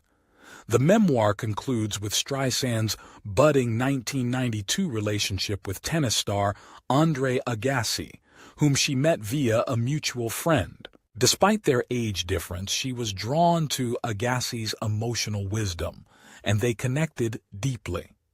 Streisand speaks of their fun, unexpected romance marked by long talks, tennis matches, pink roses, and avoiding the tabloid photographers. Throughout the unfinished memoir, Streisand offers an unfiltered look at her early life, rise to fame, views on gender bias in Hollywood, important relationships, and more. Ever forthright, she elucidates her need for creative control, hurt over criticisms, and unwavering commitment to excellence across artistic mediums. While lacking the completion Streisand wished to give it decades ago, the memoir excerpt provides rare insight into the renowned superstar. Barbra Streisand's Back to Broadway album, a labor of love and bittersweet memories. Barbra Streisand's acclaimed 1993 album, Back to Broadway, represented the culmination of the legendary entertainer's long-held dream to record a follow-up to her first Broadway compilation. But the album also ended up intertwining with profound personal losses that imbued the recording with bittersweet emotions. Streisand first envisioned doing a sequel to 1985's The Broadway album after enjoying a fruitful collaboration with lyricist Rupert Holmes. But work commitments and later Streisand's intense focus on directing The Prince of Tides led her to shelve the project temporarily. She revived plans for the Broadway sequel in 1992, teaming up with producer David Foster and assembling a personal wish list of classic Broadway numbers she longed to record. What emerged was a tour de force compilation reflecting Streisand's virtuoso vocal talents and her intense emotional connection to the material. She imbued familiar Broadway standards with fresh interpretations, while also introducing little-known gems. The album highlights included a show-stopping rendition of Some Enchanted Evening from South Pacific, recast to capture the breathless anticipation of new love. Streisand also fulfilling a long-held dream of singing One Hand, One Heart from West Side Story as a medley with Johnny Mathis. Collaborations with composer Stephen Sondheim yielded especially rewarding results, with Sondheim penning new verses to expand Streisand favorites like Children Will Listen from Into the Woods. Recording the up-tempo, Everybody Says Don't allowed Streisand to continue indulging her passion for unexpected sonic juxtapositions. Meanwhile, the poignant Sondheim number Move On supplied what Streisand felt was the perfect message for the album's culmination. Upon its June 1993 debut, Back to Broadway shot to #1, marking Streisand's 50th album and first chart-topping debut for Columbia Records. But behind the scenes, creating the album had also served as a means for Streisand to channel her grief over the death months earlier of her close friend Steve Ross. The billionaire Warner Bros. CEO had been a trusted mentor and father figure, with Ross and Streisand forming a profound friendship over 3 decades. Ross had championed many of Streisand's film projects, offering unwavering support and sage advice as she navigated challenges faced by female directors in Hollywood. He had also shown consistent kindness and generosity, surprising her with meaningful gifts like a long-coveted Art Deco sculpture. Streisand, in turn, took solace in being able to support Ross during his earlier cancer battles.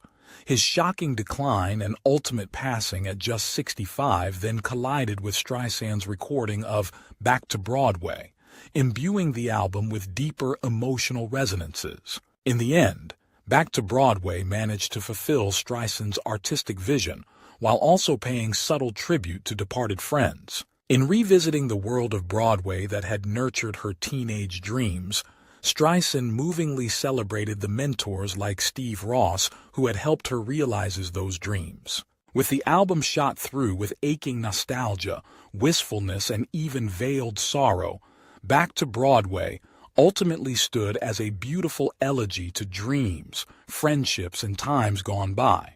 Streisand's political passion shines at Clinton inauguration. When Bill Clinton won the 1992 presidential election, Barbra Streisand was thrilled. As she recounts in her memoir, she felt a personal connection to Clinton, bonding over their working-class upbringings and early losses of their fathers. Streisand was an enthusiastic supporter, headlining a star-studded fundraiser during the campaign where she sang a customized version of It Had to Be You to the Clintons. As Clinton's victory became clear on election night, Streisand was overjoyed. It felt as if there were a new spirit in the air, she writes. When Clinton won, Streisand volunteered to sing at his inauguration, making good on a promise she had made to perform her hit song Evergreen if he became president. Streisand recalls the electricity in the air leading up to Inauguration Day in January 1993. An array of celebrities participated in events around Washington, with Quincy Jones producing a free concert at the Lincoln Memorial 2 days before the swearing-in. Streisand performed at the presidential gala the night before, held at a packed convention center. She movingly sang Children Will Listen in honor of Hillary Clinton's advocacy for children and led the crowd in God Bless America. After introducing the new president as he took the stage to thunderous applause, Streisand shares that she and Clinton shared a long, heartfelt hug. The whole auditorium erupted in applause that just wouldn't stop. It was a glorious moment, and I was so proud to be part of it. The next day, Streisand attended the inauguration ceremony in the freezing cold. That night at the Arkansas ball, she witnessed the president invite his mother on stage and urge her to go support his brother singing at a nearby MTV event. Streisand accompanied Clinton's mother, Virginia, forging a close bond.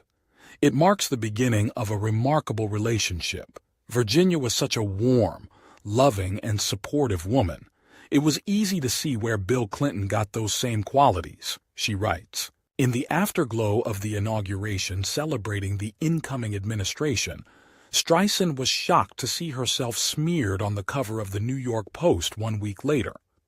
They falsely claimed she was planning a Senate run against incumbent Patrick Moynihan. She quickly denied any political ambitions beyond passion and issued a statement defending her right to express her progressive views. The criticism continued the next day in the New York Times over Streisand's power suit outfit she wore while performing at the gala. One writer took issue with the peekaboo slit in her long skirt paired with a vest, scolding Streisand for the mixed message of looking simultaneously accomplished and alluring as a woman. Streisand pushed back on the thinly veiled sexism of implying women can't be taken seriously if they appear attractive as well. Why can't women be accomplished and attractive, strong and sensitive, intelligent and sensual, she wrote. Aren't women more complex than that? She embraced looking all man and all woman, a dichotomy she has often gravitated towards in her style.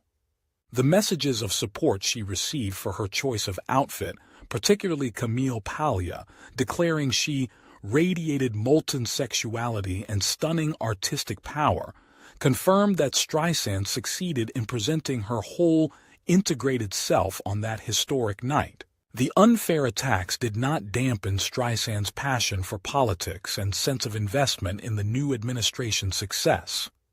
In the Clinton White House, she found leaders whose vision aligned with her hopes for the country.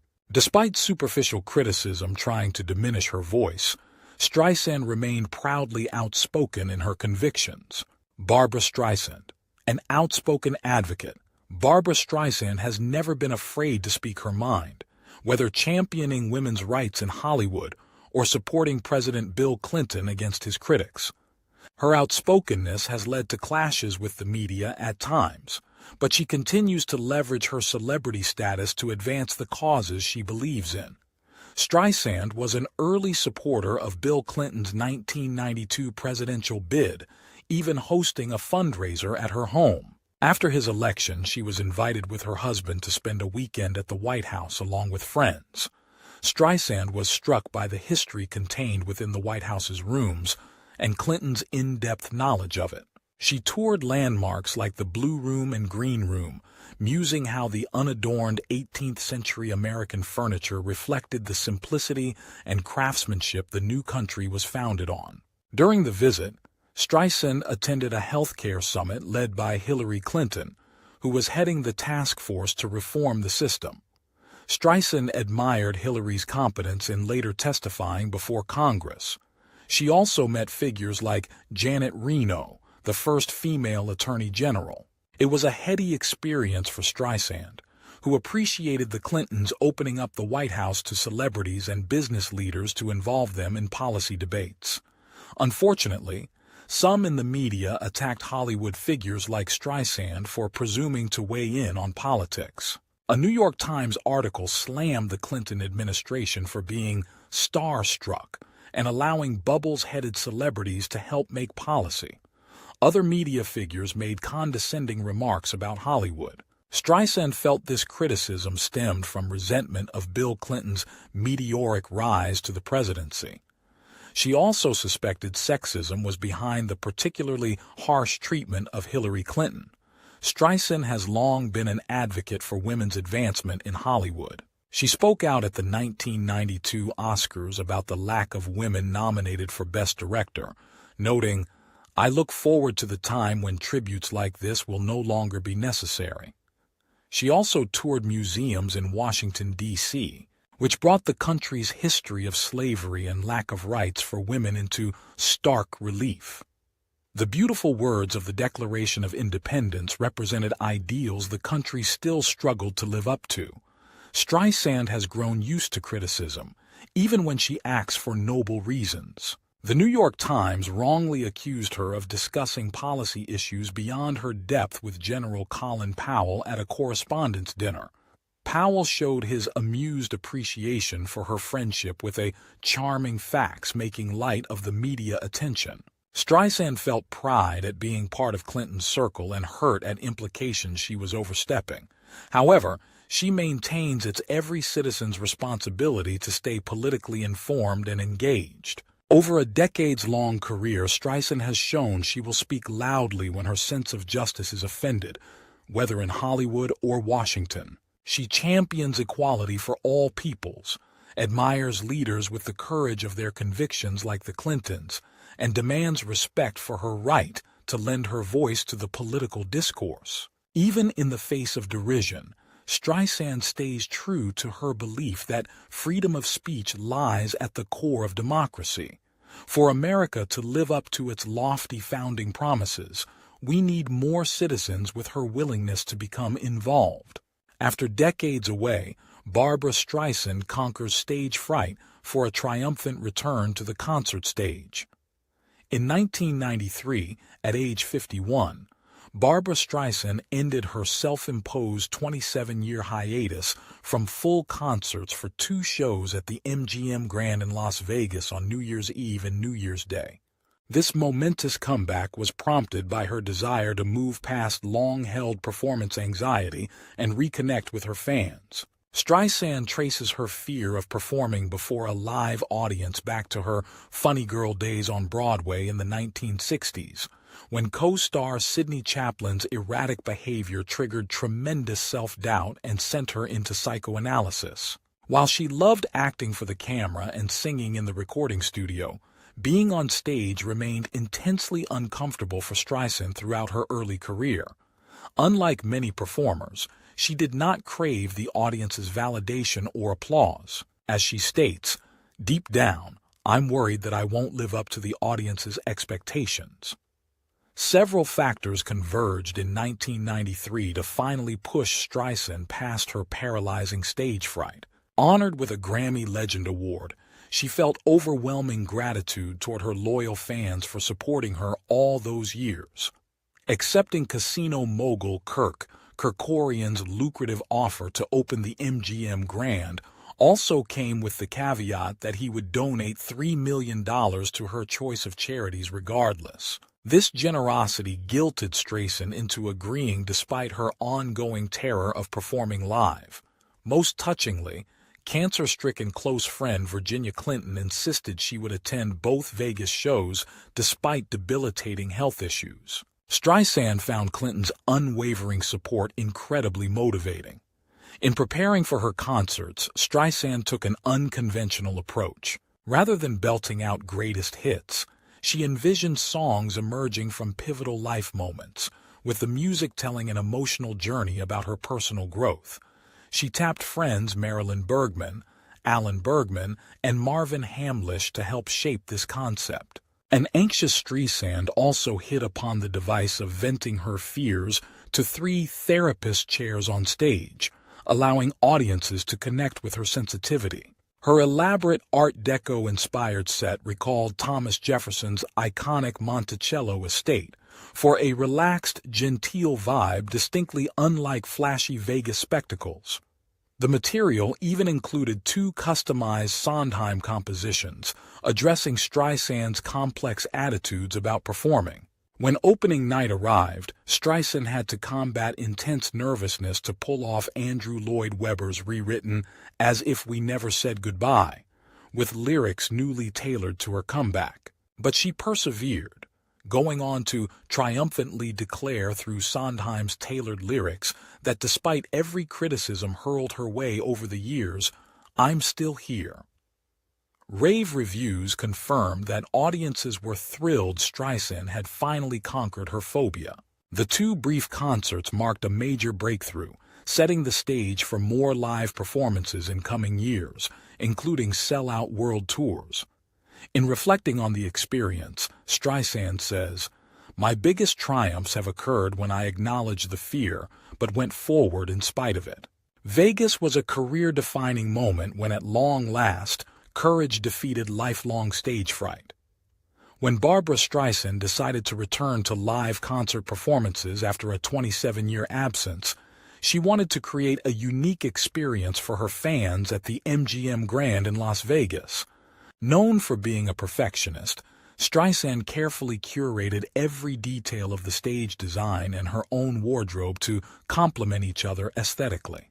Seeking intimacy and warmth for the enormous venue, Streisand envisioned the stage set as an elegant 18th-century-style home. It featured a round center table with flowers, neoclassical furniture with ivory upholstery, tall draped windows revealing the orchestra, and different levels functioning almost as separate rooms. Her set designer, David Streisand, no relation, brought her vision to life with floating curtains, graceful drapes, and attention to lighting. Acoustic engineer Bruce Jackson minimized sound reverberations by carpeting the entire arena. Streisand decided to change the look for the second act, wishing to surprise the returning audience.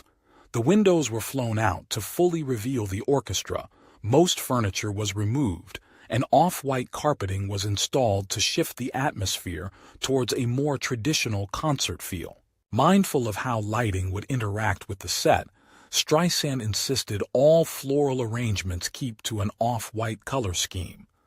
Just as meticulous with her own costumes, Streisand began by sketching an elegant off-the-shoulder black velvet gown with a deep V neckline for the first act. A front draped skirt opening to reveal an ivory satin insert offered some leg and a subtle light-catching dimension.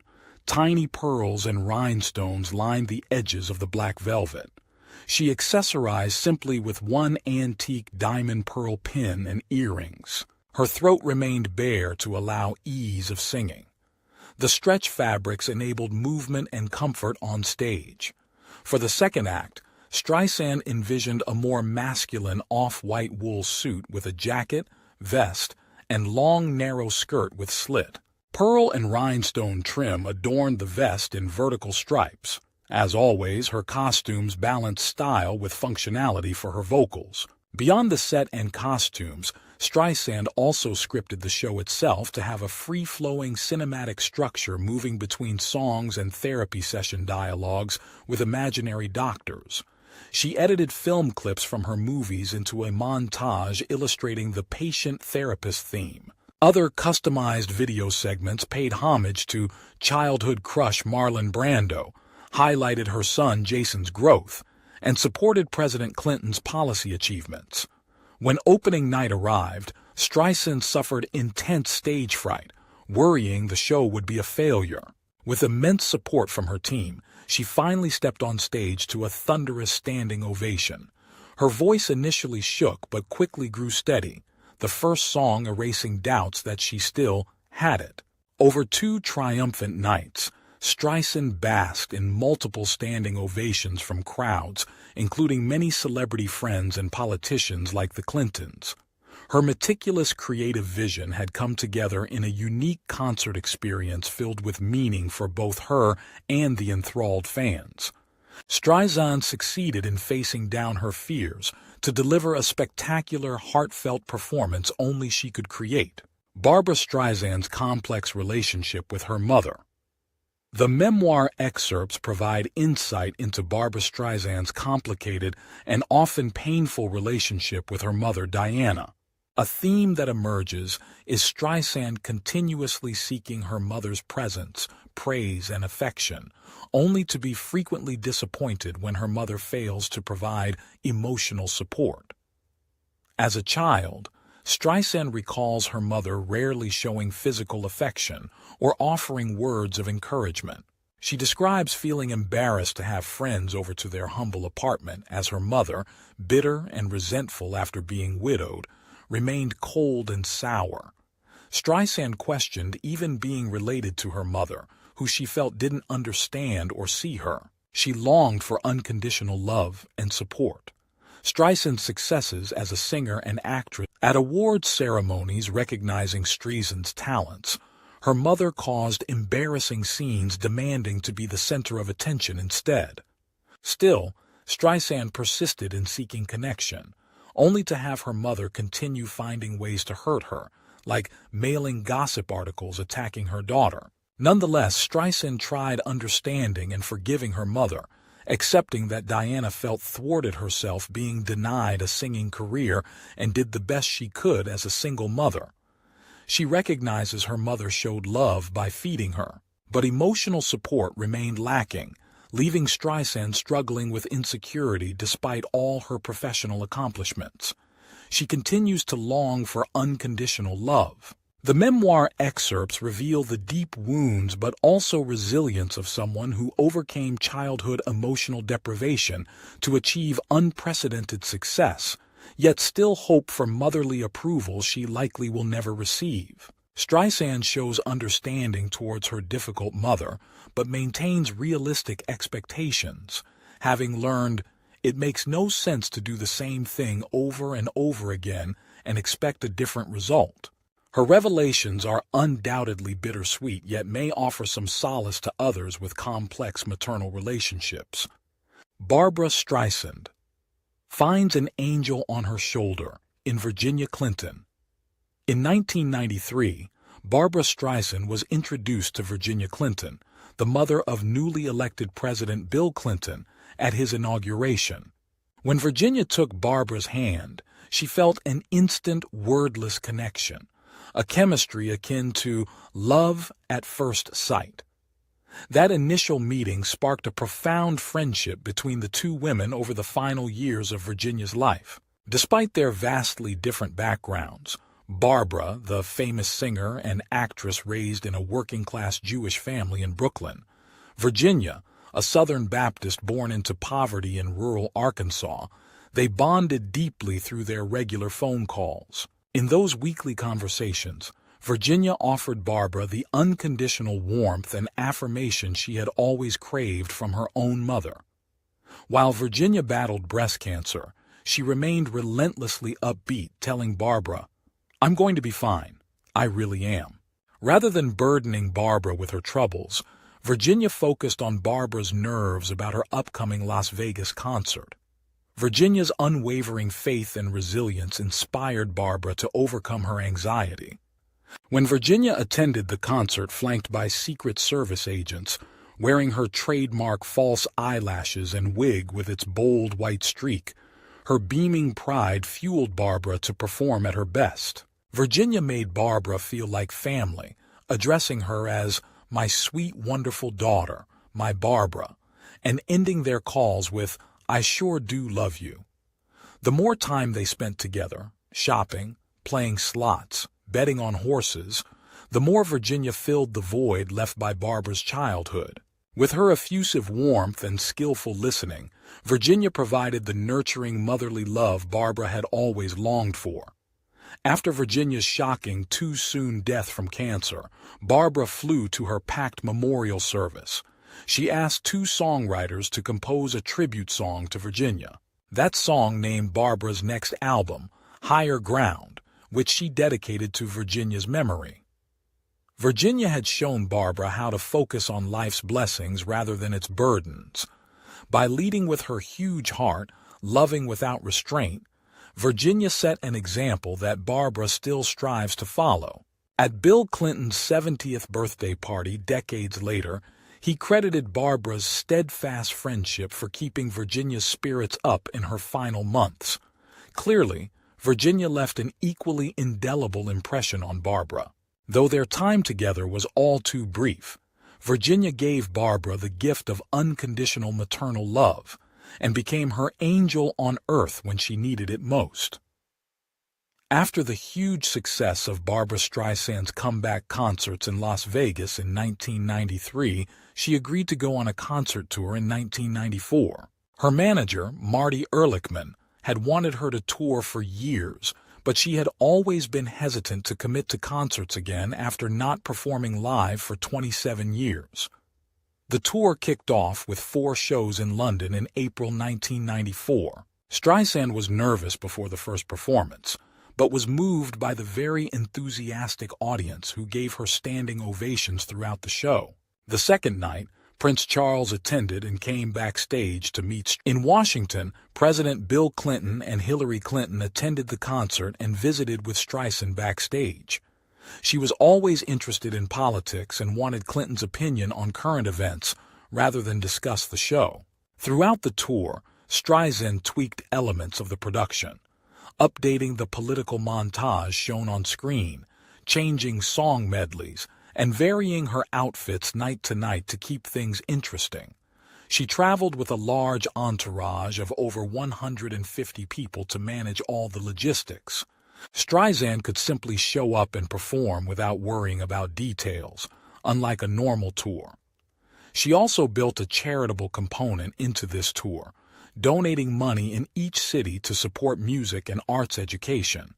This generated over $10 million for various causes close to Streisand's heart. She said this kind of giving enriches her soul and is every person's responsibility to help repair the world. In Detroit, Streisand reconnected with old friends who had helped her early in her career when she was just getting started. But the demanding schedule of multiple shows in a row started to wear on her physically. Singing live put significant strain on both the body and voice. She wondered how she would get through the remainder of the tour dates. Ultimately, the 1994 tour marked Streisand's long-awaited return to the concert stage, proving her enduring popularity even after nearly 3 decades away. As usual, she couldn't resist putting her perfectionist stamp on every element of the show. And in keeping with her generous spirit, Streisand found a way to make the tour about more than just performing, using it as a platform to also give back to those in need. Barbra Streisand's 1994 concert tour ends triumphantly. After initial struggles, Barbra Streisand initially struggled with anxiety and self-doubt when she embarked on her first concert tour in 30 years in 1994. Despite meticulous preparation, she grappled with stage fright during the opening night performance in Las Vegas. However, she gradually overcame her fears through deeper emotional connection with audiences. By the final shows back in New York and Anaheim, Streisand was much more comfortable on stage. The tour was ultimately a critical and commercial smash hit, the HBO special Barbra. The concerts drew record ratings and earned 5 Emmy Awards. Streisand also took home a DGA award for her co-directing with Dwight Hemian. The show featured many of her classic songs as well as special duets with guests like Bryan Adams and Don Johnson. There were some playful comedy moments too, like a surprise walk-on from Mike Myers doing his popular Linda Richman's character. Behind the scenes, Streisand spent long hours editing footage from the tour into the HBO special. She worked intensely with her creative team in the editing suite right up until the broadcast deadline, even staying overnight putting on final touches. Her perfectionism and unwillingness to compromise resulted in a polished product that earned accolades. In choosing schools to donate to on the tour, Streisand selected her beloved high school, Erasmus Hall. She also invited several figures from her early life in Brooklyn to attend the New York shows. Longtime collaborators like Marvin Hamlisch and Marty Ehrlichman were integral, as was continued support from friends including Madeleine Albright. Family members such as Streisand's mother and son Jason gave her added comfort. Despite initial doubts, by summoning her courage and focusing her unparalleled talent, Streisand triumphed both professionally and personally. The tour became a career-defining moment and remains a highlight of her decades-long success in entertainment.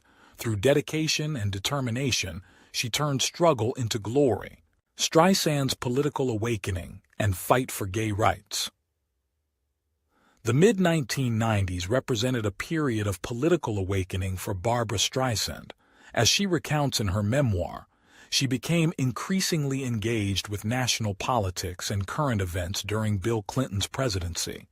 Streisand formed a personal friendship with Clinton and Hillary and offered them unsolicited advice on policy issues, campaign strategy, and messaging. Streisand was particularly focused on social justice issues like rising crime rates and discrimination against gays in the military. She pressed Clinton on his unfulfilled campaign promise to allow gays to serve openly. When the administration settled on the compromise "don't ask, don't tell" policy, Streisand expressed her profound disappointment. It was against this backdrop that Streisand learned about the case of Margaret Kammermeyer, an Army nurse who was discharged after 26 years of exemplary service solely for acknowledging she was a lesbian. Streisand immediately recognized the injustice and raw discrimination. She reflected, "Once again, I was reminded of that line from Shaw's St. Joan, 'He who tells too much truth is sure to be hanged.'" Streisand reached out to Kammermeyer and secured her blessing to tell her story in a TV movie. Streisand convinced Kammermeyer that, while difficult and invasive, publicly sharing her experience could help advance tolerance. The resulting movie, Serving in Silence, starred Glenn Close and reached a massive audience. Streisand saw it as a love story and a statement about universal human rights. Streisand's commitment to highlighting Kammermeyer's plight represented just one effort in her decades-long fight for gay rights and marriage equality. She helped raise millions for advocacy groups and used her celebrity platform to challenge prejudices. As she wrote, "No one should have to live a lie." In relaying her political evolution and work on Serving in Silence, Streisand's memoir underscores her willingness to leverage her artistic talents to spotlight social issues and give voice to the voiceless. She reflected, "I like doing stories about love. I think love is the single most important word in the human language." Whether advising President Clinton or producing films, Streisand followed her moral convictions. Streisand speaks out, the artist as citizen.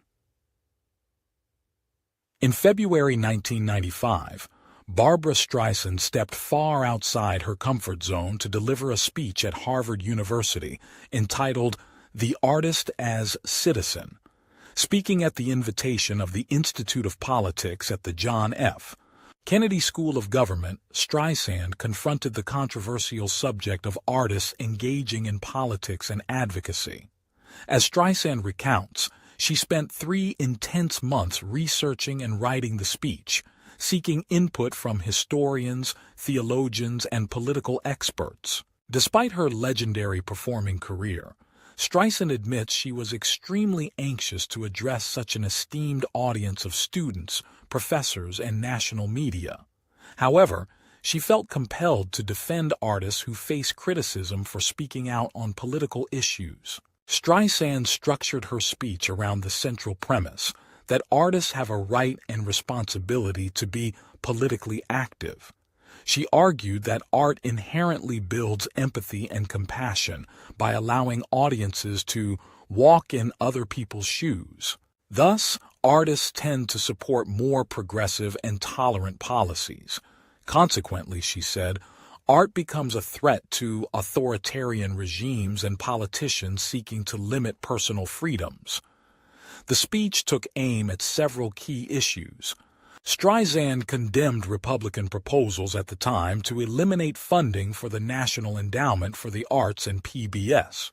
She contended these cuts were intended to shut the minds and mouths of artists, not truly balance the budget. Similarly, she challenged conservative notions that the Republican Party alone embodied family values and religion, highlighting hypocrisies around gun control, welfare, and pro-life stances. In making her case, Streisand invoked President Kennedy's characterization of artists as those who sail against the currents of their time by spotlighting controversial issues.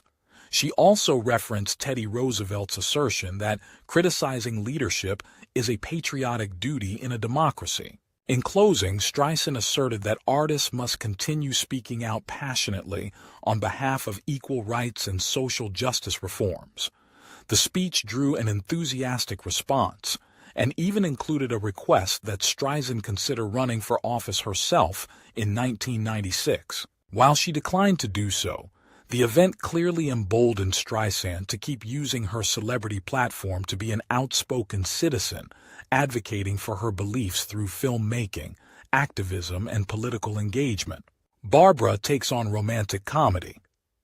After a string of more serious lead roles in films like Yentl and The Prince of Tides, Barbra Streisand was eager to try her hand at a lighter romantic comedy.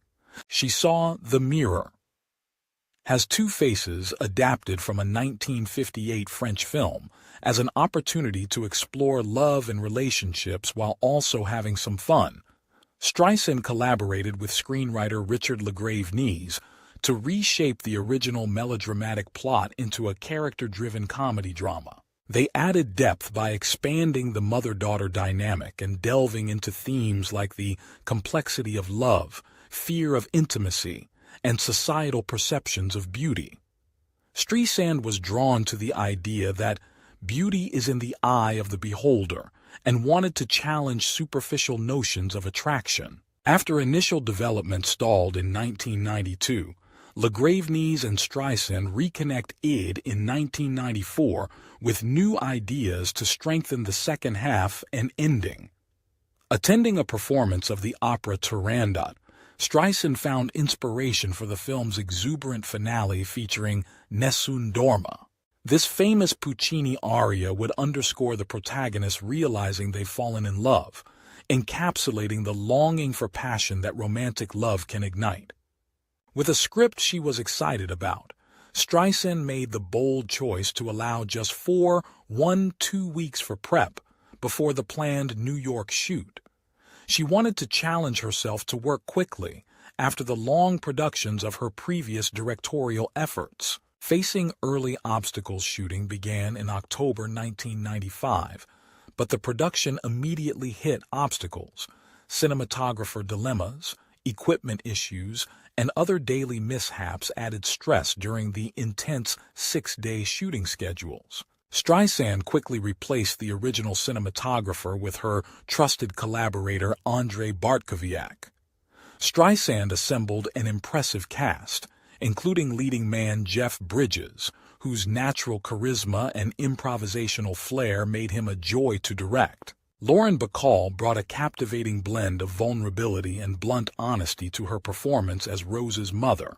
Streisand elicited Bacall's most authentic work by engaging her in real conversation instead of only relying on the script. Capturing authenticity, spontaneity, and truthful moments became a key pursuit for Streisand amid the fast-paced environment.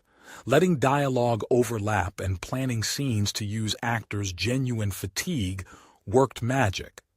When backed into a corner, artists can produce their most inspired, instinctive work. Though the production presented daily troubles that frustrated the notoriously meticulous director, Streisand found gratification in capturing authentic emotion. Her frank discussions with Bacall and other cast members allowed them to channel intimate truths that transcended acting. In the end, Streisand achieved her goal, delivering a freshly resonant romantic comedy in just over 3 months.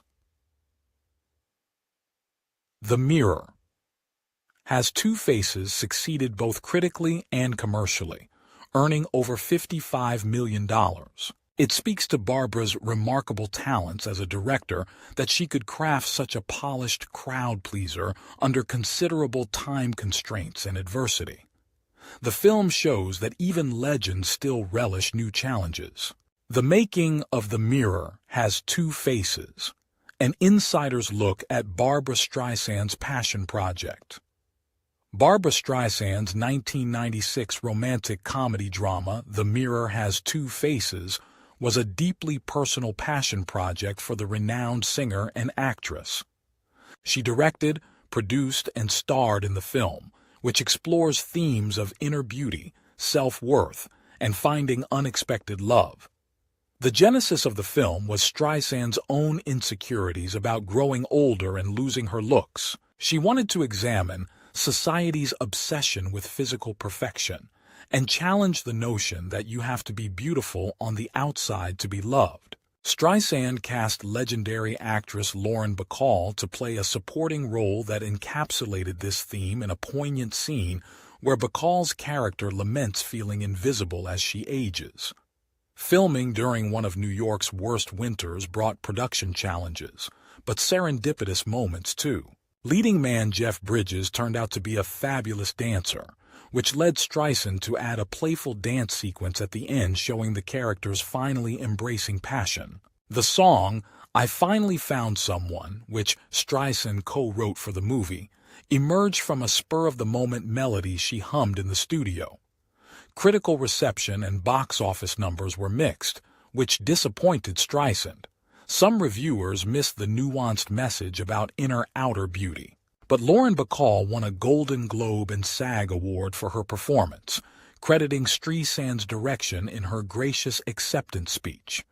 Streisand loved directing, but the experience exhausted her. The rewards of seeing her vision come to life battled with harsh critiques. Yet out of the movie came unexpected joy. Streisand met her future husband, James Brolin, finding a real-life love reflecting the film's themes. 2 decades later, The Mirror Has Two Faces persists as a testament to Barbra Streisand's willingness to challenge herself and her audience. The film showcases her range as a director and dedication as a storyteller. While misunderstood by some, its universal messages about self-acceptance and relationships continue resonating today. Barbra Streisand finds love with Jim Brolin. In July 1996, Barbra Streisand reluctantly attended a dinner party organized by her friend Christine Peters, who wanted to set Streisand up on a date with actor James Brolin. Streisand was focused on editing her film The Mirror Has Two Faces at the time, and wasn't interested in a relationship. However, she was intrigued when she met Brolin, who had recently buzzed his hair very short for a role. His looks caught her attention, reminding her of a handsome marble statue. The two hit it off immediately, talking exclusively to each other throughout the evening. Brolin took charge and drove Streisand home, where they continued their conversation for hours until the early morning. In the following days, they began dating, with Brolin surprising Streisand at work and bringing her tea. He wrote, "Love, Jim," in notes to her, whereas Streisand was more guarded with her emotions. Soon after, Brolin had to leave for several weeks to film a movie in the Philippines. During their long phone calls, Streisand felt they got to know each other deeply. When he returned, their connection felt even stronger. Streisand introduced Jim to President Clinton and Hillary Clinton at a Democratic fundraiser. The Clintons were delighted for them and said Streisand deserved the relationship.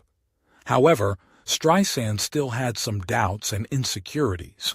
Brolin wanted to talk seriously about the future, but Streisand focused on completing her film. After an awkward misunderstanding at the opera one evening, Streisand impulsively left the Met and went home alone, leaving Brolin confused. This taught her not to overreact when situations didn't meet her unrealistic expectations. Brolin soon had to leave again for several weeks to film in Ireland. Streisand joined him for Thanksgiving there. She made breakfast for him every morning at 5 a.m. before he left for work, wanting to support him. She appreciated his adventurous spirit as they explored the beautiful Irish landscapes and stayed at a castle-turned-luxury hotel. During this peaceful trip away from her intense Hollywood world, Streisand felt free to nurture her romantic feelings. Brolin proposed several times over those first months, but Streisand was cautious, needing time to overcome her deep-rooted trust issues. Her emotional wound from being abandoned by her father made commitment difficult. However, Brolin reassured her by saying he wanted to empower her. His understanding and patience with her vulnerabilities eventually won her over. In conclusion, despite hesitations and false starts, Streisand ultimately found a partner who embraced both her strengths and insecurities. Brolin's steadfast care for Streisand gave her confidence in the relationship. His proposal to empower her professionally also showed he saw beyond just her fame. After years focused solely on acting and directing, Streisand finally opened her heart to intimacy with someone who fully appreciated her. Brolin's persistence convinced her to take a risk on love. The years since have proven the couple's enduring bond. Finding lasting love. Barbra Streisand's journey to marriage. Barbra Streisand, the legendary singer and actress, had a turbulent romantic history before finally finding lasting love and commitment with her current husband, actor James Brolin. Streisand reflects on their unlikely relationship, the work and compromise that goes into making it successful, and the intimate backyard wedding they pulled off in just a few weeks. Streisand never expected to end up with someone like Brolin. As she describes him, he's a very masculine man, yet he's not afraid of his feminine side. His easygoing and accepting nature balances her tendency to overanalyze and find flaws. Streisand catalogs the qualities she loves about Brolin: his presence, smile, patience with her ever-shifting moods. She feels safe, seen, and cherished. "I got tired of looking for perfection," she explains about what drew her to finally commit to him. "Jim says he never knows who he's going to get when he walks through the door, and yet he seems to accept all the different parts of me. Yet their differences have not made for an effortless relationship." Streisand is candid about the work it takes, noting that, like any other couple, we've had our issues. Early on, they engaged her former therapist to teach them how to better communicate, negotiate conflicts, and truly listen without interrupting. Streisand realizes that her previous tendency to blurt out every criticism comes from a place of feeling hurt rather than anger. With time and conscious effort, she has learned to tell the truth, but with compassion. Brolin's flexibility and willingness to accommodate Streisand's needs also contributes to smoothing over their disagreements. After 2 years of living together, Brolin proposed again, and this time Streisand accepted. With characteristic enthusiasm, she plunged into planning an intimate wedding in just 2.5 weeks. She relied on close friends like Donna Karan for her wedding gown, Marvin Hamlisch to oversee the music, and Wolfgang Puck to cater a feast. In a touching surprise for Brolin, Streisand agreed to perform a song she commissioned just for him. She acknowledges that singing publicly is something I hate to do, but pushed past her lifelong stage fright out of love for her soon-to-be husband. On the day itself, Streisand oscillated between micromanaging every decoration and flower arrangement, then surrendering control with the realization that these are our friends. They just want us to be happy. Despite some last-minute stresses over her not-quite-finished gown and one stubborn paparazzi helicopter, the backyard ceremony went off well. Streisand describes the emotional walk down the aisle to meet Brolin and the mix of funny and heartfelt toasts from friends afterwards over dinner and dancing. The celebration captured that two people would even find each other is a blessing. In reflecting on marriage, Streisand feels a shift in their relationship and commitment to each other. Though exhausted at the end of it all, she focuses on the joy of being with her new husband. "We got off the boat to see a few sights, and when my legs started to hurt as we were walking up a hill on one of those islands, my husband put me on his back and carried me up the rest of the way. What more could you want?" For Streisand, despite past pains and disappointments, her late-in-life marriage marks a period of hard-won contentment and the kind of easy, playful love she had long sought. Barbra Streisand, a passion for creativity, politics, and family. In an excerpt from her memoir, Barbra Streisand gives an inside look at some of her passions over the years, including her creativity, dedication to politics and social issues, and love for her family. Creativity has always driven Streisand, whether through acting, directing, singing, or even trading stocks. She delights in the thrill and mathematics of playing the stock market, turning it into an all-consuming interest from 1998 to 2000. It was fun, I was riding the momentum of the market like a roller coaster, and it was scary and thrilling at the same time, she writes. Though risky, it satisfied her creative instincts. Politics and social issues have also long captivated Streisand. She recounts her horror over the Republican vendetta against President Clinton in 1998, calling out the hypocrisy of those targeting his personal indiscretions when many of them had indiscretions of their own. When Gore lost the 2000 election despite winning the popular vote, she was distraught, saying her nightmare had come true. She firmly believes Gore would have prevented the Iraq War and tackled climate change. Driven to action, she penned a letter chastising congressional Democrats for their passivity and challenging them to unify and fight for their principles. Streisand has never shied away from speaking her mind on political and social issues, despite personal costs. Family represents Streisand's deepest love. She treasures her husband and delights in their adventures traveling the world. Her son Jason has always been unique, an old soul with a strong sense of self who follows his own creative passions in music, art, and pottery. Though very different, Streisand and Jason connect deeply over topics like plants and flowers. Streisand glows over Jason's Northern California home, a sanctuary always open should she and her husband want to visit.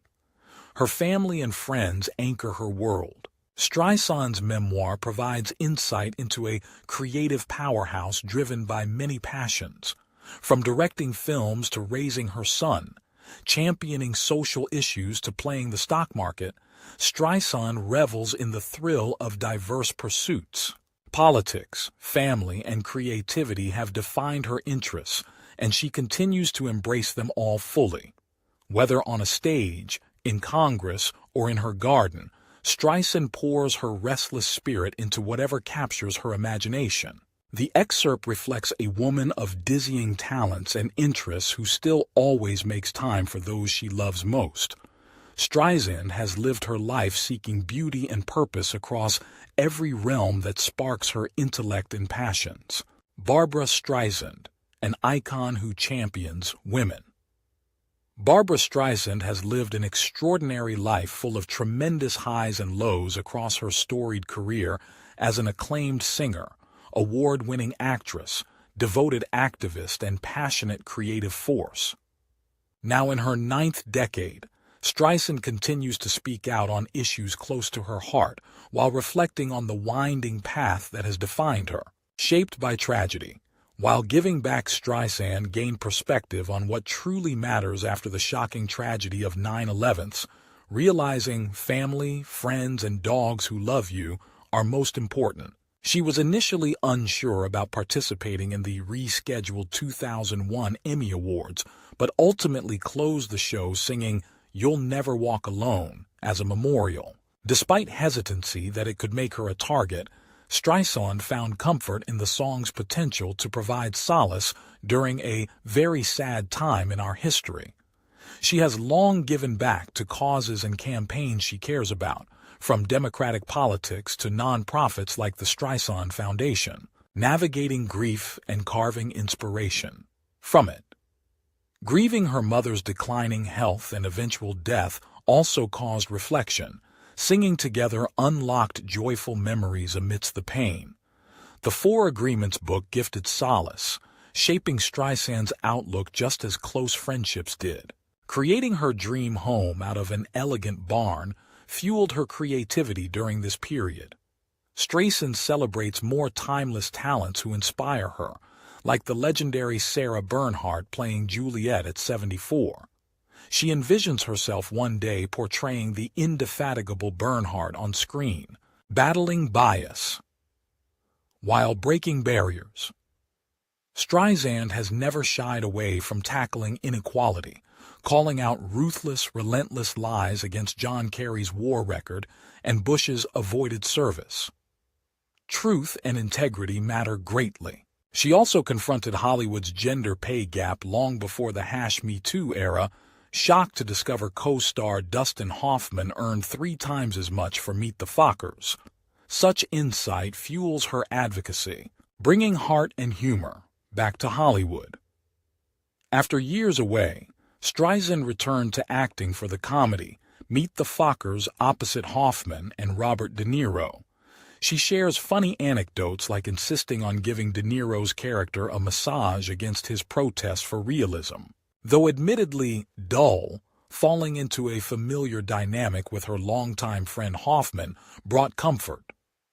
Streisand clarifies that, while once ambitious, acting lost appeal as passion projects stalled and ageism emerged. She credits the right director and story for potentially tempting her back. Taking a stand for safety and truth, Streisand's legal battle over photographs that identified where she lived sparked the now infamous Streisand effect. However, her sole aim was removing her name while keeping the picture, only filing suit when privacy and security concerns went unheard. She supports free press rights but faced no choice when threatened. The truth still fails to set popular myth straight. Touring for Change on a global stage concert tours fuels Streisand's foundation and the causes it champions. She supports groundbreaking climate change initiatives and explains, "My motivation for returning to the concert stage is to raise funds for causes that are important to us all." Sold-out 2007 shows spanned America and Europe, letting Streisand soak in art, food, and friends around the globe while antiquing. Highlights include surprise on-stage guest Chris Christopherson and France's Legion of Honor, battling deadly inequality, facing women's health. Reading that heart disease kills more women than anything else shocked Streisand. She couldn't believe most research still used men. This lethal bias that dismisses women's symptoms emboldened her to act. After partnering with leading female cardiologists, Streisand took to Capitol Hill. She demanded change through speeches and TV appearances on this inequality facing women's health. Already the tide is turning as research expands and women's heart disease deaths fall. At nearly 81, Streisand's drive to keep fighting for female empowerment, integrity, and truth while contributing to culture remains undimmed. She serves as an inspiration for all women leaders aiming to make a difference. Streisand, a lifetime of artistic achievements and passionate convictions.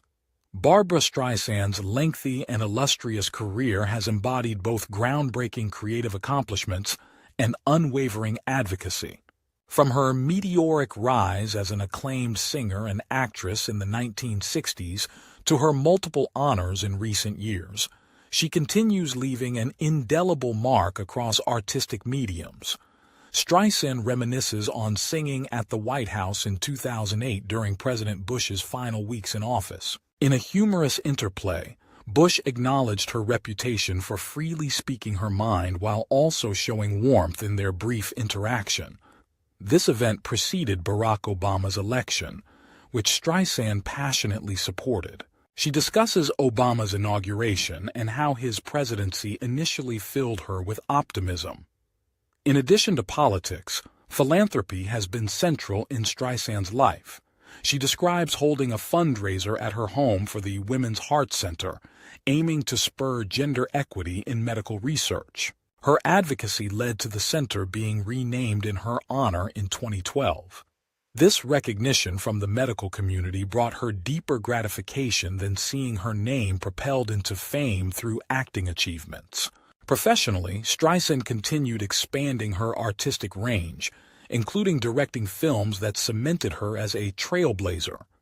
Over the decades, her concerts evolved as well, showcasing creative reinventions of classics along with the occasional surprise guest.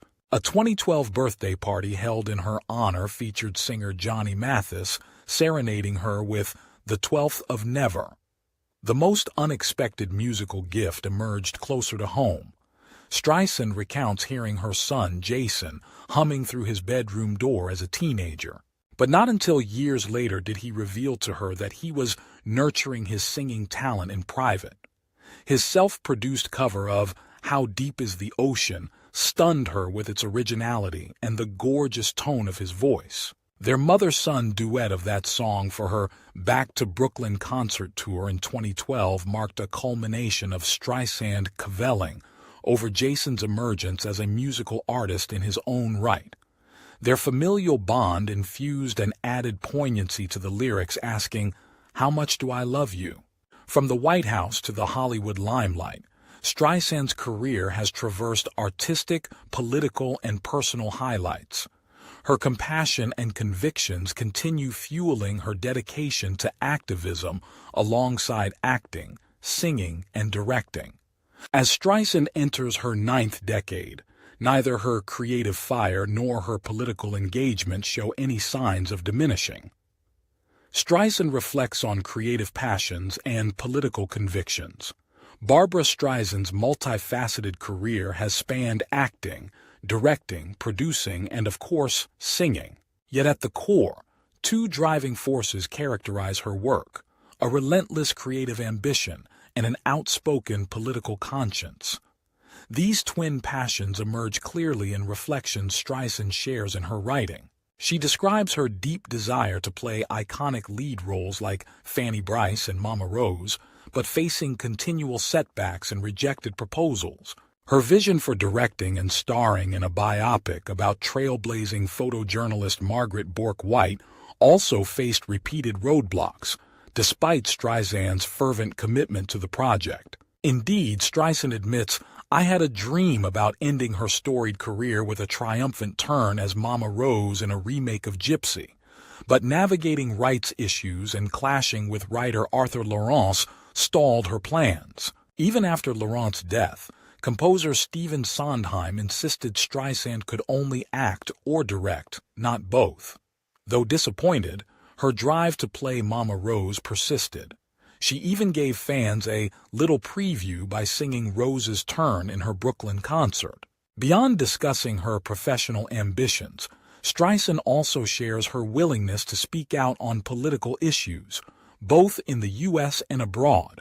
Upon receiving an honorary doctorate from Hebrew University, she openly critiqued gender inequality in Israel. She recognized this might spark controversy, but felt compelled to ask, why?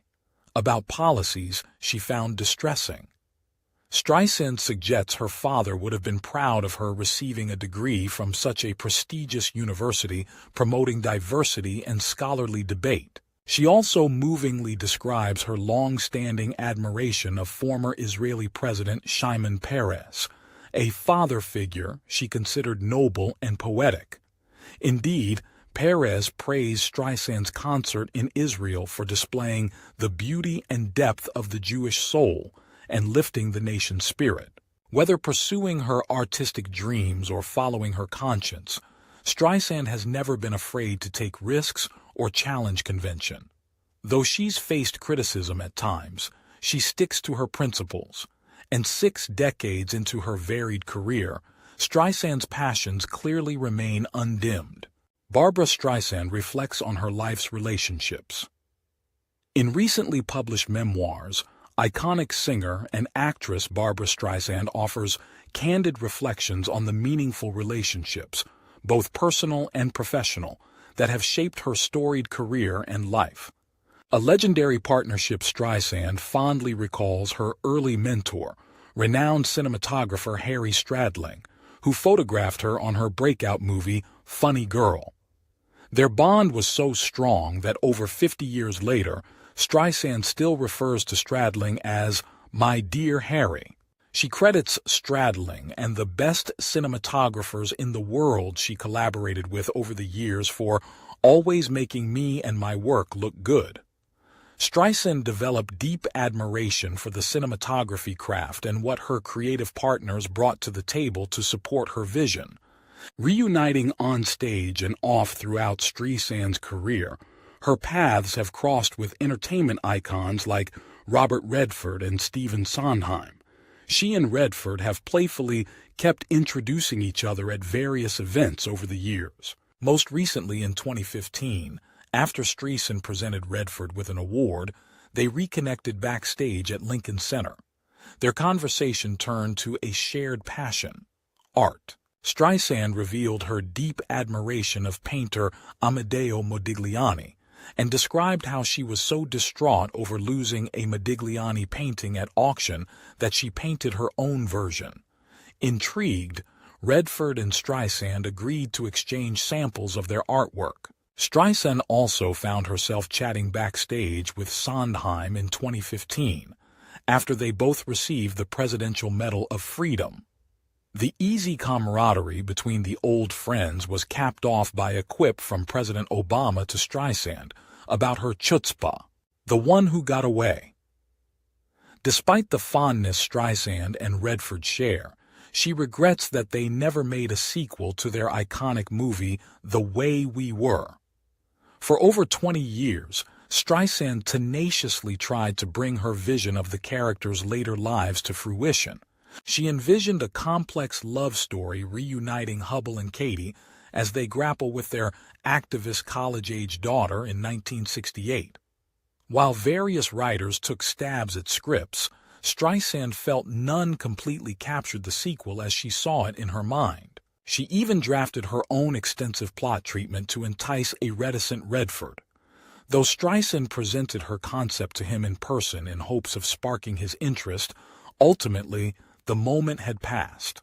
Woman's best friend. Beyond her professional sphere, Streisand forged a profound connection with her beloved dog Samantha. Their bond was so close that Samantha could sense my moods and tried to comfort Streisand in troubled times.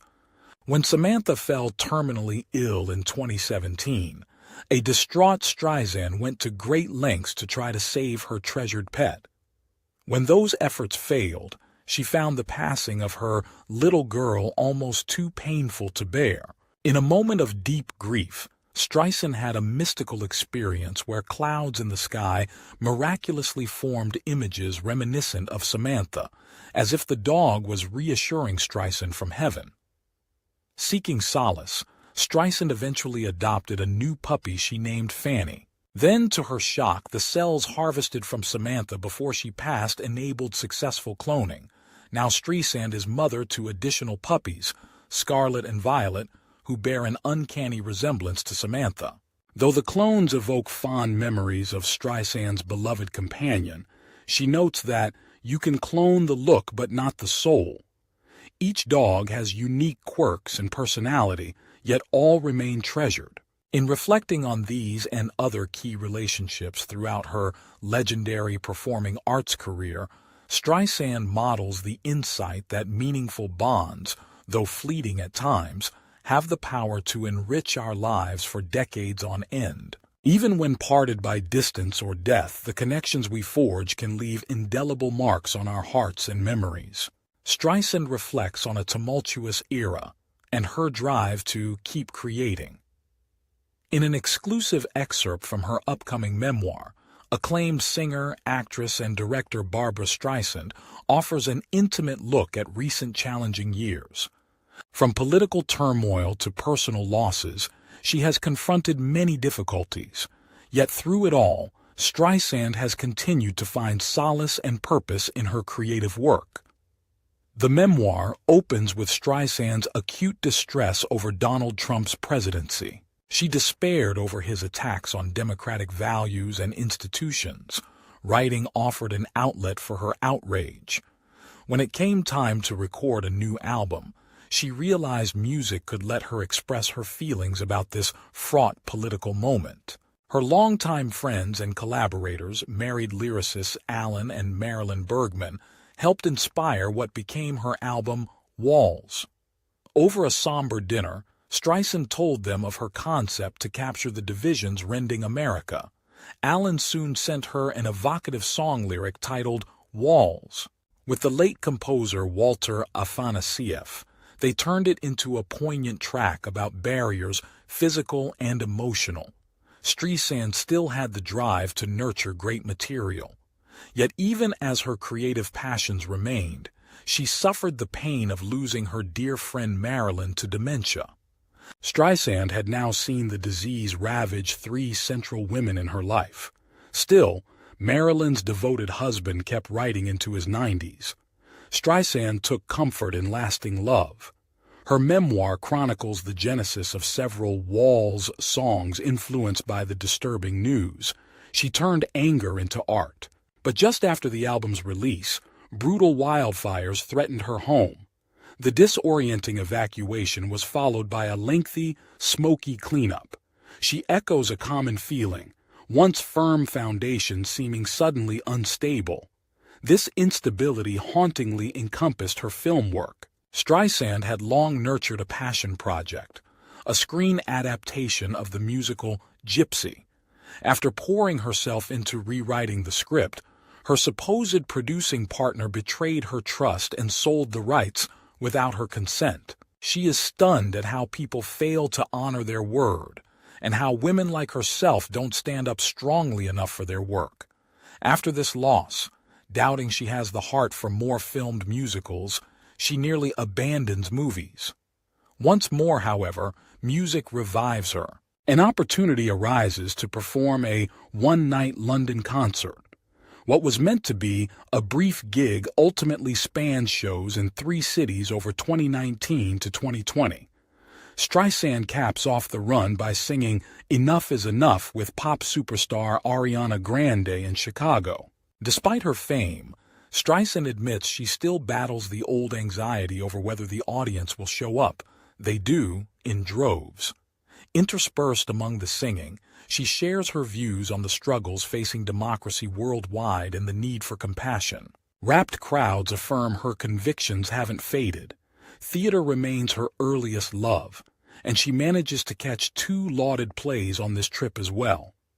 Far from curtain calls, Streisand still possesses the spirit of that awestruck 16-year-old girl. Streisand recognizes singing itself as the gift enabling her decades of success. Now nearing 80, she expresses profound gratitude that her instrument endures, but the realities of aging and loss weigh upon her.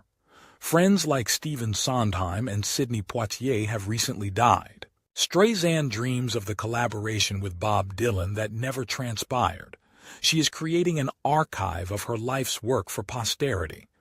Contemplating her legacy, Streisand looks back with some regret on credits she didn't claim, and at times failing to champion her own talents vigorously as a woman.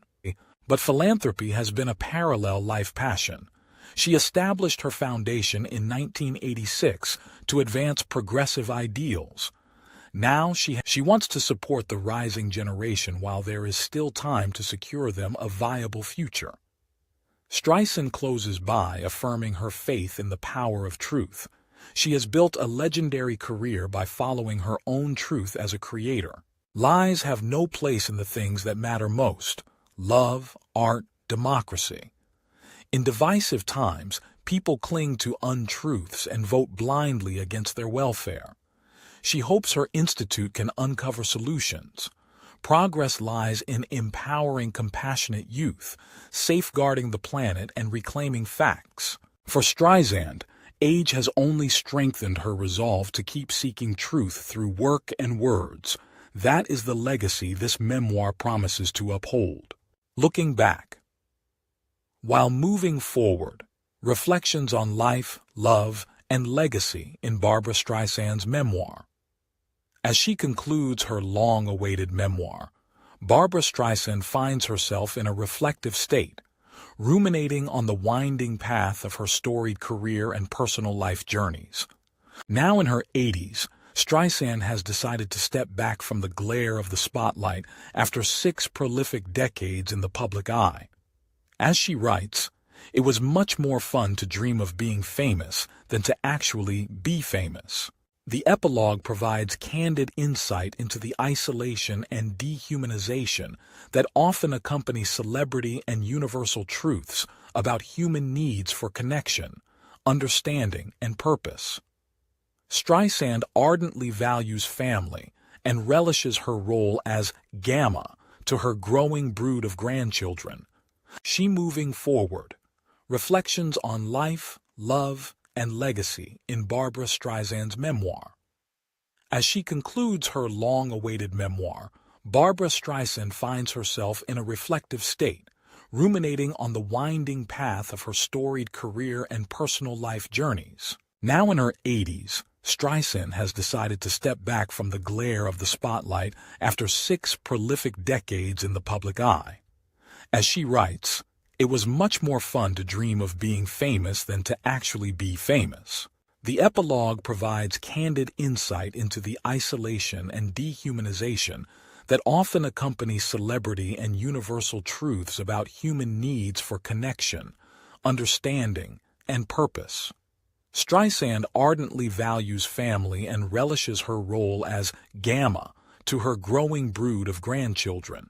She treasures the simpler pleasures of traveling the open road with husband Jim, whom she credits for gifting her the ultimate gift, a family.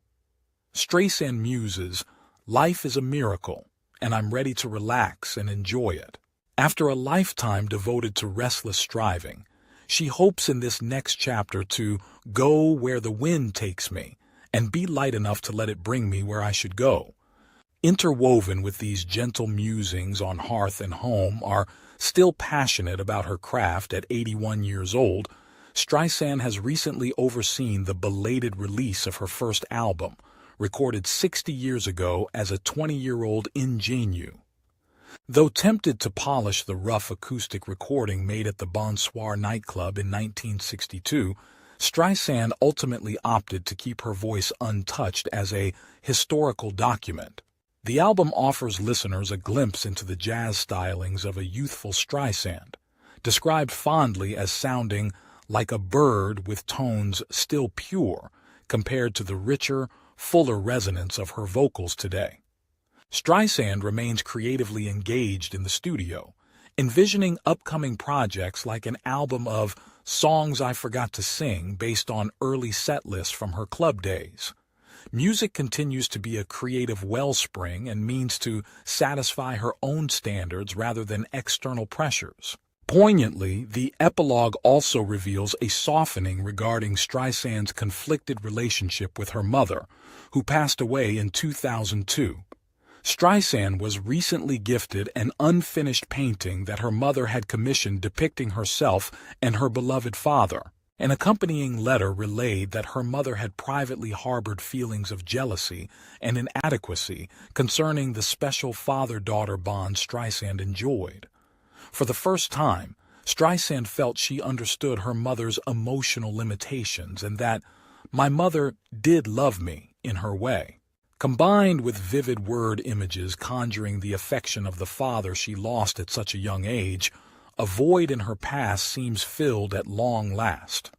Streisand writes, "I never had a photo with him, but now I will always have these wonderful images in my head and in my heart." Healing old wounds has brought her peace and allowed her to move on and look to the future. As she pens her book's final words, it's clear that Streisand's fiery drive and outsized dreams have now been tempered by life's hard-won wisdom into a more tranquil worldview grounded in gratitude.